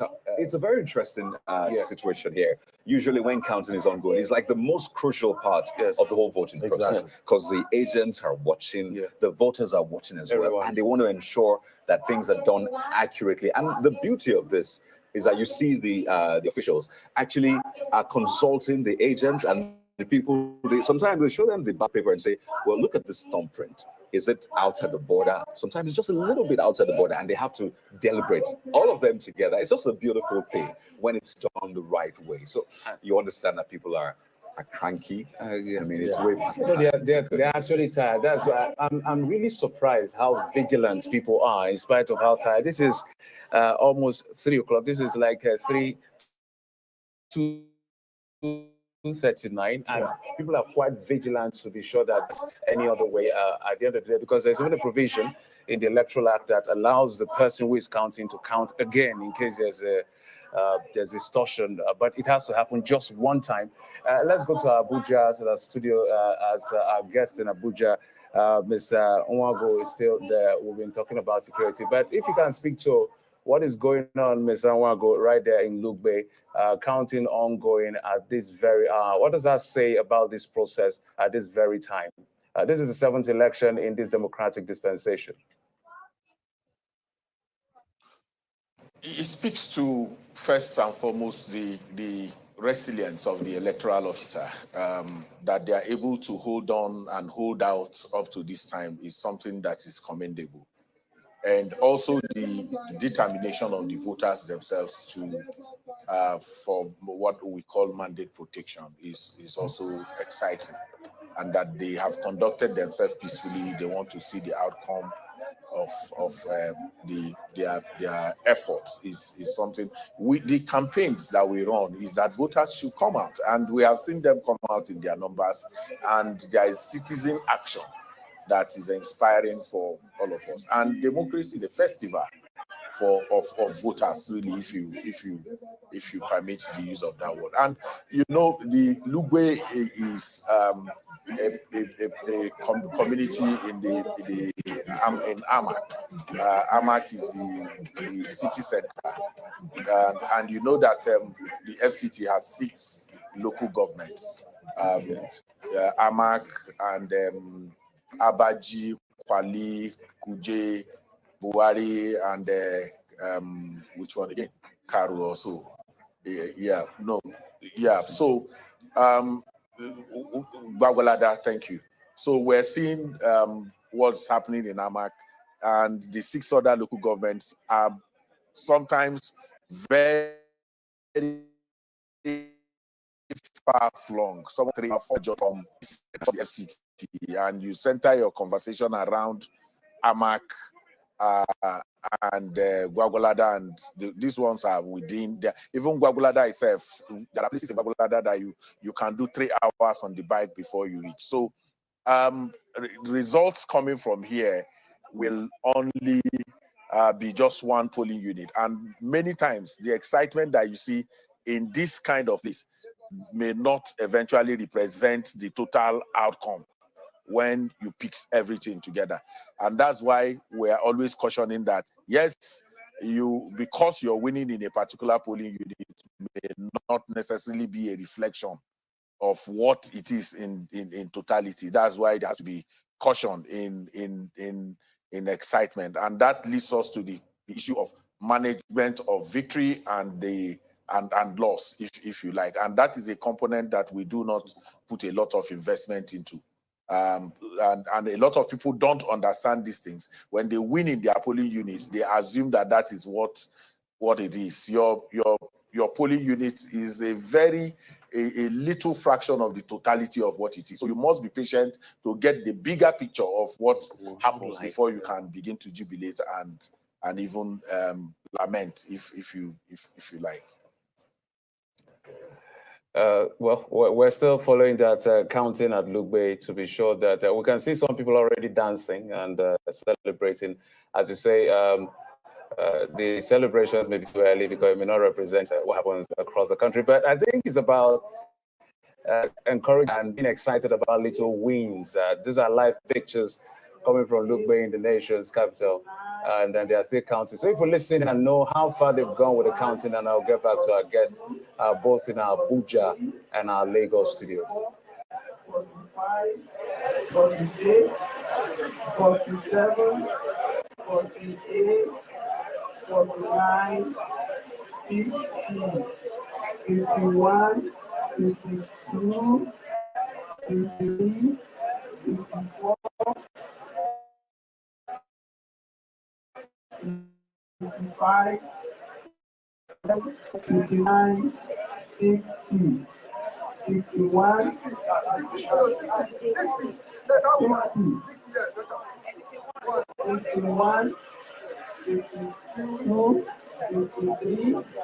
64, 65, 66, 67, 68,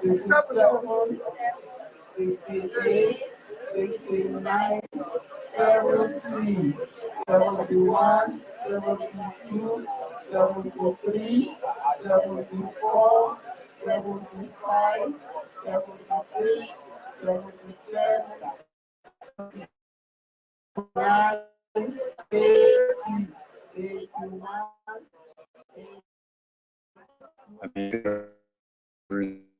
Until 100. That's got a game of numbers. That's what election does. Game It takes of you back to the basics, and you have to make sure every vote counts. Well, let's continue our conversation. Yes, it looks like it's going to be a long night across the country. Let me go to Mr. Larry Rogundade. I mean, you've literally seen all of the twists and turns in this very intriguing election. I know that usually when people plan for projects, they always plan for worst case scenario. I don't know if this scenario was in your plans, this scenario of not having the results in IREV, people counting, still counting at almost 3 a.m. I don't know, is this something you envisaged, and perhaps how did you plan to approach this if it was part of your plans or projections? Well, it's quite obvious that we didn't plan for this at the level of civil society organizations working on elections. We invested a lot in electoral reform that produced the Electoral Act 2022. We were quite excited about the fact that the law allows the use of technology, but we also knew that the election it's not just about the logistics, the enabling environment for that election, for everything to be put in place. And if it is at the level of civil society organizations working on electoral reforms, I think we did our best in providing, the needed, support, and up to and including the election manipulation risk index, which Cynthia talked about, earlier, and various other, security threats, assessments. So to that extent, I would say that the idea, the understanding that it would take a lot to have, credible election was quite there, and this was really put, on the table. So definitely, we didn't expect that we'll still be having, counting of, results, by now, which would then speak to different aspects of this election in terms of, the time of arrival of election, materials, the level of understanding of the officials, manning the various, polling units. I got a call around where I saw on a Facebook post by a colleague around 4 p.m. talking about the fact that they were still waiting and that voting had not commenced. So I had to put a call through to him in Lagos to know what was happening. And it was all about, first, late arrival, and then secondly, maybe the level of understanding. In about 3 polling units here in Abuja, which I visited earlier in the day, yesterday, in my Tama area, polling units 142, 143, 144, along Ghana Street, you could see that the officials had a very clear understanding what they were supposed to do. So once you checked your name on the wall and it's there, then you come. Once they do the capture, you are accredited, that is, they use BVAS capture. And once you're identified and you are okay, they immediately give you the ballot papers for you to cast, your vote. So you didn't really have a situation where you have this whole idea of first accreditation and then people are waiting and then getting excited. I think that my colleague and others finally voted around maybe 7 p.m. And the one other thing that we did, which we were also doing, was in terms of helping INEC, was to disseminate information, the various INEC hotlines. And I had to send it to him where they said they had problem with BVAS. I said, call these lines, they will be, of help with you. So looking at all this is not where we really expected. But like I said, it's all about the enabling environment. In my interview on your station, when we're looking at dividends, really promised and said, "Oh, I would deliver, credible elections," and that there was a need for him, to walk, the talk, because it would be too bad if we continue with this, like where a president that is going says, "I will do my best, I will give credible elections," and then we have challenges with the process, and then the next president comes and say, I know this process was flawed, but we will do better," and then we are all excited, and then the same thing repeats itself. I do not think it's quite ideal for democratic development. Now, for the pockets of security problems that we've had, which I do not think we should just take lightly and say, well, they are pockets, just like Eze was saying earlier on. We also have to put this in context. And one of the contexts was the fact that 3 days to this election, the presidential candidates of all the political parties gathered at the ICC in Abuja, and to the view of the entire world, signed a peace accord where they did say that they committed to saying that they will conduct themselves peacefully, their supporters will not disrupt the process, and that as a matter of fact, should the worst happen, they could actually be taken up. I feel that that sign itself, we didn't have a situation where there has to be commitment. In fact, what they read, the peace accord that they signed, was actually read. I thought that perhaps maybe going forward in future, we would have to let them, read those things themselves as if they're actually making, a broadcast. And then beyond that, hold them accountable for that promise that they made and have, concrete action. So they signed that accord. Did we see the presidential candidates now addressing their supporters after saying that you must not Mr. Arogundade, these kind of things must not happen? All right, thank you so much for your response there, Mr. Arogundade. But let me go to Mr. Bukola Edo now. Obviously, we've all been suffering the whole cash crunch issue now for weeks before the elections. And I want to know if vote buying has been eliminated, in this election with the withdrawal of all of the cash from the economy. How do you see it? Do you see people still selling their votes? Well, it's not an incident that you can say like you of the obstacle Oshun, even Anambra, and of course, some people might believe that the issue of Naira scarcity contributed to that, but at the same time, what we were dealing with could not even allow much people to really focus on the issue of vote buying, because what do you want to pay for when at 11, 12, you've not even seen ballot paper, you've not even seen INEC officials, and in some instances, you don't even know whether it's going to hold or not. And then what we have, the visuals we've seen on the screen where counting is still going on the following day and as at 2:30 a.m. So, but of course, there were reports of pockets of that in some locations. But what I'm trying to say is that it's not like it's that widespread. And we can also say, well, Naira scarcity contribute to that, but in circulation contributed to that. But at the same time, it's not a widespread scenario we've seen. Well, and I hope it's not contributing to some of the issues that we're actually going through at this time.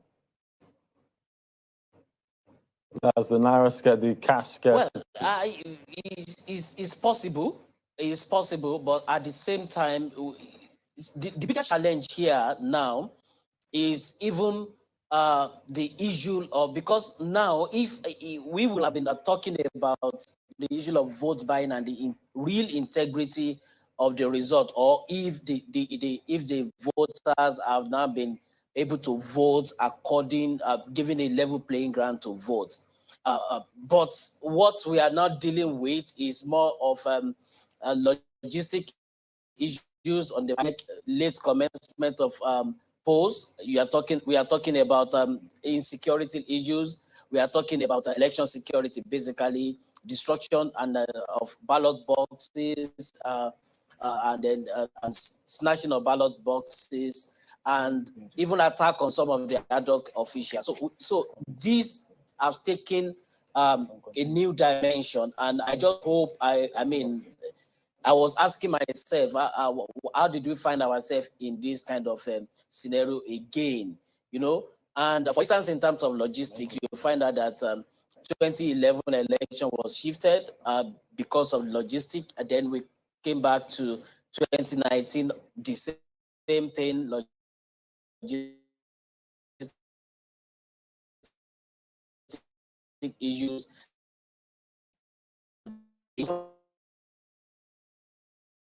They all have reports. I can tell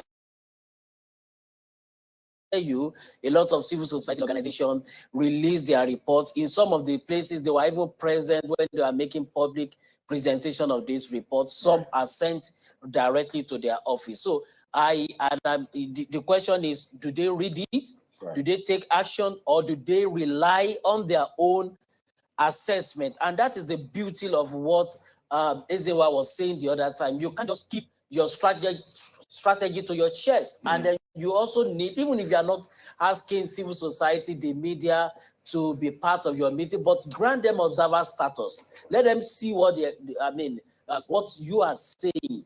They also have a say. They're also close to the citizen. All right. And they have things they can actually advise, suggestions. Right. And I must also say that in most of those places you've seen those attacks, it is not because they have not been notified. Right. They have been notified. They know what is going on, but I don't know. Well, you have raised some very important just questions. missing along the line. Right. You have raised some very important questions, and someone asked, would you blame the new Naira notes for literally everything? You've talked about security and all of that, but let's quickly cross over now to that polling unit. We've been keeping our eyes on that polling unit in the Lugbe area of Abuja. I don't know whether to say it's a bright spot, a silver lining, or a downer, really, because on the one hand, you can see people staying up until this time just to ensure that the process is completed. But then on the flip side, you remember that voting time was meant to be from 8:30 to 2:30, not a.m. p.m., by the way. So, I mean, it's mixed feelings, really. And I do hope that we're learning lessons from that. We'll ensure that we'll give you the result from that one. Let's listen in. I think that one of the officials is speaking now to the voter.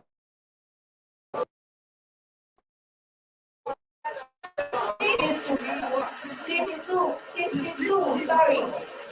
63, 64, 65, 66, 67, 68, 69, 70, 71, 72,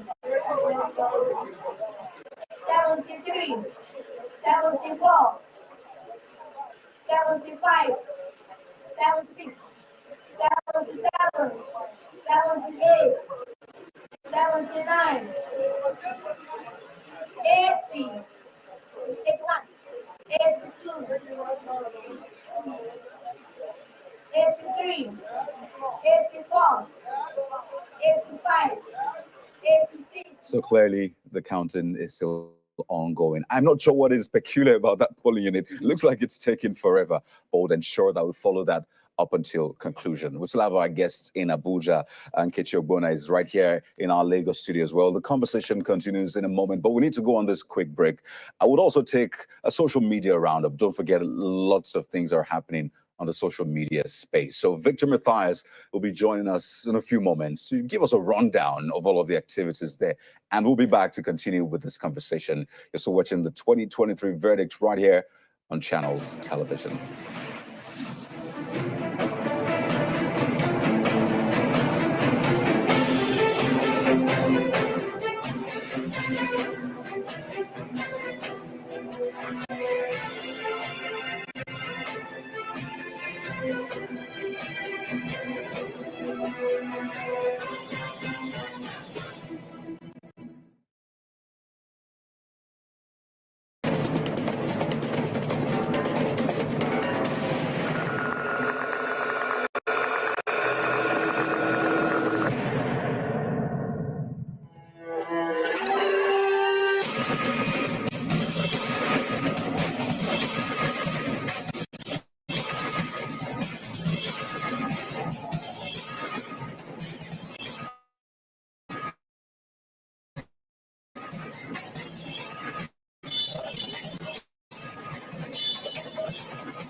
Many thanks for staying with us. Of course, you're still watching our continued coverage of the verdict 2023. That's the coverage of the elections going on in the country. I'm Victor Matthias, and of course, I am here to take you through some of the things that are going on the social media. But before we begin with all of that, let me first of all take you through the top trends currently, right now, what Nigerians are tweeting about, what Nigerians are talking about. And interestingly, everything that is going on the social media is actually dominated by what is going on, in the elections. We have presidential elections 2023. We have upload the results. We have wait INEC results. And of course, we have 2023 verdicts. Those are some of the hashtags that Nigerians who are monitoring the elections are using to tweet. So you can also be part of the conversation. Send your tweets, send your pictures, send your messages. Don't forget, use those hashtags. And of course, you should also tweet to our channels TV. But let's take a look at some of the things, that have been happening and, taking out things that you have sent to us. This video we're going to start with is actually Magodo in phase 2, where the residents have actually been, as at the time they posted this video, that was around 10:49. The residents were still waiting to cast their ballots. I mean, it's been a long wait for them, and they're waiting and waiting. Hopefully, that should have been sorted out, and that polling unit should have provided the materials for the electorates to exercise their civic duties. Hopefully that video will come up in a short while. But up next is another video. This time around, it's of residents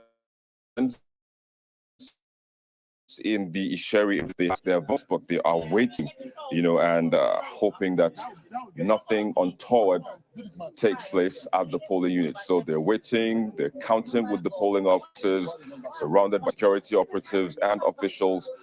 They're watching, they're waiting, they don't want anything to go wrong. And that's why they have turned on the lights from their phones, flashlights, and all of that, guarding their votes, just to make sure that the candidates that they voted for, have the right number of votes recorded for them on the collation paper. Up next, we have another video posted by Twitter user, Redcap Blondie, with the accompanying words, "When the youth determined to take back the country, nothing can stop that." Now, this video shows voters holding their phones as well, and they're looking at their ballots as it's been counted by officials of INEC.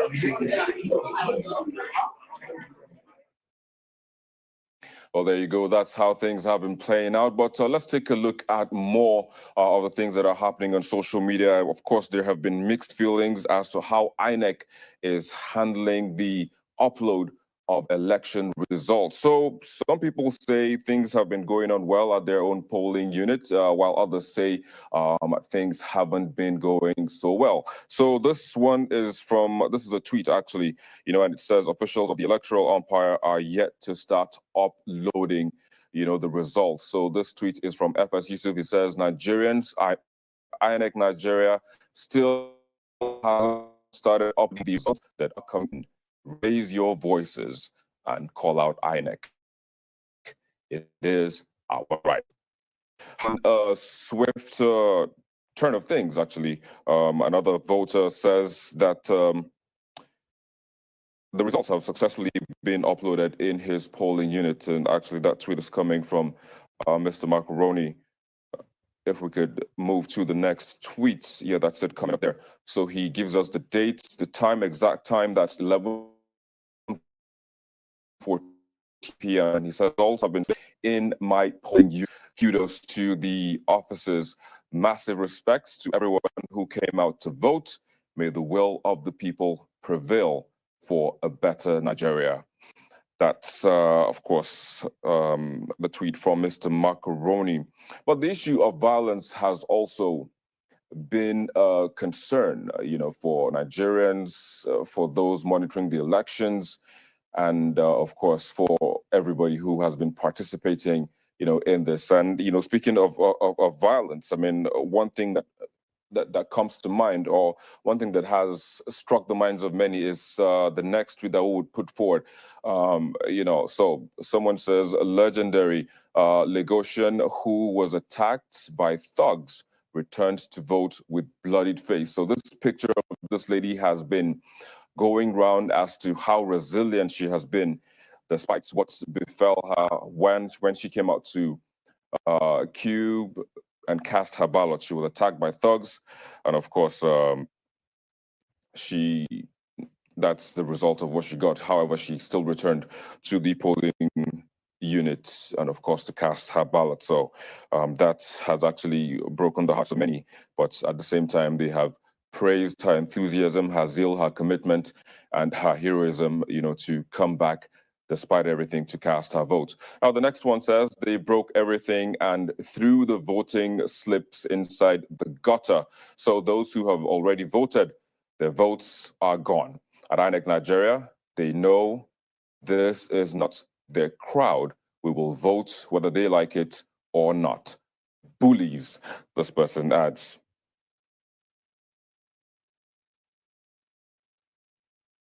So now we also have issues which is actually very worrisome. Now, this tweet is alleging a kidnap of a voter by armed officials of the military. And of course, it has drawn so much concern and ire of Twitter users in the country. He says, guys at Akintola Gate has been taken by men on military uniform to an unknown location. He dropped an SOS message to a friend. He might get killed tonight. Hopefully that doesn't happen. Says that police NG at Ben Hundein, where is Arkin? Let's now take a look at another video, and this one is showing the commitment and resilience of Nigerians as they also await after voting with their phones. Time is far spent, but they are helping INEC staff to light the area so that things don't get mixed up as results are being collated.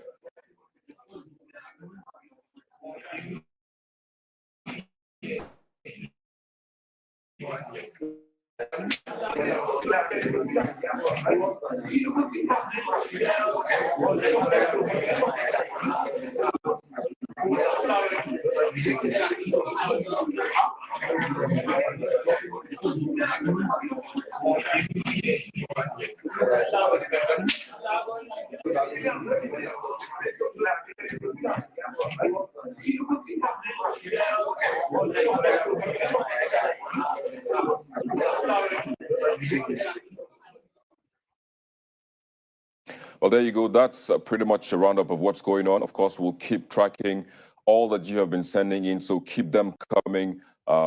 Keep posting those tweets, keep posting those pictures, and of course, you can also email us as well. So don't forget the handles to do all of that. Of course, it's at Channels Forum on Facebook, at Channels TV on Twitter, and using the hashtag 2023verdicts. And also don't forget, you can send us an email at 2023verdicts@channelstv.com. And best be having your fingers sticky and stuck to digital channels, be it on mobile, tablets, and PCs, to be kept well informed with what is going on around the country, especially as regards the election.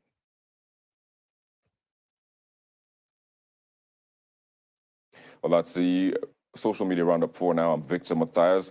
The continued coverage, of course, will continue in a moment. Please stay with us.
Well, Nigeria decides 2023, as we say, but this particular decision is looking like a long-drawn one, especially with lots of uncertainty. And I'd first like to appreciate our guests and you, our viewer, for keeping vigil with us.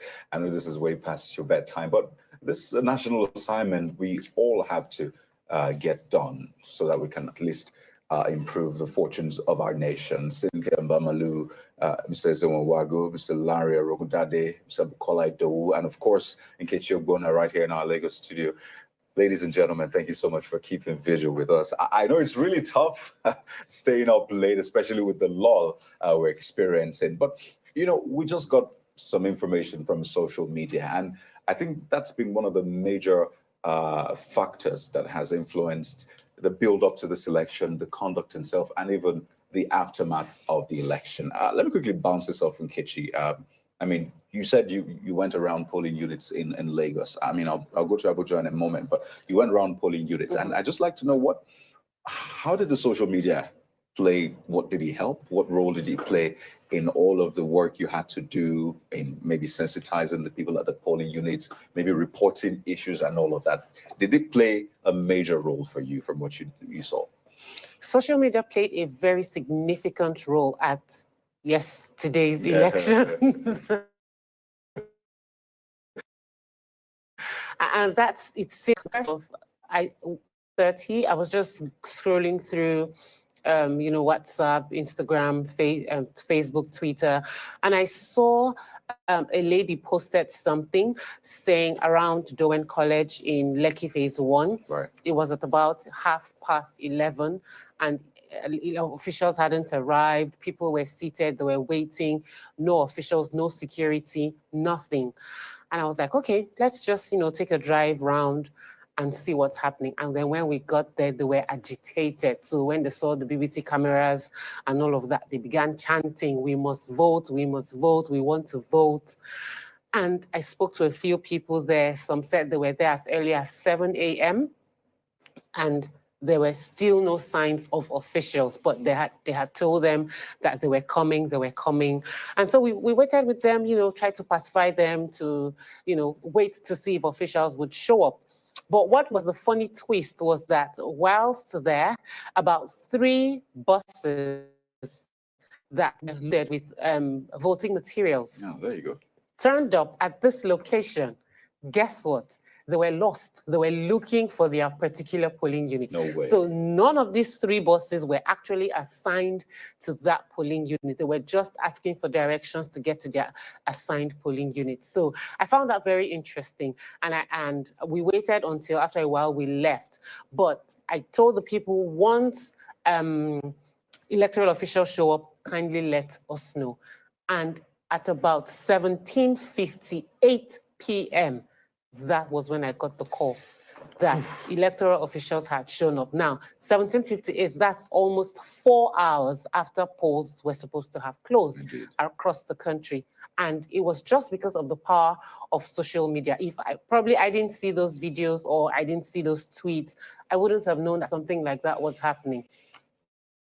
Very important point you made. And downsides, which to social media. We can't talk too much about that, but it's played a key role. And let me take this to Abuja. Cynthia, I know that Yiaga Africa yesterday put out a statement on social, which is a place you play actively as well, particularly about concerns Yiaga has with the upload of results, with IREV and all of that.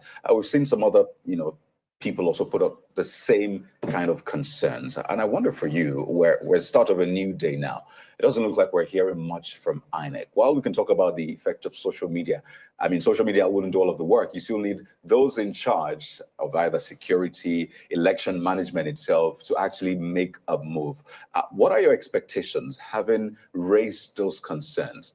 What are your expectations, Cynthia, in the coming hours? I mean, the day for a lot of Nigerians hasn't ended just yet, up until those results come out. So what are the expectations for you? Points. And one thing I believe is that we need the Electoral Commission, the officials who are currently still conducting either those still counting or those who are at the collation level, to just ensure that they comply to the rules. You raised the question around the results portal. I think for a lot of us, we expressed our disappointment, and Yaga Africa especially, because the INEC results viewing portal was an innovative idea that we believe did promote transparency in the results management process. We saw that deployed in previous off-cycle elections, recently in Ekiti and Osun, and we did see the value it added to the process. It was a sort of checkmate on when it comes to made the elections. So a lot of what and civil society partners did promote this platform and ask people to create accounts and go on the platform. However, what we saw,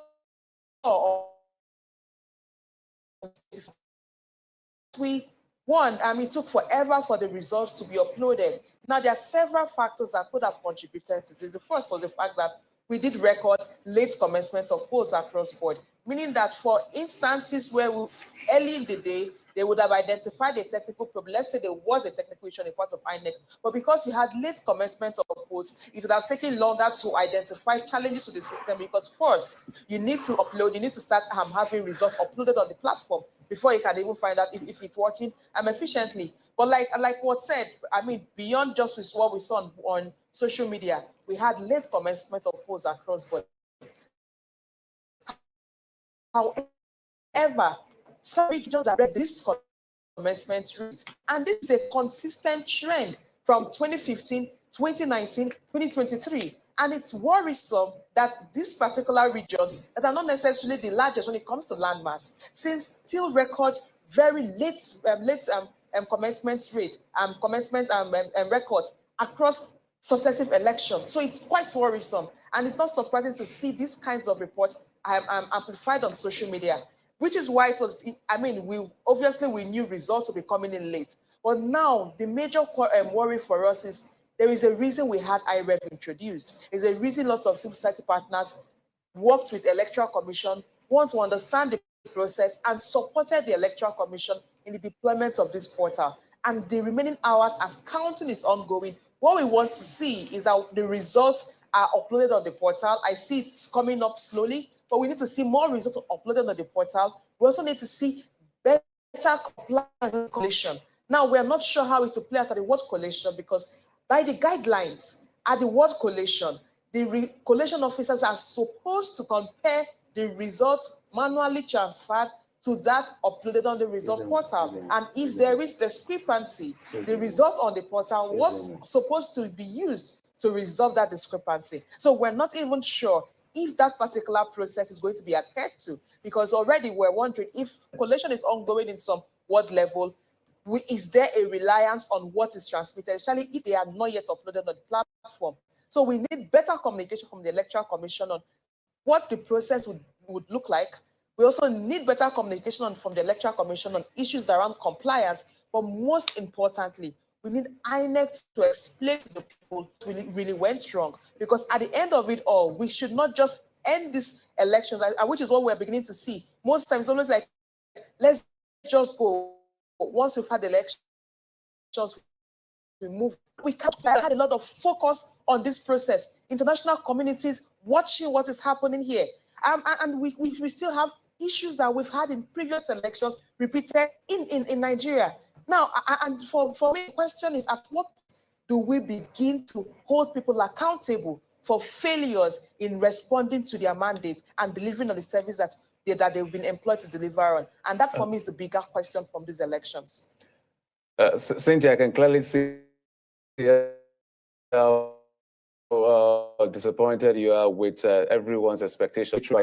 I know literally I was expecting that the portal will be flooded with results and begin to see certain direction.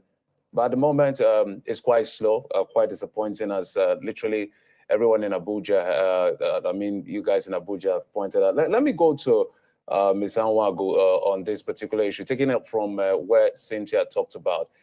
Ms. Anwagu, what do you think? How do you think that Nigerians will interpret this I don't know, let's call it silence from INEC, because INEC has not said anything concerning why things are slow, why things are the way they are at the moment. And this could give room for conjecture, perceptions, all kinds of interpretation and all of this. What do you think the general populace and the international community will interpret this to be in terms of, quote unquote, the silence coming from INEC over this uploading result in the portal? Well, I thought that INEC had perhaps been communicating quite a lot more when we were rehearsing. And then when we got to the day of the dance, they are mum. And it's surprising and shocking that I had even said, look, why don't you promise less and overperform?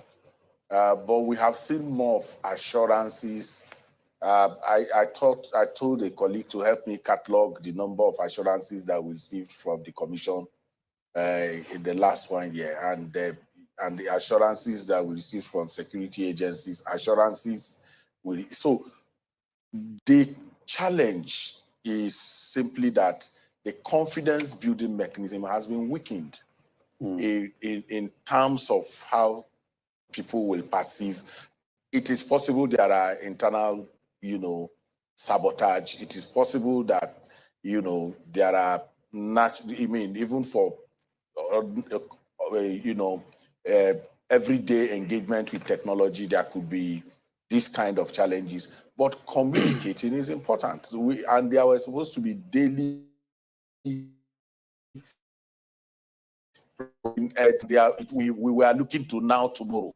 The way it ended was tomorrow we will continue, and nobody thought that a statement is important. And when we say these things, it's not an adversarial engagement with the Commission. You have a director of voter education. You have the chief press secretary to so you have the INEC commissioner in charge of voter education and information.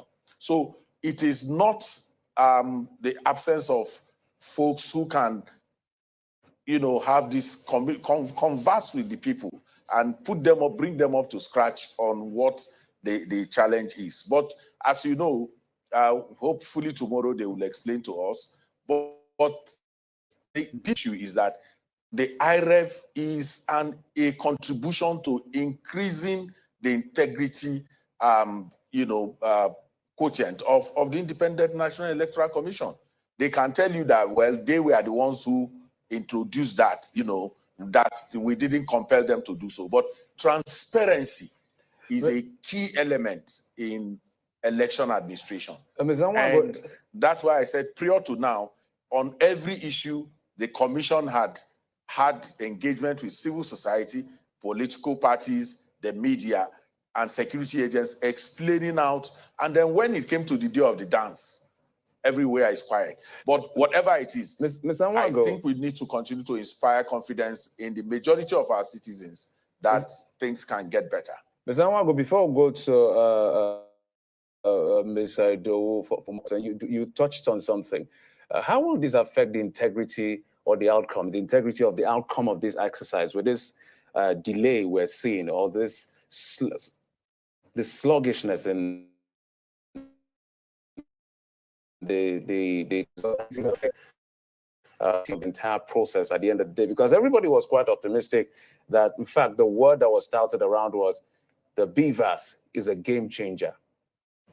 Is this now going to be the opposite of exactly what I don't think that the BVAS has stopped being a game changer. It is still a game changer. In terms of performance, I don't think the BVAS has done terribly bad in the way. What has happened is that it's slow.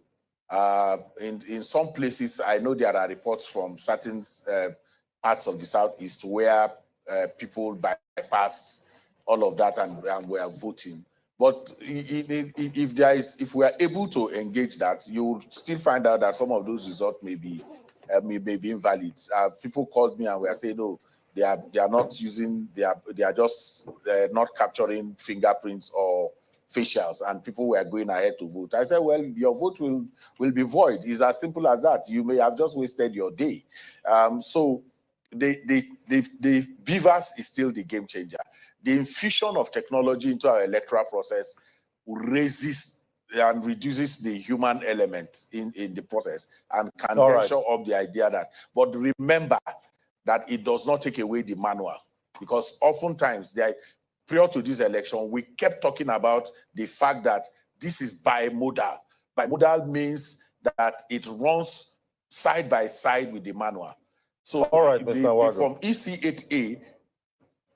All right, Mr. Nwagu. So I guess it's still, BVAS still remains, a game changer, and obviously there are still other ways for it to, get better. But we'll come back to you and continue that conversation. But let's head to our correspondent now, Lucky, right there live at Lugbe. Lucky, what's the updates there?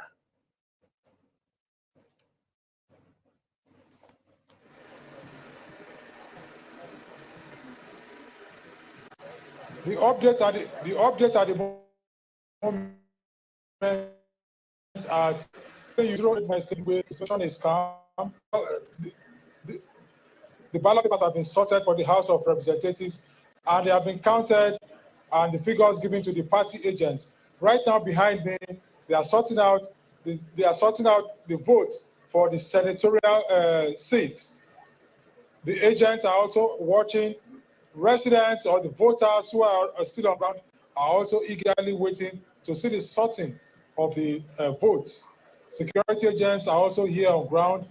Officials of the Civil Defense, Nigerian Navy, the police have been on ground since the morning, and even up to when the sorting started at 1 a.m. The sorting is still going on right now, and everywhere is calm.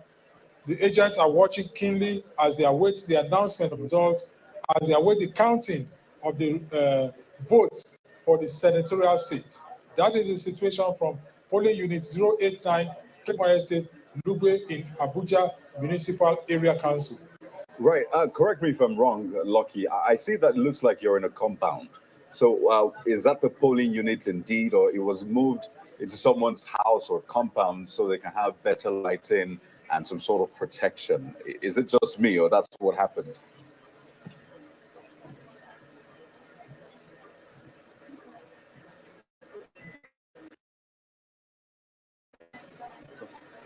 Can you come again, please? I'm asking, so looking around, it looks like that's someone's compound, like someone's house. You're in the compound of the house. So I want to know if that's actually the polling unit where the election was meant to hold, or because of the exigency of time and darkness, they had to move to someone's house so they can have access to light and maybe fence to get protection.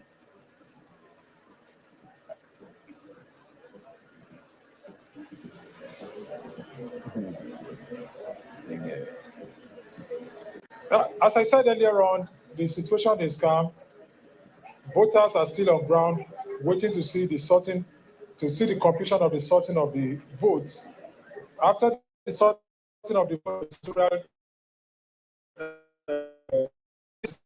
are eagerly waiting to see all the votes sorted out so that counting can start in earnest, and thereafter they can have the results to go home with.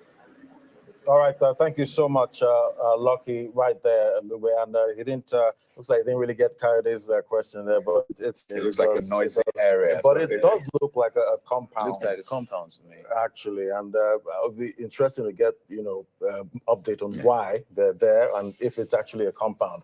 But we'll get all of that. But let's head back to Abuja studio now. We have Mr. Bukola Idowu still there. Thank you so much. And obviously, at this point, looking at what's happening there, what our correspondent at Lugbe just showed us now, what's your thinking, seeing they're still working at this time? It's heading to 4 a.m. My thinking is that they will be leaving that place. It's likely, there's all likelihood they will be leaving that place around 5 a.m. and because they will still sort that and then do recording, and you expect the party agent to also sign, and then you expect them to paste and snap and upload on iRev, and depending. I know the citizens and the voters who have waited thus far, we also want to make sure that the whole process is complete. And so there is a possibility that they are likely going to leave that place around 5 a.m., which is, I don't know. How do we explain that? But you see, initially we had a projection that, and that was the scenario we played, that look us need to work less 30 seconds. Have like about, you expect like about 350 people to show up. So that's how to work 3 seconds. I mean, less than 30 seconds, so that you'll be able to finish around 2:30 thereabout. It's short of that, go to 1 minute, which means you are likely going to accredit 60% in 1 hour. So you make that, election might be extended beyond 5 o'clock, beyond 2:30. And that scenario I just played for you now is all things being equal. That is that, because you've not also had there some other variable why you still go to the polling officer to check your name, to tick that, and then the actual voting itself now, where you fold your ballot paper and the rest. However, we now combine that with late commencement. Right. And in some places, you also have beavers a bit slow. So, and that is responsible for some of these things we are seeing. But what the good thing is that the resilience of the people, and the good thing is that the citizens want to see their votes counted. And you cannot imagine, people have been in that polling unit as early as 7 a.m., right. 6 a.m., yesterday. And now, today, it's more or less like a 24-hour thing that they are likely going to do. But that is commendable. That resilience is commendable. And I think it shows the interest of the citizen. Why in this election, just unfortunate that we have those few, I won't say few anyway, those glitches we are having that is because very discouraging. They're quite significant to the whole outlook and perhaps the outcome of this. We all knew that this election was a record breaker. We saw the number of registered voters, but we didn't know that the record was also going to set for the longest election day, almost 24 hours now. You said if all things remain equal, but we all know that all things hardly. Let me just open that comes to Nkechi here in our Lagos. And all eyes on INEC, the officials, and INEC at the national level. This is for Mr. Arogundade. And in terms of messaging now, because I imagine that INEC is not sleeping as well. I like to imagine that most people who are responsible for the selection aren't sleeping. So what kind of response, action do you expect from INEC? And when should it come? I know some people think it's maybe getting too late, but hey, maybe cut some slack if we could. What kind of response are you expecting? What content, what should be the content of that response? And when should it come, particularly from INEC, to maybe calm frayed nerves?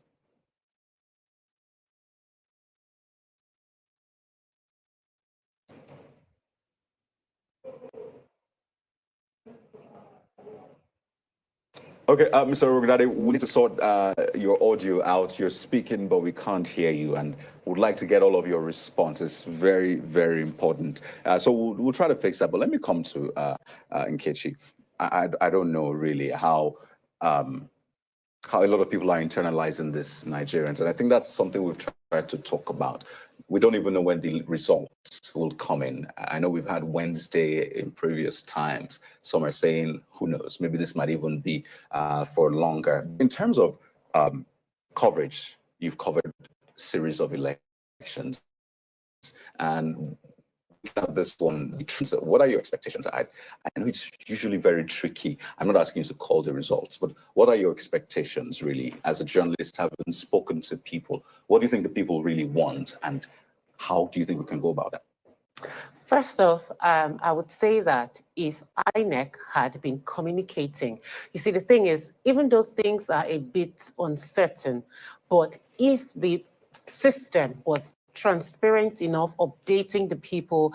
I mean, we were all half asleep, half awake in 2019 when we got the announcement about 2 a.m. that the elections were postponed. So if INEC, like you said, I don't expect them to be sleeping because I'm not asleep, so I should not definitely Nobody be should asleep. sleep right now. Exactly.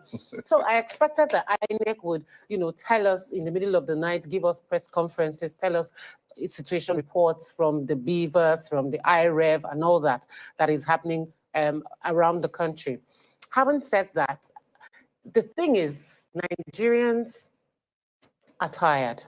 Nigerians have spoken. Nigerians have said it. The voter turnout has said it. The over 87 million registered voters have said it. The over 70% of the youth population that registered have said it. So the numbers don't lie. Nigerians have woken up and have said, look, we want our country back. We want to be participants of the process. We're not sitting back at home and tweeting. We're not making memes. We're not doing all of that. We want to be part of the process. And that's exactly what has played out at these elections. I may not be right to say the system was overwhelmed by the turnout, because I mean, they would have known that from the number of registered voters that they had already told us prior to now. So I think the turnout was overwhelming, but where the favor would sway, where the numbers would go, it's very difficult to tell, quite frankly. It's going to be a very tricky one, clearly. That's why, I mean, it's INEC's responsibility. May I say it's INEC's headache. Let me go back to Mr. Rogudade now. Thank you, Nkechi. I hope that we can respond to that question. I think it might help in managing people's expectations. Also, maybe give INEC a feel of what is expected of them. I don't think that point is lost on them, but just maybe, who knows? I hope you can hear me now. Oh, yes, loud and clear. I think that I do know that INEC has a communication plan, which was already in place long before these elections. But I think at this stage, what INEC should engage in is what we call, crisis communication. They need to respond at the level of understanding that, in a sense, we're in a kind of, pre-crisis situation, in the sense that people are apprehensive, there is some tension, and to that extent, they need to communicate much faster. Earlier on, we're talking about the role of the social media in these elections, and I'm aware that INEC has Twitter and they have presence on the social media. So even at that level, even at this hour, they could be, responding just to say, we're looking, into these, we're fixing things. All results would be uploaded. Would follow the process. Acknowledge where there have been challenges to say that, well, yes, and explain why things are like that. That is what should be trending on the social media, because that is what is likely to happen. And I actually feel also that there's also nothing wrong with their officials also coming on air on programs like this, even if it's just for 5 or 3 minutes. I have a feeling that they are trying to put together fast, right? They need to respond to the spate of news, flying around. In situations like this, you have a lot of, disinformation, people who are deliberately, spreading, falsehood. And then you also have the disinformation. People don't know that what they are spreading is falsehood coming from some, elements. That is why I said that what we need at this point is a kind of, crisis communication. And I would expect that later, this morning, there would be some, communication from INEC. I know that by noon, they're supposed to reconvene at the center, the collation center at ICC, where they are supposed to communicate, with the people. So we need more, communication. We need more engagement, with the media.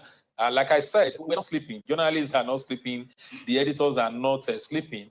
And the relevant, offices of INEC could also be communicating with the editors, with the newsroom, so that the media could in turn say that, we have this. It may not be a final, statement on the situation, but something that assures the people that, things are being put in order. Because one thing we need to say more is the Nigerian people, the fact that left to Nigerians, there's no problem with voting and wanting to ensure that their votes count. And that's why we see that kind of situation. You were saying earlier on that maybe that is a compound in Ilugbe and so on. It's actually possible that some Nigerians in that area have volunteered their compound to allow to have a good environment for the votes to be counted. The example I mentioned earlier on of that my friend where they voted late in Lagos, and around 7:20 p.m. I now asked him, I said, what is happening? He said, some people have gone to bring their generators to provide electricity in that area to ensure that things are done transparently, that you don't have problem with light. So that is the kind of Nigerian spirit that you see, where people are volunteering whatever they could to ensure that this process works very well. So definitely we need a lot of strategic communication now from INEC on what is happening, and I do hope that they're listening to us as we're saying this, because we've come a long way working with them, making all kind of suggestions on how we can improve the situation, and I would expect that they would be responding sooner than later. All right, thank you so much, Mr. Rogunede. Let me go to Cynthia for a moment. The whole issue around watch your vote, it speaks to the fact that we have an issue with trust, the trust deficit. That's why people say, don't just vote and walk away, vote and watch your vote. So there is a lot of trust deficit at the end of the day. And INEC is not providing any explanation, and this could give room for all kinds of suspicion. But do you think there could be an explanation which accounts for the failure of INEC to actually upload these particular results on the IRF that all of us can maybe access and begin to see how things pan out at the end of the day? Yes, so it's almost like we said that for every successful relationship, if there's relationships are more success when there's better communication.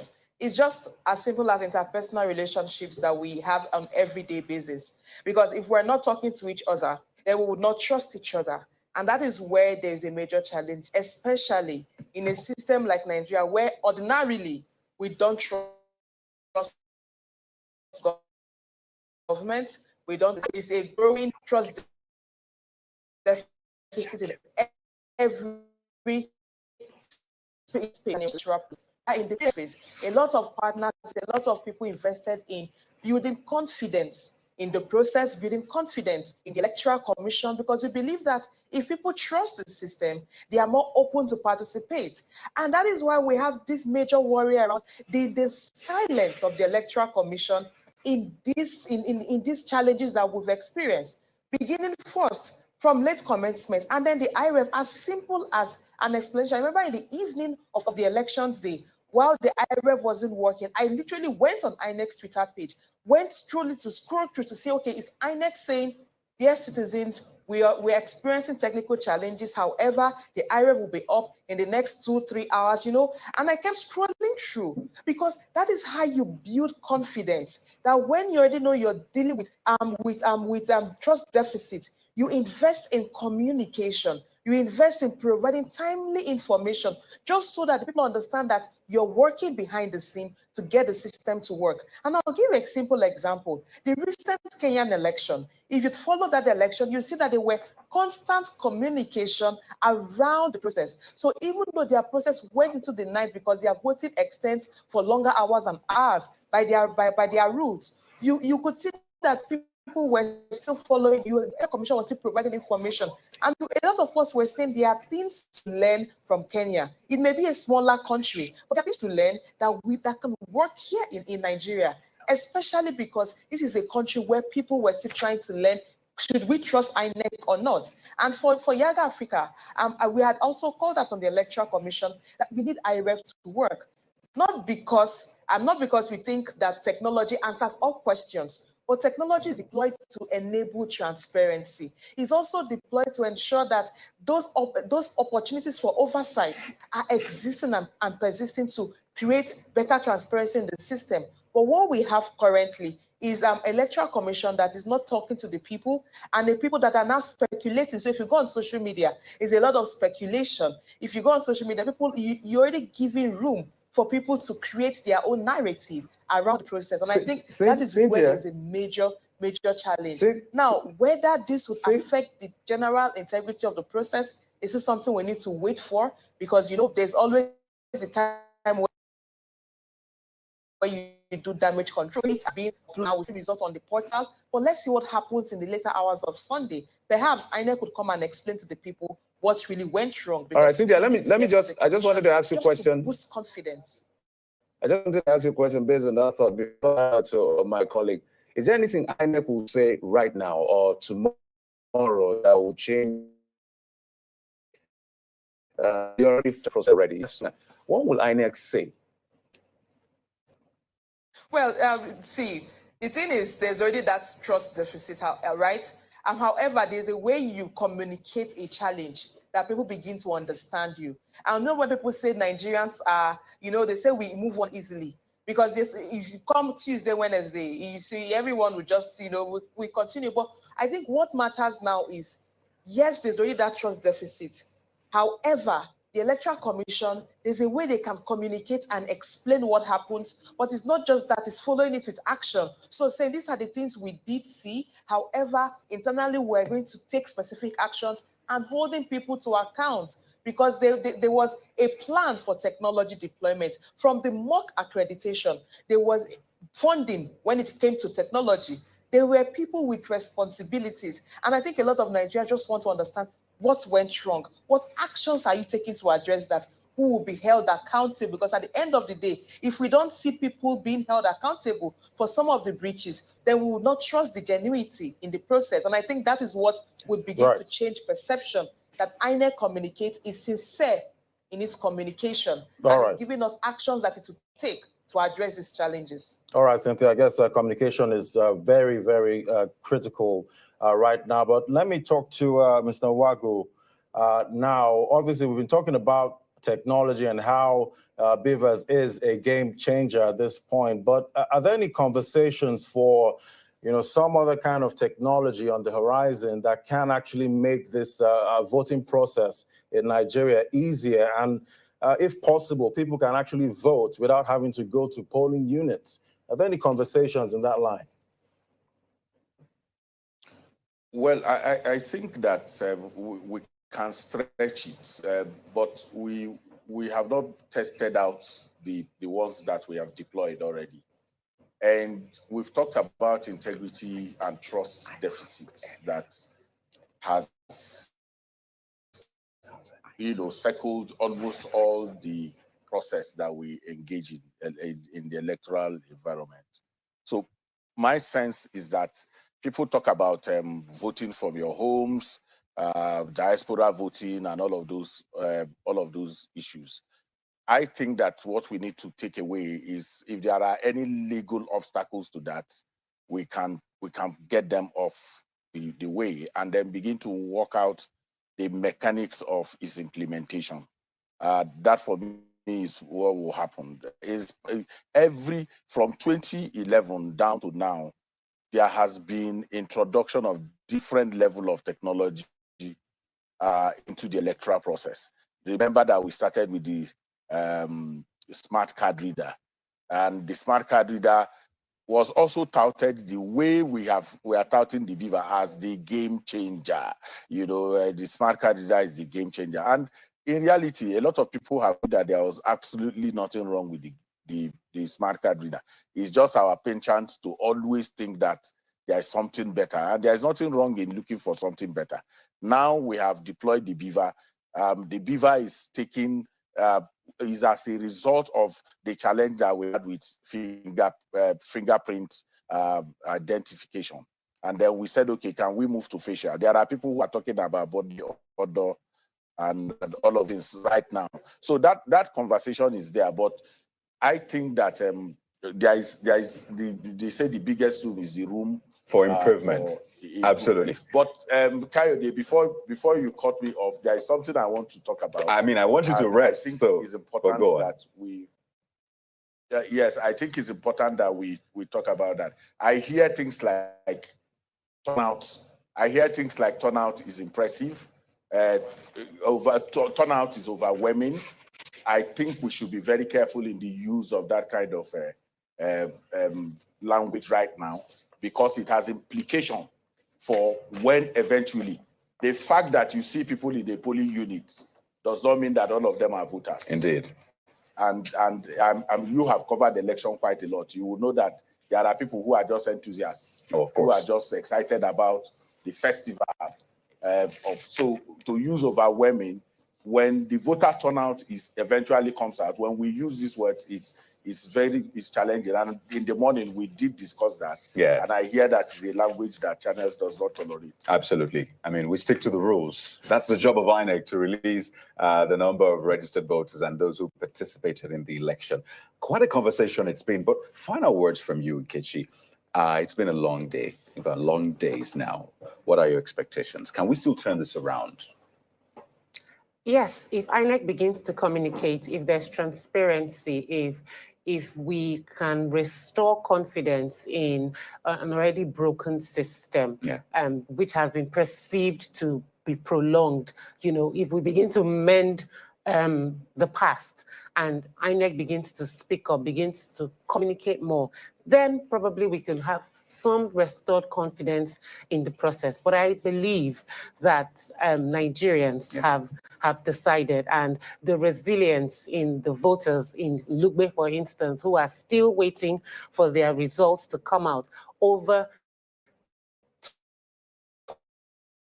12 hours after that polling 4 hours. So I believe that resilience shows that they really want something different. And we're keeping vigil with them. So I'd like to thank you so much, ladies and gentlemen, Nkechi Ogbonna, Cynthia Mbamalu, Mr. Ezewan Wagu, Mr. Larry Orogundade, and Mr. Bukola Idowu. We appreciate you for your time. I want to say thank you for your service to the nation.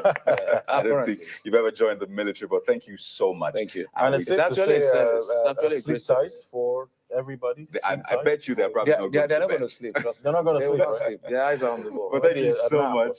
We appreciate your time. I mean, the coverage continues here, but we'd like to thank you so much. Thank you. Thank you indeed. We'll go on a quick break now. We have news on the hour for you. There's still so much happening. Lots of Nigerians are not sleeping. Hey, you do not want to miss any moment, because who knows? And there might just be some defining moment you don't want to miss it. So stay with us. We'll be right back.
I'm glad to have you back again. And this is the news right here on the 2023 verdict. Ayotunde Balogun.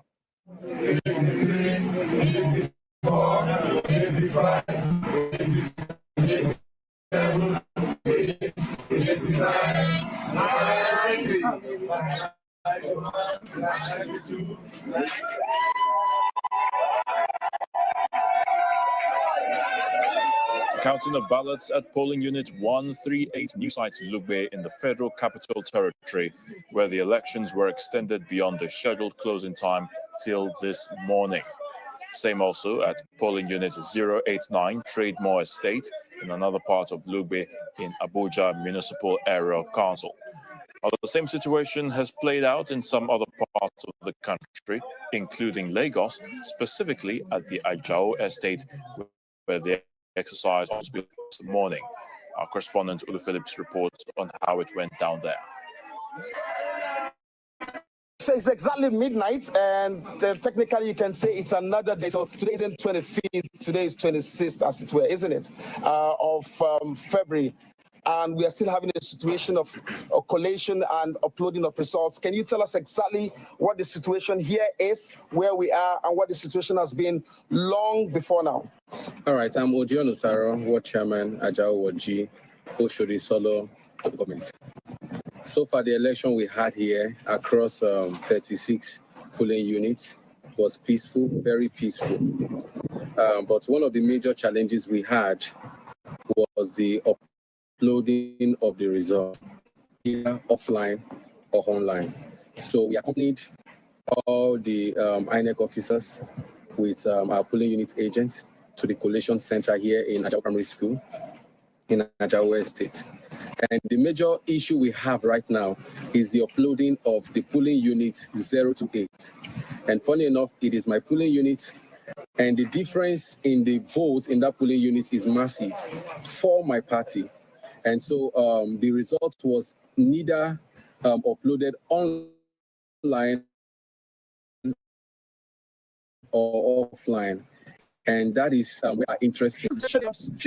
A few minutes right now after midnight, and there's still a situation here in Ajao Estate, and one that it's not very pleasant to the voters. You can see they are lighting all their touchlights from their phone to enable us to see some visibility here. This is the place where the collision has happened, and up to this second, people are yet to know what the fate of their results are, especially, they tell me, for the presidential results and numbers. And we also hear that this has to do with all of the results coming from Ajao Estate. Uploading them for presidential results has been a crippling tax. And this is what the situation is here. We still have some security officers here hoping to help in terms of safeguard and make sure that the INEC officials that are there also are safe. But the situation, as we can report here on Channels Television exclusively, is to tell you that results from Ajao Estate are yet to be uploaded in INEC, and these guys are really concerned about it.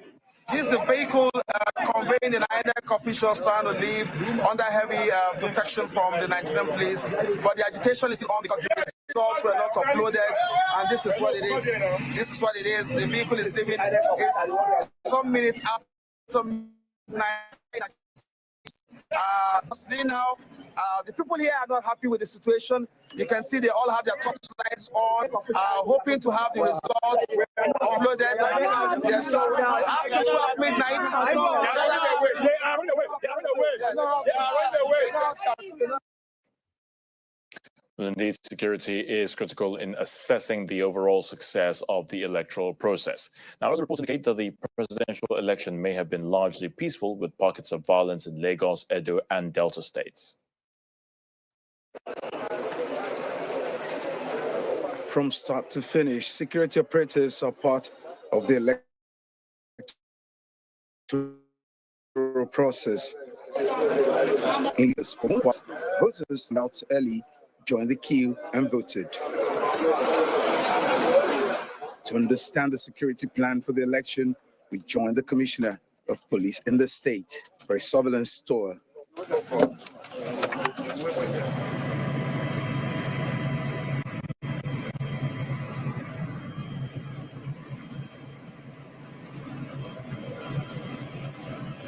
police said they've got the land covered. They said they've got the waters covered. These particular movement is to further secure the state. It's the area surveillance of the state. We've taken up from the Ikeja airport. We're going to Yepe. Yepe is a suburb of Lagos State. Of course, we're also still going to Ikorodu. These are outskirts of the state, and what better way to cover them than this bird-eye view?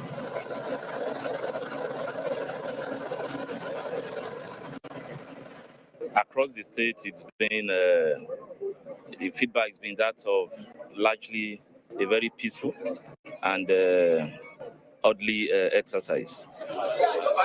In Ekpe Township, most polling units are quiet, and the process seemed smooth. Ikeja, Ogudu, and other parts of Lagos seemed calm as well.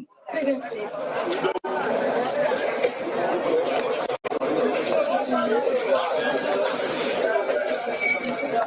him wait down. Let him wind down. Okay. Check the other. Police tried to enforce the restriction of movement in some parts of the state. Come with that boss. Come with the boss.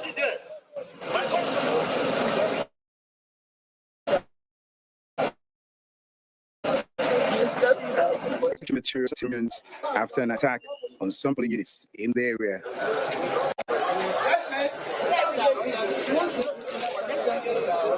The electoral officials packed their bags and whatever is left of the INEC materials. The environment is no longer safe for them, they say.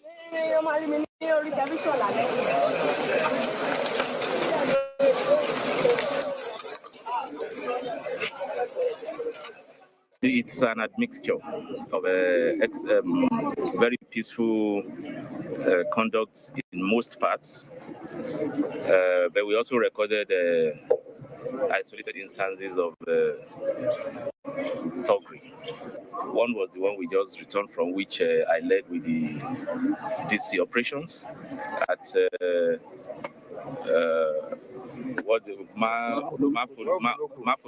Mafoluku, specifically Branco Road, the clusters of polling units there. They had issues, and we went in there. We were able to stabilize the situation and rescue the INEC officials. Away from Lagos, there's a report of violence in Edo State. Suspected hoodlums destroyed ballot boxes at the point of counting. The Commissioner of Police in Edo State, when contacted, said he's aware of cases of thuggery reported in some polling units, but will not confirm the incident until he has full details.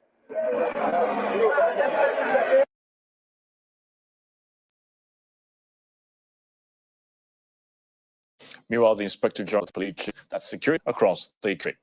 Kalibaba stated this while addressing journalists while monitoring the elections in Abuja. He, however, noted that the exercise has largely been peaceful. Also in a very critical period now, which is sorting and counting in most of the polling stations that we have visited. The response of people are encouraging. People are guarding their votes. They are participating in sorting and counting of votes. The provision of security is also fantastic. I think I can judge that this is one of the most peaceful and best organized election I have witnessed in my career in the police force. I've been participating in election and election security. I think we have done well so far. So we are waiting for all the presiding officers to finish collecting their result and announcing it at that place, and for them to move to the next collation center. So we are on top of the situation. The performance of everybody is encouraging, particularly the turnout in the southeast is also very, very encouraging, and election is going on fine everywhere. It's not true that we have bullets in Maiduguri, but we have bullets in Borno State, which is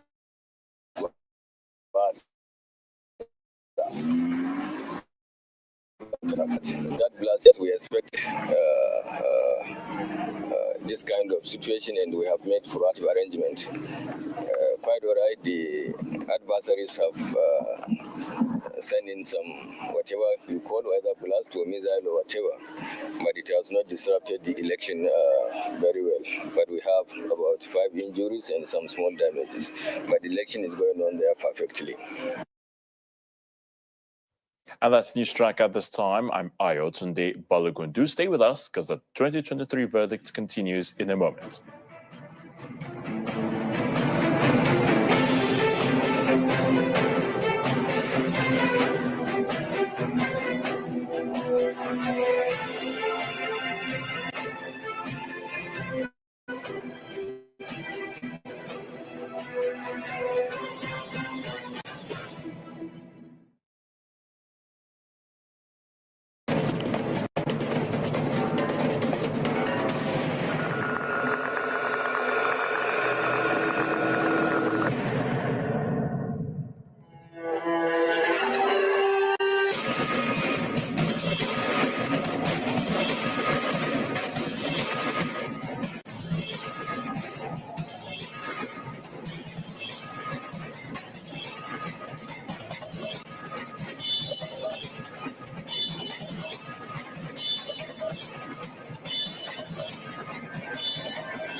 course, still live for you right here in our Lagos studio covering the 2023 elections. It's a big decision for Nigeria and Nigerians, by extension, the sub-Africa region and the world at large. And we're ensuring to cover all of the angles for you so you do not miss any moment. Quite an eventful day yesterday, and we spent some time highlighting some of the issues from the big one, security, to deployment of equipment, materials, and all of that, to the use of BVAS, and the big one, IREV.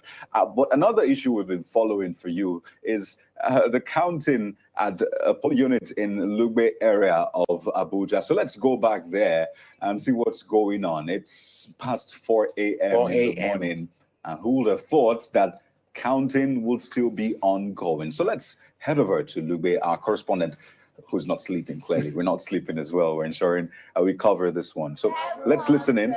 Counting is ongoing right now.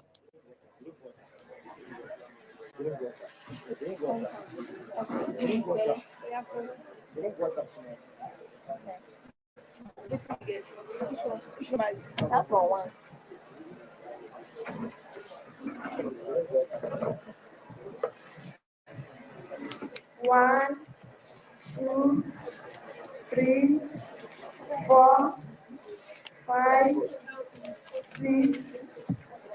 I can imagine just how much of a work it is. I mean, even for the the polling and say, you know what, I've done my bit. And take over from here. It's interesting, they're serving water there. One would expect some kind of coffee or something, but I guess water is going to suffice at this time. Definitely not easy, what they're having to do there right now. I can imagine sometimes you just feel so sleepy and you might just miscount. You must not miscount at a place. You dare not. All eyes are on you. The watchful eyes of the people who voted and the party agents will not even allow you to make certain mistakes. You can't make mistakes. That's why this guy, literally, by virtue of what we're doing, Lugbe has become the poster child of late night collection of elections. So there's 5 pictures from Lugbe in the nation. Polling unit 089. Our correspondent there currently not sleeping. Our cameras live and direct, and of course they are counting, and we're here to keep watch to ensure that everything is done. The presidential and National Assembly elections, covering every bit of it to ensure that you get the facts as much as possible. They always say sleep is for the weak, right? You can't go to bed. And I think this actually tells 2 stories. One is the resilience of Nigerians. I mean, really, you won't find a lot of people actually staying awake even to do their work, to do their jobs, but because this is a national assignment, a lot of people are so invested. And I should mention, you'd expect that fatigue would set in right now because we had a very long period of campaigns. This is the longest so far. So you'd expect that at this point, a lot of people will be tired, just cast their vote and say, you know what, thank God we're done with this. But no. It's like the energy is there. I've never witnessed anything like this. And I have witnessed some very interesting elections. So that's one story. It tells of Nigerians, the resilience, the strength, the fact that Nigerians are eternal optimists. And more importantly, that they want a good Nigeria. They want a better Nigeria. They want a nation that works. So they've gone out to vote. I mean, that's some sort of investment. Yeah, it's a big investment because at the end we've been talking, in anticipation to the 2023 elections. It's here now, and we're seeing all the sacrifices that everyone's having to make. At this point, sacrifice and sleep, go through rid of everything, even with fatigue. You see what I was talking about? Okay. All right. You have to go back to elementary school now to remember what's after 89. What's after 89, yes. the people are vigilant to ensure that the numbers are accurate. And that's the beauty of this process. If you've ever gone through this process, you see how everybody's involved. Even the INEC officials, they always ask. They don't think, wait, I'm in charge here. So whatever I do is the constitution. They have to get the buy-in of the people there. So that's what you're watching right now. This is a high point of democracy.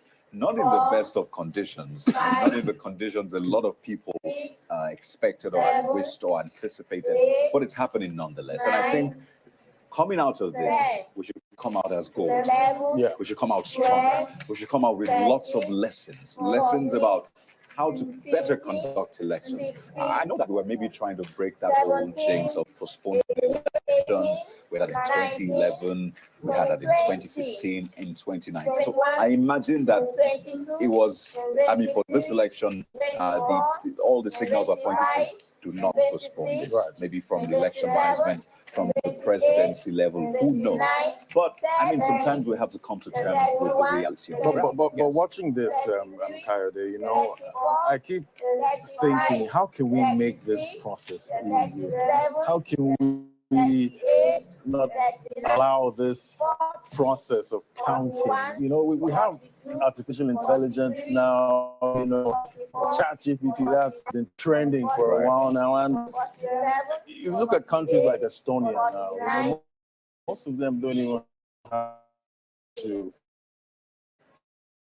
do any process from, you know, in this part to make it easier for everyone.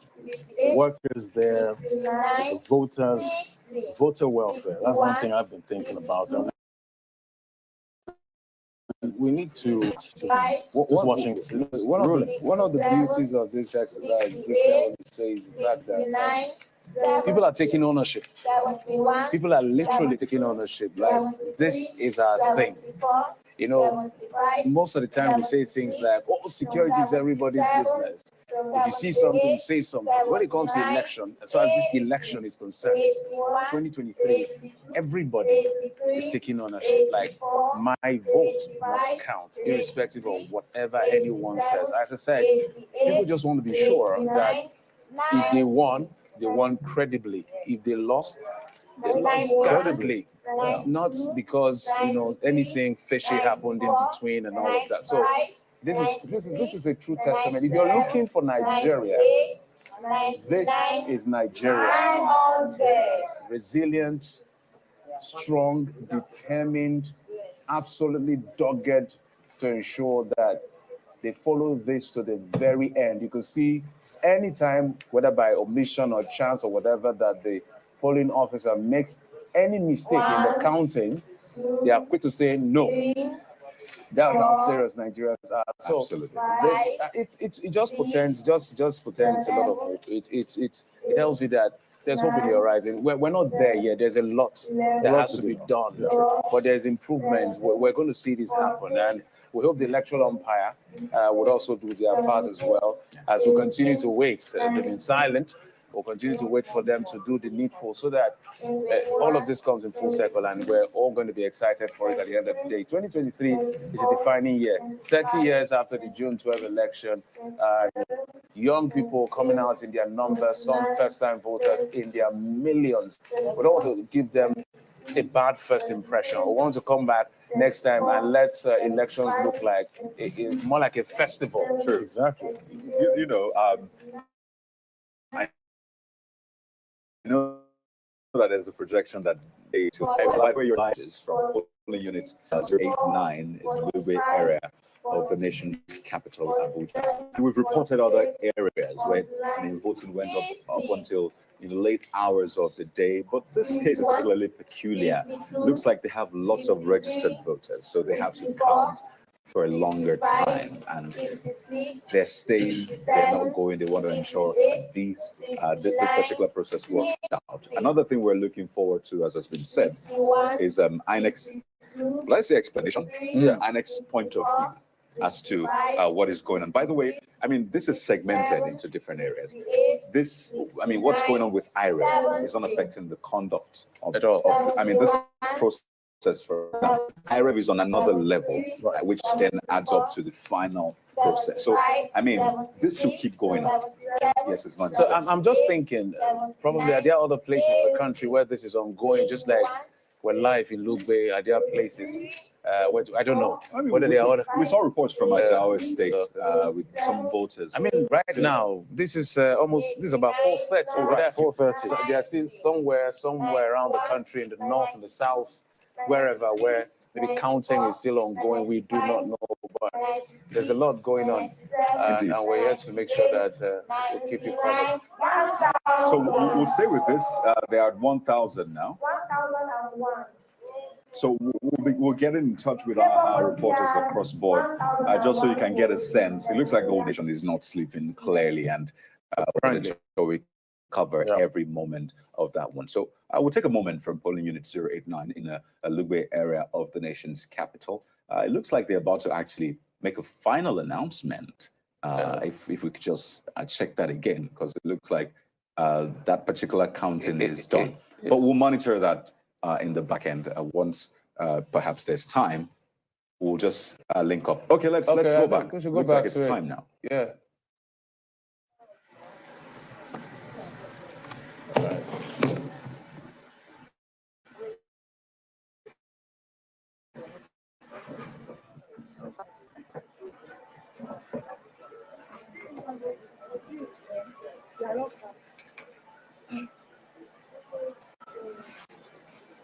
Okay. Yeah, it's a bit unpredictable. You know, and it looks like the president has been opened yet from where I'm sitting. We'll keep watching on that one. But let's bring you some more what's going on across the country. Don't forget, we're covering every bit of those areas. Our correspondent, Pius Angbo, joins us from Benue State to give us a feel of the voting experience and essentially what is going on in that area. Hello, Pius. You're welcome to Makadi this Sunday morning. Let me give you a rundown of what happened yesterday on Saturday when polling opened in Benue State. In the morning, as early as 7 a.m., I had to go to the rack center with my team to begin to look at what was available for distribution to the polling unit. And key among them was the distribution of ballot papers. We have ink and mats and all that, and then the boxes. But the problem arose where there was no result sheets. And so the INEC officials, including the core members who were to conduct this election, were complaining. But chiefly, party agents came out visibly angry and said that there was something fishy about not making result sheets available, that if people cast their vote, where would the results be entered? And so they suspected a foul play. So they locked the gate at the LGA Primary School, Wurukum, here in Makodi, and said nobody was going to exit the venue until INEC brought the result sheets. It took the intervention of the police to talk to them, to calm them down before the materials were allowed to leave. So by 9 a.m., people began to leave the rack center to go to the various polling. So we trailed them to Wadata, to Akbehe area, to High Level area, to Wayomalo ward, to see how the officials were setting up and preparing for the elections. My cameraman had to vote also after the agents at Akbehe area. So voting with beavers was smooth and it was fine. While we were about setting out of Makodi to go to local government, one of the civil society persons I know in town called me about a situation where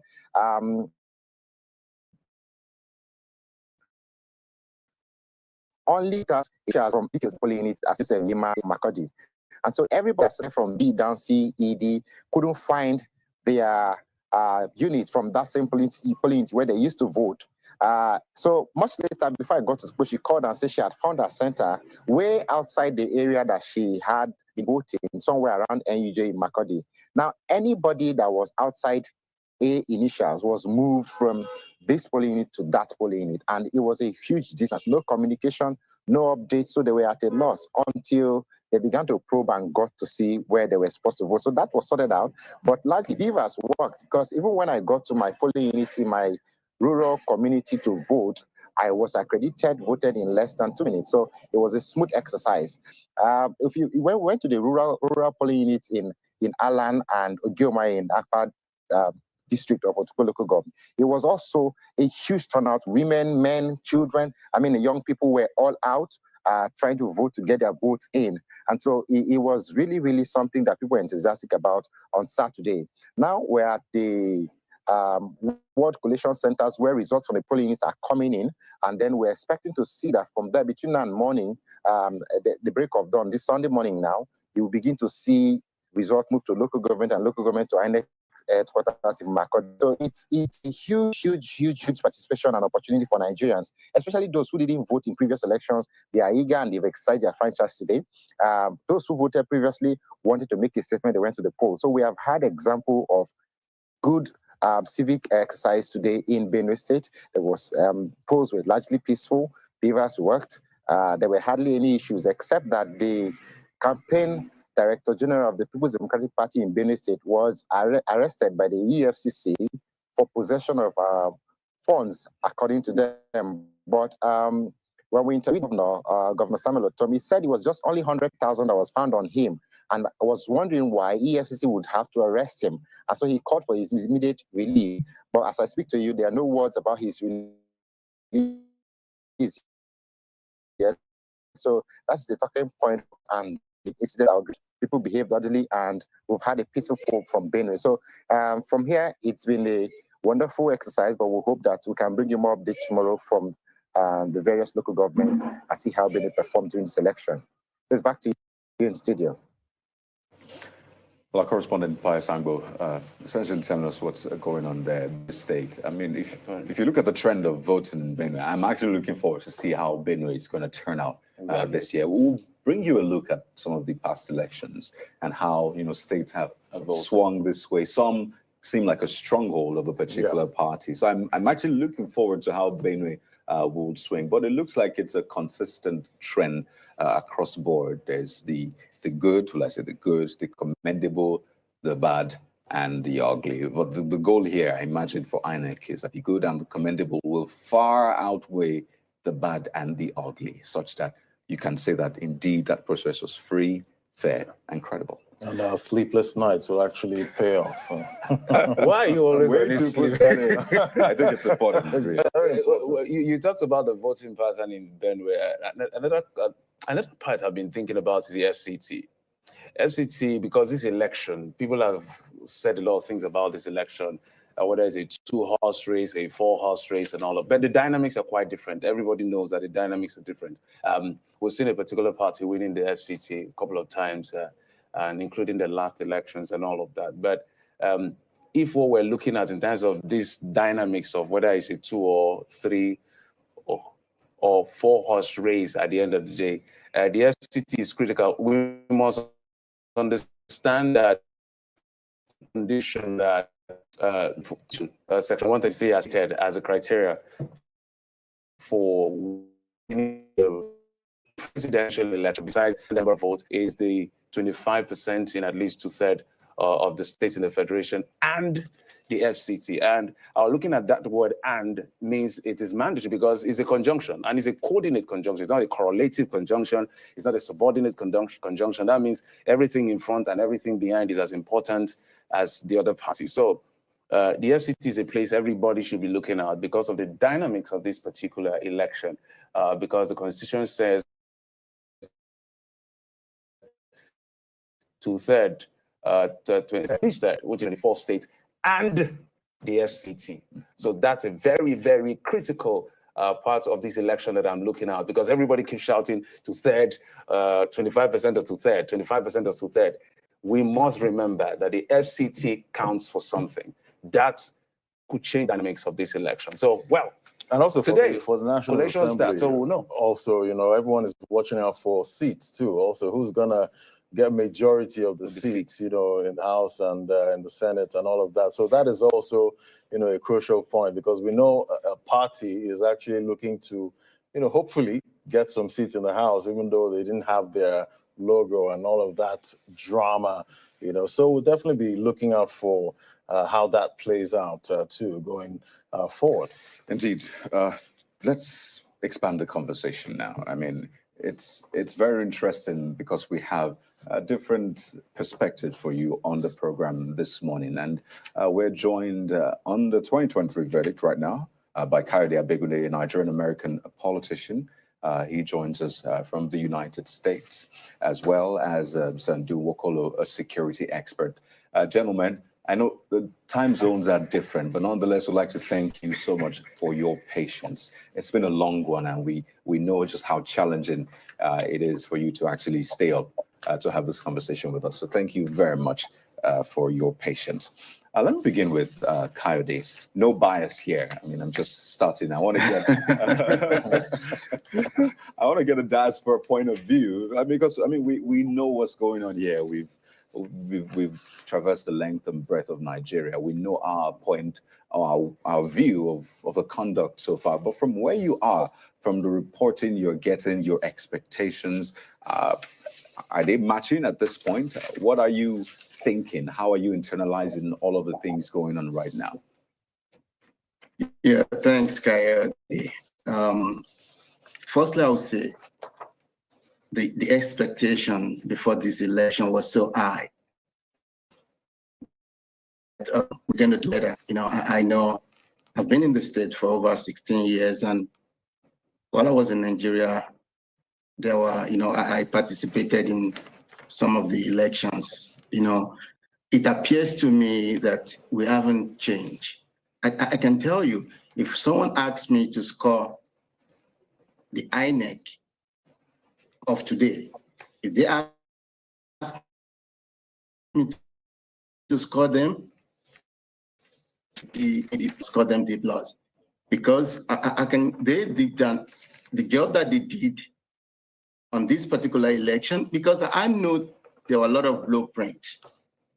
You will have studied what is going to happen, but then looking at what is going on in the developed country, of course, I understand that we don't have the tool and we don't have the resources. But if I say that we don't have the resources, I might be lying though. The only thing that I will see that can be our limitation is electricity. But outside that, every other thing in terms of logistics, we should meet up to standard. But what I've been saying, because I was monitoring the election from here, it was a disappointment, so to speak, because we performed woefully.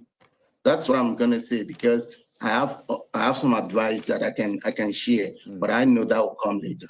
Right. So let's bring in Mr. Nwokolo on this one. And I mean, we've talked about just how the success of any election rises and falls on security or lack of it, as the case may be. And we've heard different angles to this, how implementation was not done right, how we need to even be able to scrutinize the security plan of the, the security agencies involved, led by the police.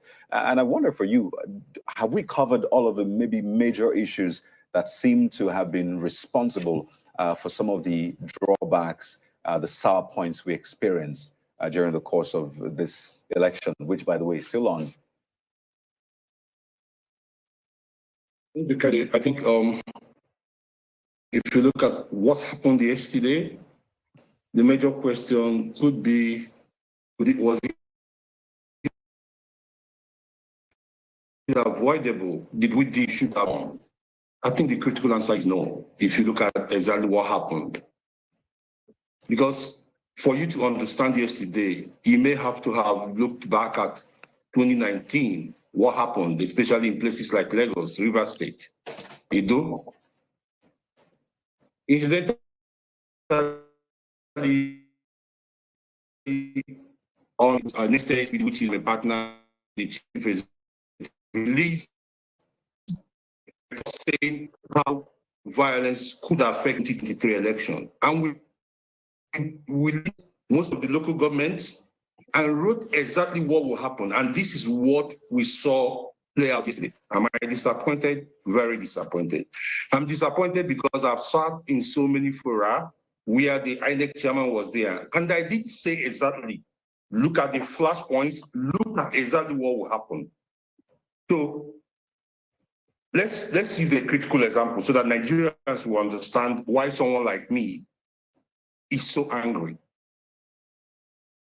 In Lagos State, for instance, we saw trends building up, we saw situation building up to yesterday. I would have been happy to see that the police agencies could have done a good mapping that will show them where the hotspots are.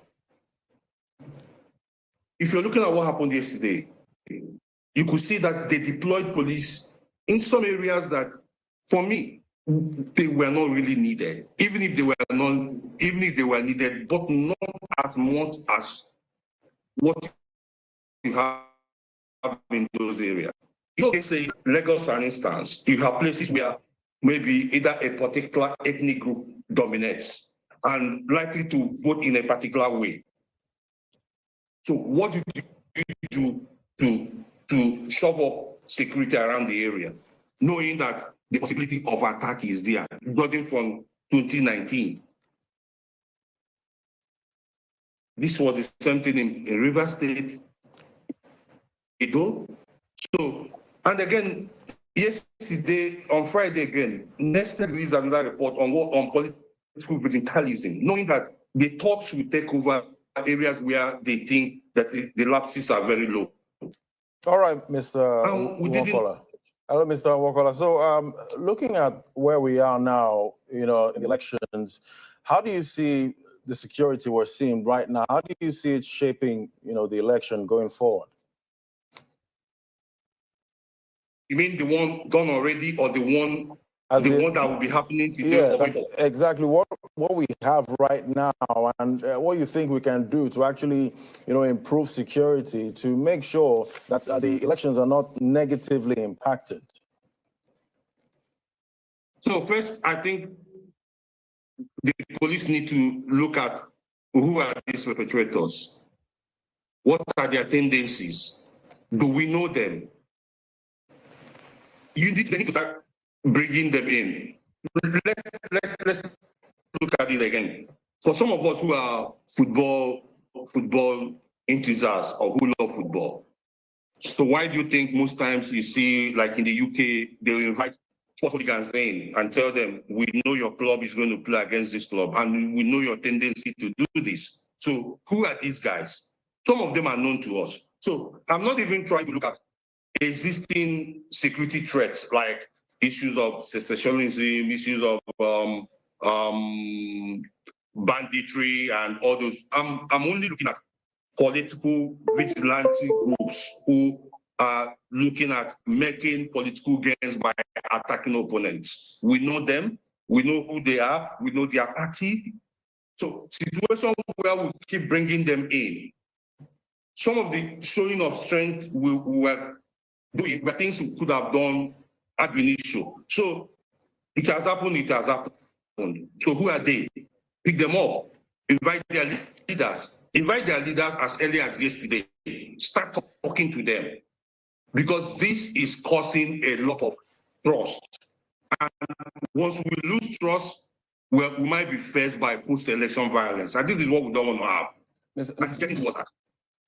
Mr. Nwaokolo, if I may, you mentioned the show of force that was carried out by the security agencies, and everyone was thinking that they all look combat ready. I saw some scenes in the city of Lagos here, and literally everybody was talking about it, that if you had an ulterior motive, you may have to shelve that idea, given the number of presence of security agencies we saw in the city and maybe across other parts to ward off mischievous elements. But at the end of the day, we still saw some of this violence being perpetrated across board. And one of the big issues you mentioned, but I may want you to expand on it, is the issue of consequence of bad behavior.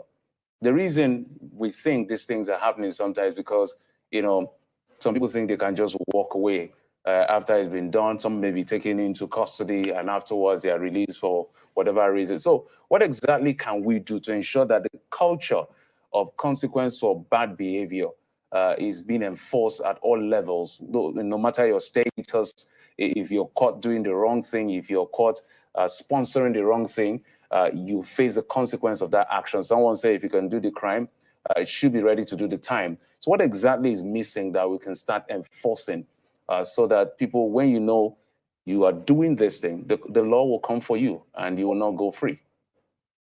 So let's even go back a bit by doing what I call know your community. Did the security agencies go into most of these communities that are already flashpoints to know those communities, to know where are the likely places these guys are going to come in from, what will be their route, entry route and exit route. Did we speak to the communities to say, what are your threats? Where do you think these guys are going to come in from? Who do you think are these guys that are likely to attack you? I think that's the first thing I think we didn't do. So we did show, of course, we demonstrated all through the streets. We sit down to know our communities. We didn't do that. So with that, it will be easier to now say, okay, these are the three main parties. Can we bring in the world leaders, the local government leaders, and the state leaders? Apart from the National Peace Accord signed by the presidential candidates and the party chairman, did we trickle this thing down to the world level? Because most of these guys know the communities. I will give you an instance. I saw what happened in a video clip of what happened somewhere in Sulele Agoda. How the guys came in, jumped down from a bike, took the ballot box, ran away. And there was no police guy there. So if we knew the community, we would have known that, for instance, they said no movement. So where could they have come into those gated communities in Sulele and commit such a thing? Because even the police guys posted, they may not even know those communities. They don't even know where the exit routes are.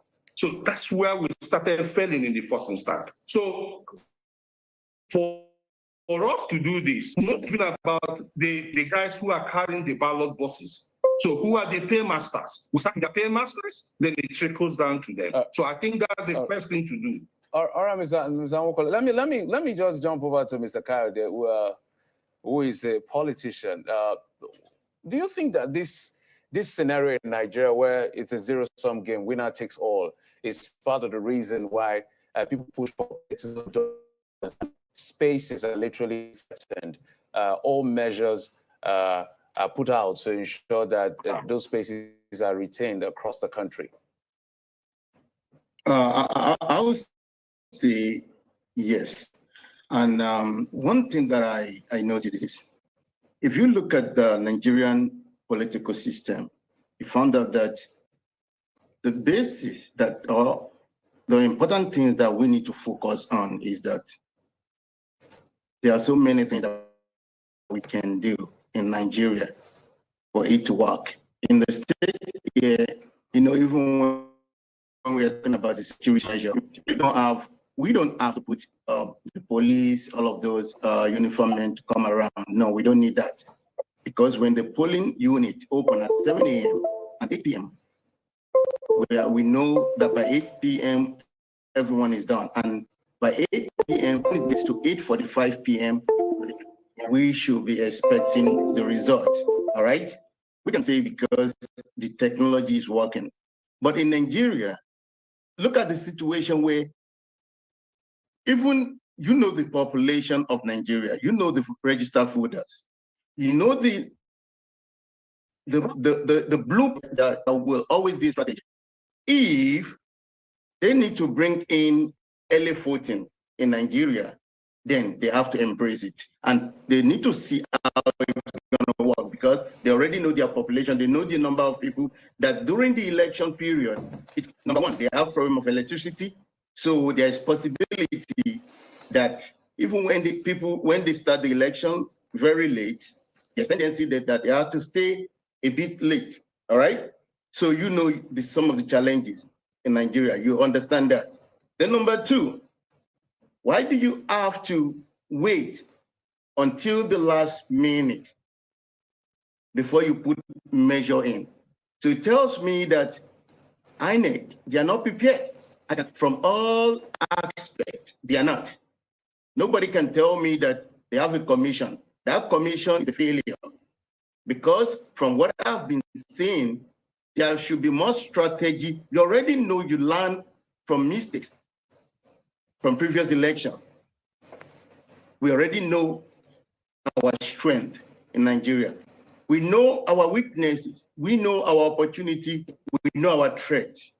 The outcome that we wait for everything to get destabilized. We keep saying the same story. We keep singing the same song. Right. Every year of election. So for me, I think it has to do with responsibility. Many of our leaders, they are not taking responsibility and they are not taking ownership of the country. So we need to do more. We need to do more. Mr. Begude, it's quite interesting the trend we've been seeing globally. I mean, just in the US,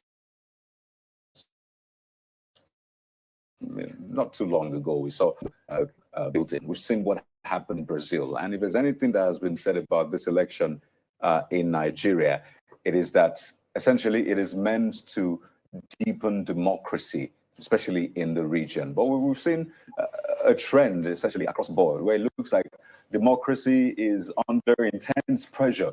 I mean, we're talking about elections here in Nigeria. For some other people, it's even receiving the outcome of the elections, as we've seen in the US and Brazil. But we need to go to break now. Okay. When we return, we'll talk about those issues. We'll also be speaking with Mr. Nwokolo. Quite a number of issues to, straighten out here so that we can have a better experience as a nation. So please, gentlemen, stay with us, and we'll be back.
Hello there again. Thank you for staying with us, of course, as we continue this coverage. And I'm back with another round of analysis of what has been going on the social media. But again, let's take a look at the trends. What has changed in the past 2 hours when I came here? Of course, people have been, of course, different hashtags. And again, the hashtags that are trending at this moment: Nigerian elections 2023, hashtag BVAS, hashtag upload the results, as well as hashtag 2023 verdict. But let's kick off this update with a tweet from this voter who says people are still up waiting to cast their vote as at 2:30 a.m. in at a polling unit in the VGC area of Lagos. There you go. That's the tweet there, by that voter from that particular polling unit. But the next one is a complaint, this time around from @Tude__. He is complaining about the availability of only one BVAS at his polling unit, which has over 4,000 people queuing to vote. Of course, hopefully all of them were able to be recognized by the machine. And of course, probably they would have voted again as well. This one is sent by Mr. Jags, and he sends a piece of advice on who Nigerians should rely on when it comes to collation and announcement of results. We obviously have seen so many results flying here and there on social media. People are tweeting, people are posting, people are updating results from their polling units. So he says you should wait for INEC's confirmation first before you begin to celebrate the victories that are being shared currently on social media. But up next, we have you sending your pictures to us using the hashtag 2023 verdict and tweeting at Channels TV. This first one is coming from Mohammed from Yola. He's showing us his PVC, proud, and of course, hopefully he used it at the polling unit. From out Lagos to Johnny King precisely. He's also flashing his PVC and smiling. I hope he got to vote, the tail end of everything. We also have another one, and this one is from Wale from Iputi Meta, also smiling, flashing his PVC. And of course, the hope is that, he queued, he voted and waited to protect his vote, pretty much being part of the process from start to finish. But let's take a look at some videos. Now, this next one is from some people at a polling unit keeping vigil, trying to ensure that things don't go wrong. They have their flashlights and just trying to put things out there so that the officials of INEC would be able to see what they are doing. Some of them are even still waiting to cast their votes as they wait.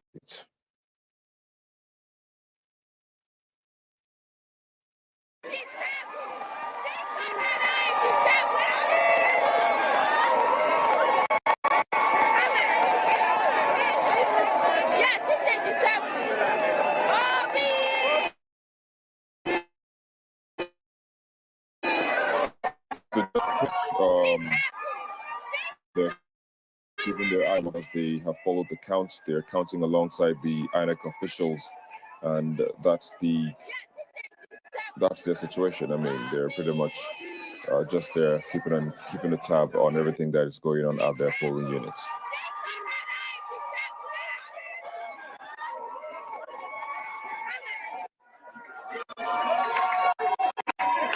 Well, this electorate clearly isn't taking any chances.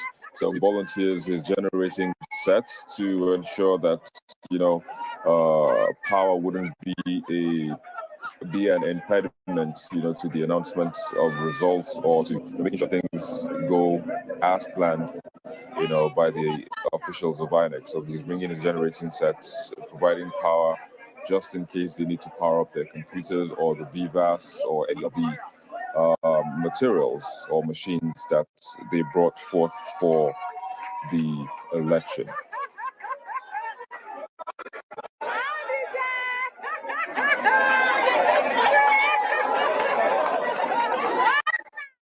Well, those who've seen some of your videos, we've seen some of your pictures, your tweets. Let's now take a look at some of the mails that you sent. Well, this one is a mail, of course, from one of you watching at home. He is complaining about the disruptions and the destruction of ballot boxes around polling units in different parts of the country. And he's hoping that INEC will take a stance on this. INEC will pretty much put in measures to ensure that those whose votes have been destroyed as a result of the disruptions and the destructions, perhaps maybe something might be done by INEC to ensure that, they exercise their franchise. They don't get disenfranchised by those who have carried out this acts. And the next one is pretty much worried about the late commencement of voting at his polling unit. And he also makes an allegation of multiple voting by an ad hoc official who was later apprehended.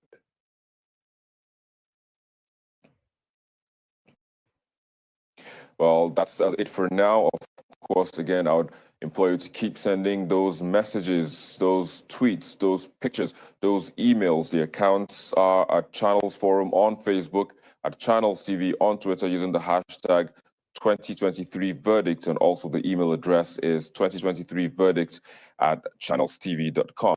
You can also join our digital team as they also keep you updated, via all of the social media platforms that you are seeing right now on your screen.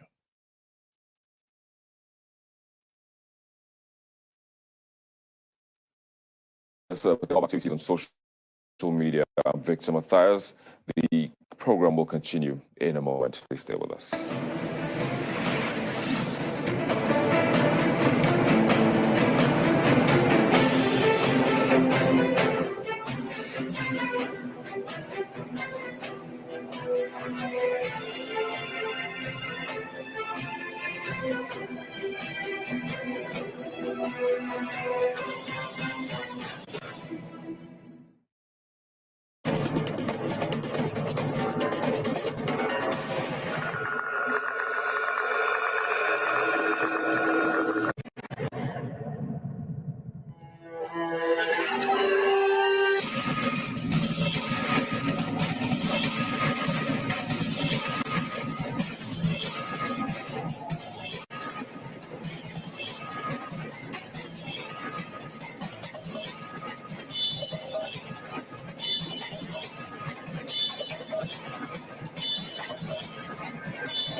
Welcome back to the 2023 budget right here on Channels Television. We're covering this as much as possible to ensure that your vote counts, and everyone is keeping watch, including just you and I and my colleagues right here. And want to thank our guest, Mr.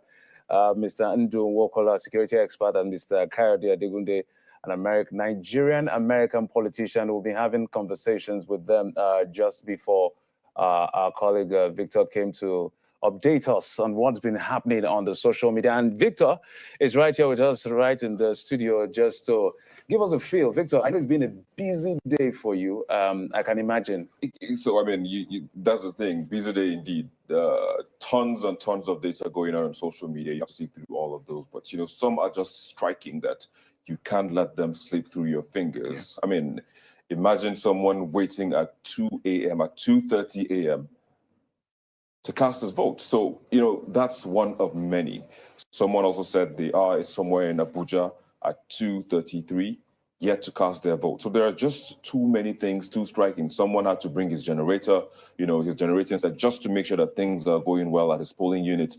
People are keeping vigil. People are just very eager, very committed. They want to see this thing from start to finish. They've cast their vote.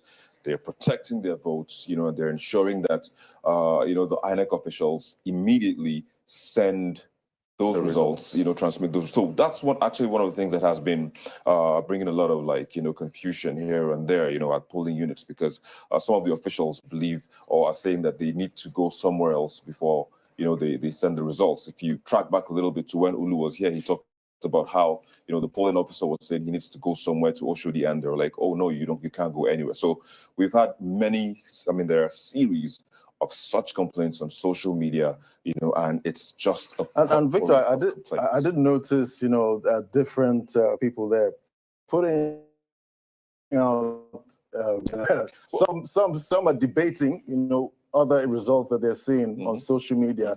So how's that driving things right now? So that's the thing. I mean, if in this era, especially, where everyone is trying to put an agenda forward, so you don't want it to look like your party is losing. So you put this result from your particular, polling unit, and someone from that same polling unit whose party has lost, and is pretty much bitter. He puts his own figures out, and that's why someone also tweeted on social media and said, don't rely on people posting results on social media. Rely on INEC. Because this results kind of excite some people. And indeed. The next thing, INEC is going to come out with something, and it could be different. Indeed. Far from what we see out there. Indeed. So it could be that, you're posting this, but, the main organ at the top, which is INEC, would now say something different until end of everything.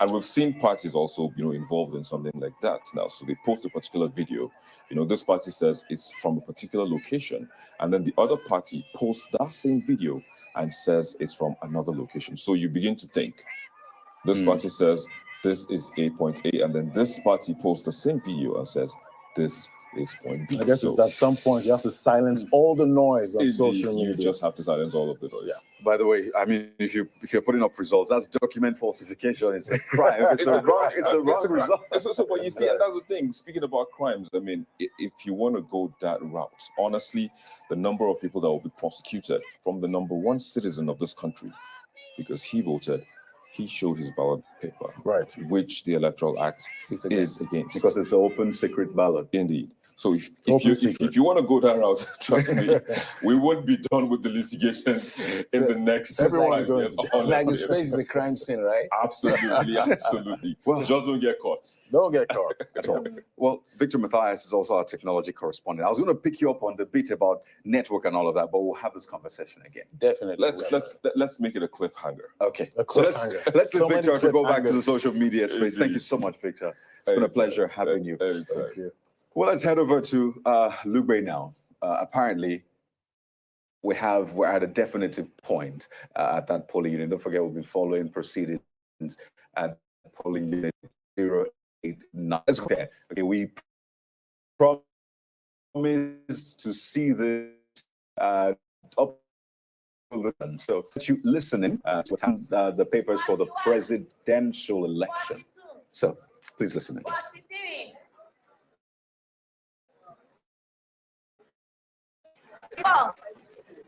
45, 46, 47, 48, 49, 50, 51, 52,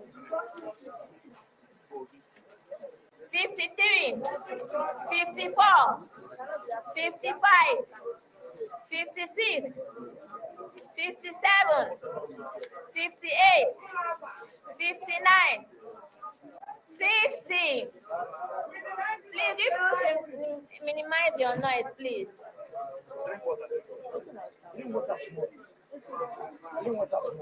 I count.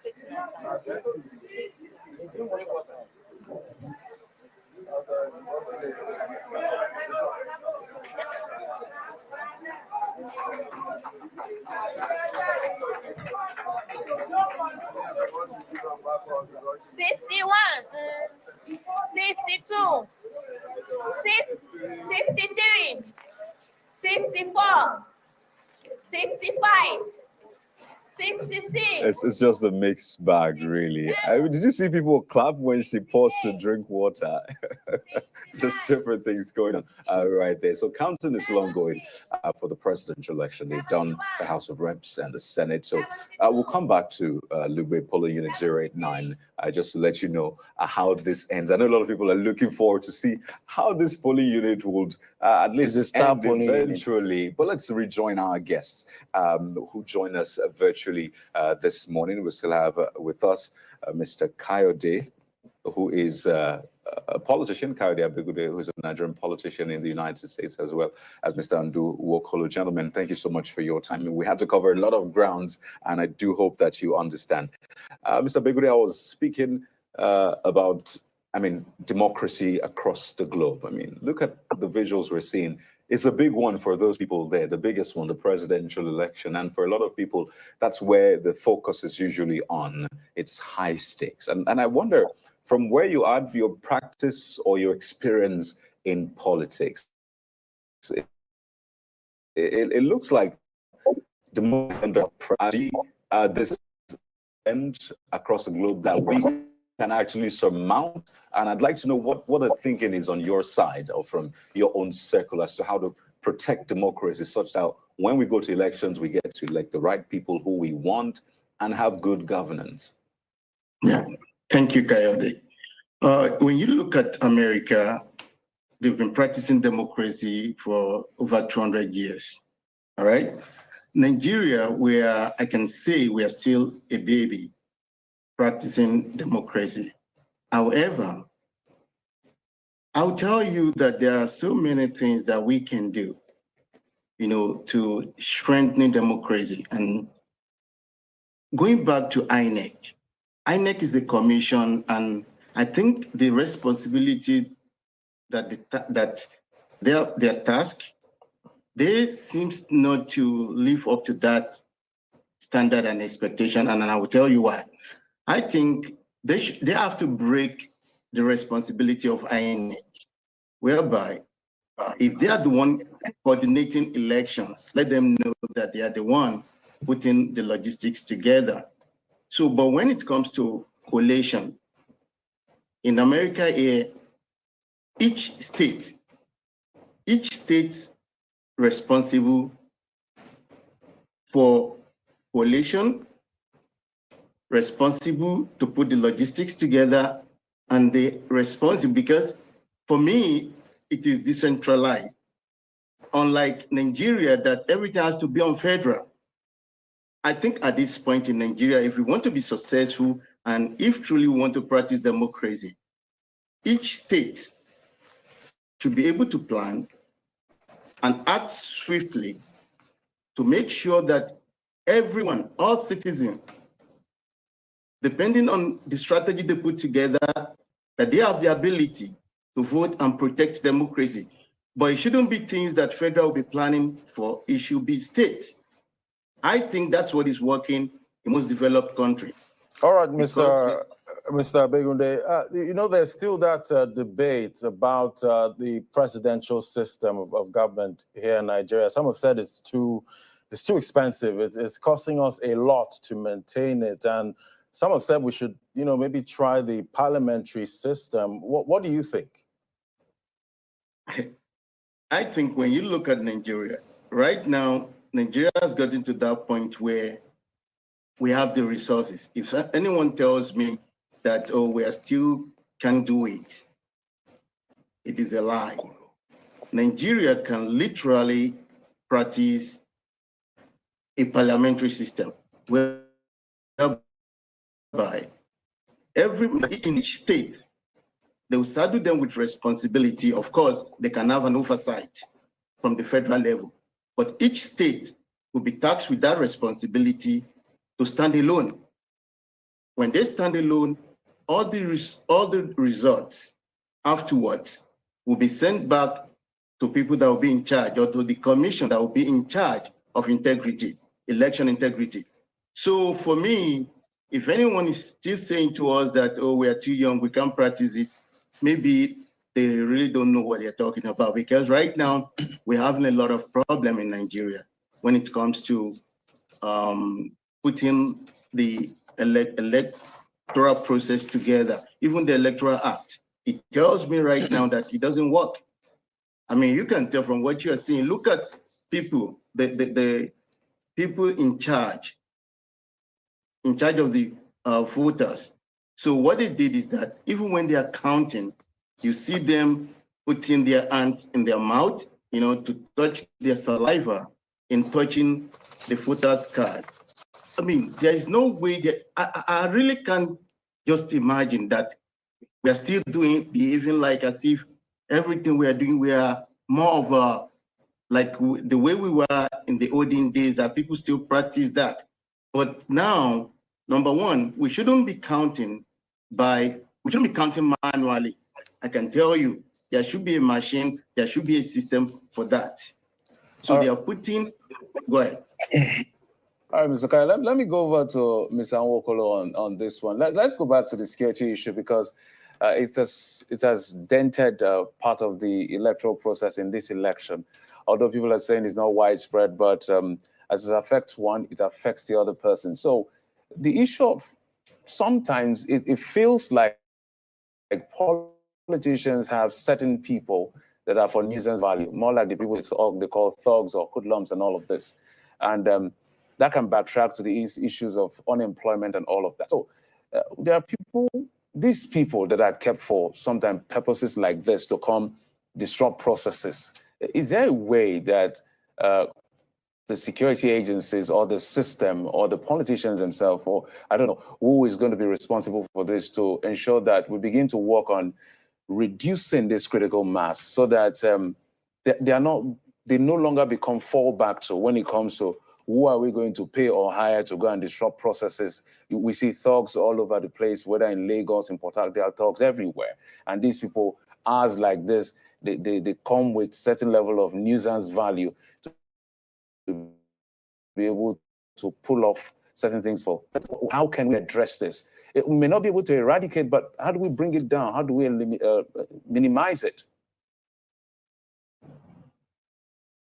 Okay, so to be very honest, you look at it more from a holistic point, from the point of understanding the problem with the Nigerian state, or the problem with any developing state or developing economy that is struggling with the youth bulge and the way governance has played out.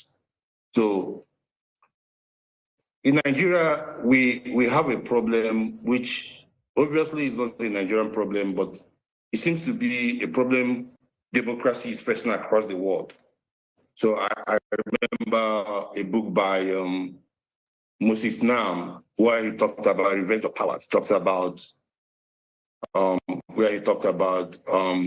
populism, polarization, and post-truth. So the 3 Ps. So you find out that what these guys do, in the bid to grab power, they have to work with those critical mass you're looking at. And those critical mass, for countries like the US or even Brazil that we saw what happened.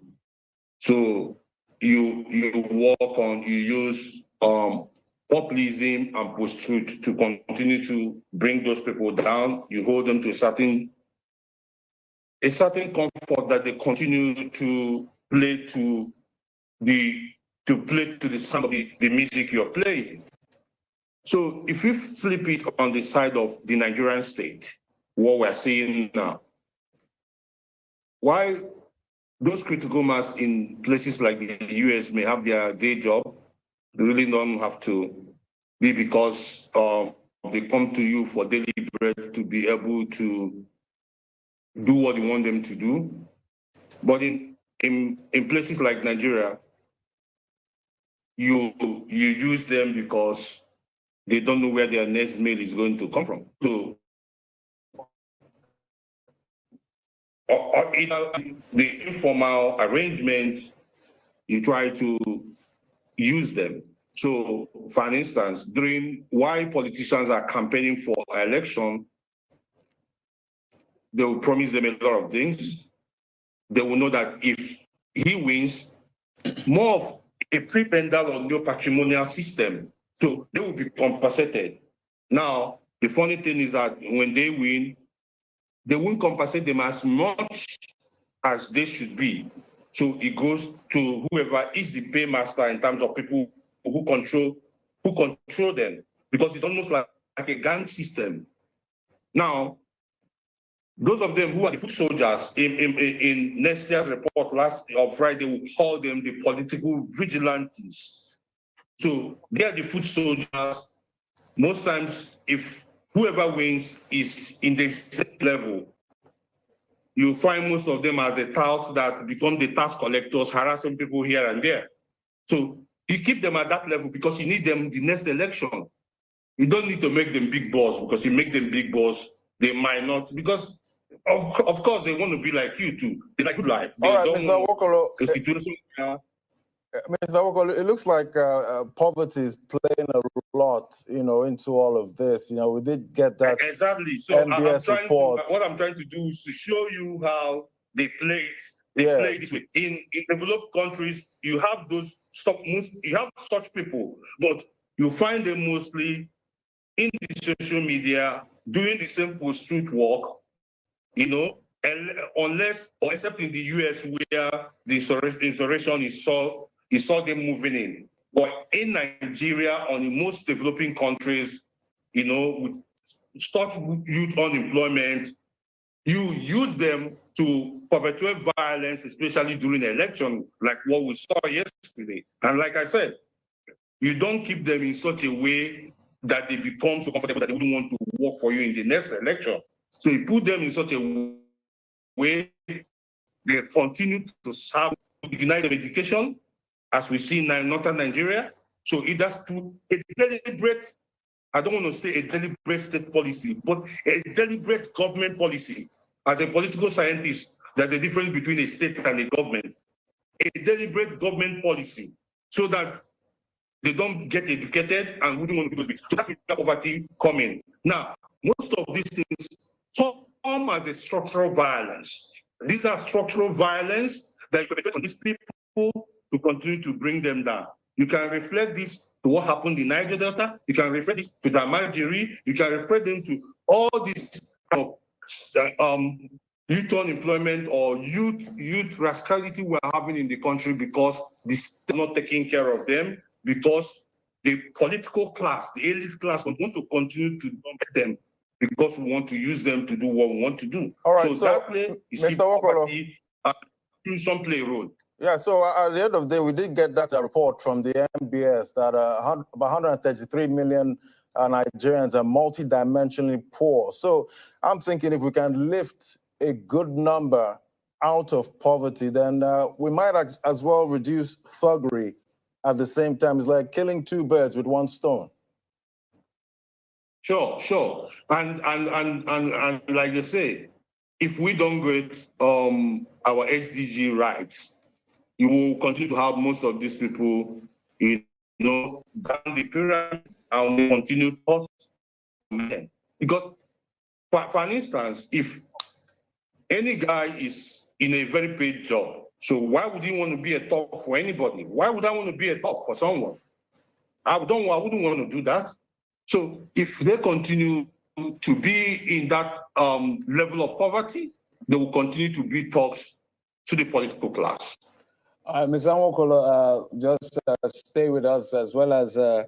Kayode. We'll be touching base with you just in a moment. But we have update coming in from our correspondent across the country. Let's now head to Bayelsa State, where our correspondent Dobra Tibuta has an update for us.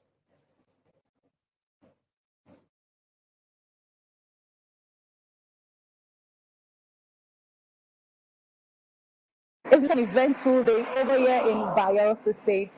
The election in Bayelsa State was characterized by late arrival of INEC officials and late arrival of electoral materials. Voters came out in their number quite early, and as early as 8:30, there were no INEC officials or electoral materials on site.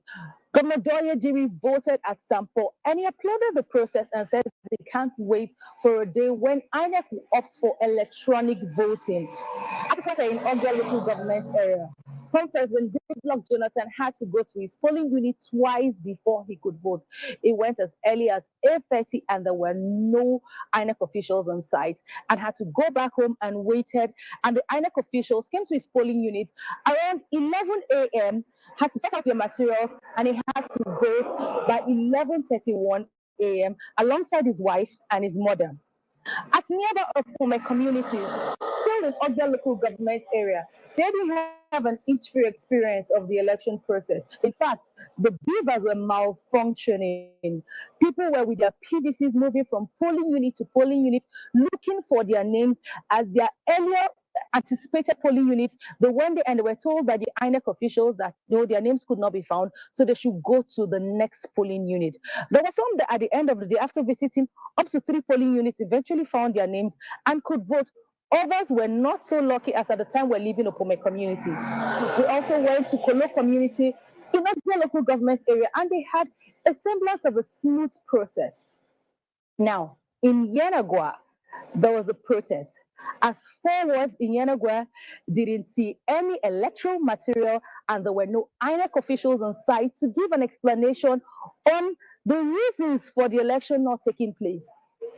The protesters went to the INEC office in Bayelsa State, where they stated their grievance and said they were not leaving until they have an explanation on why they couldn't vote. What is interesting amongst the voters was that everybody had their PVCs.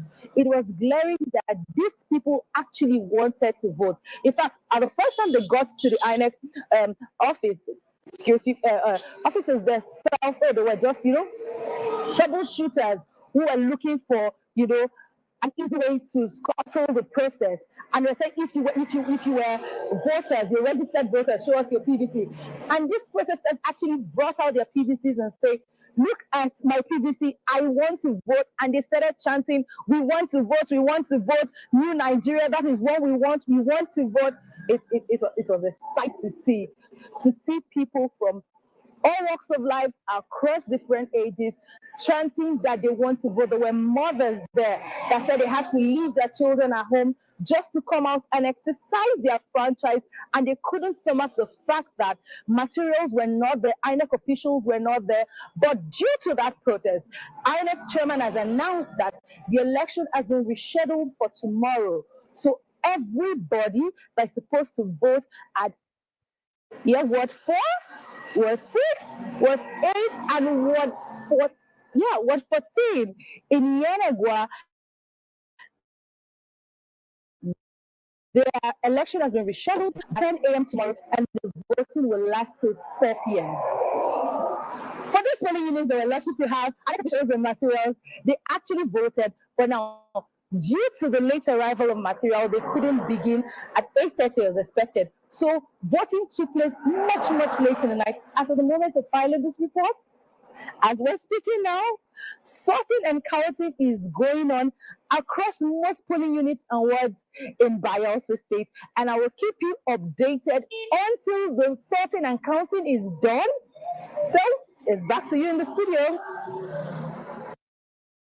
correspondent from Bayelsa State, Deborah Timiwood, giving us updates from Bayelsa. Let's re-emphasize that election is actually taking place today. INEC has said that some elections have been shifted to the next day. So from 8 a.m.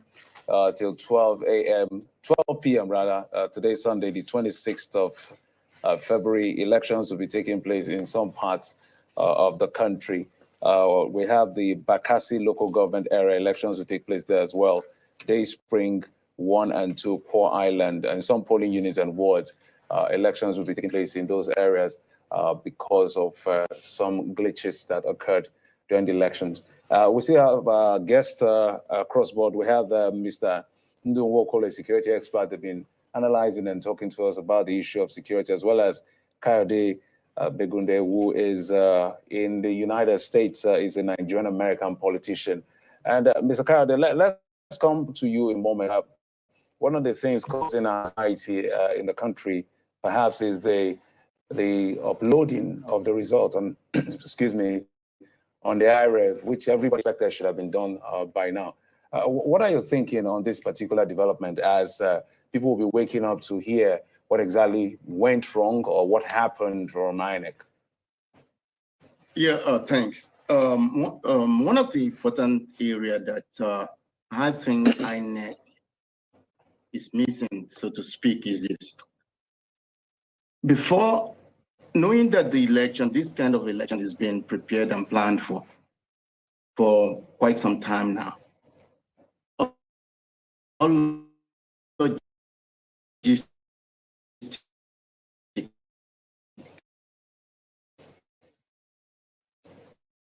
must have been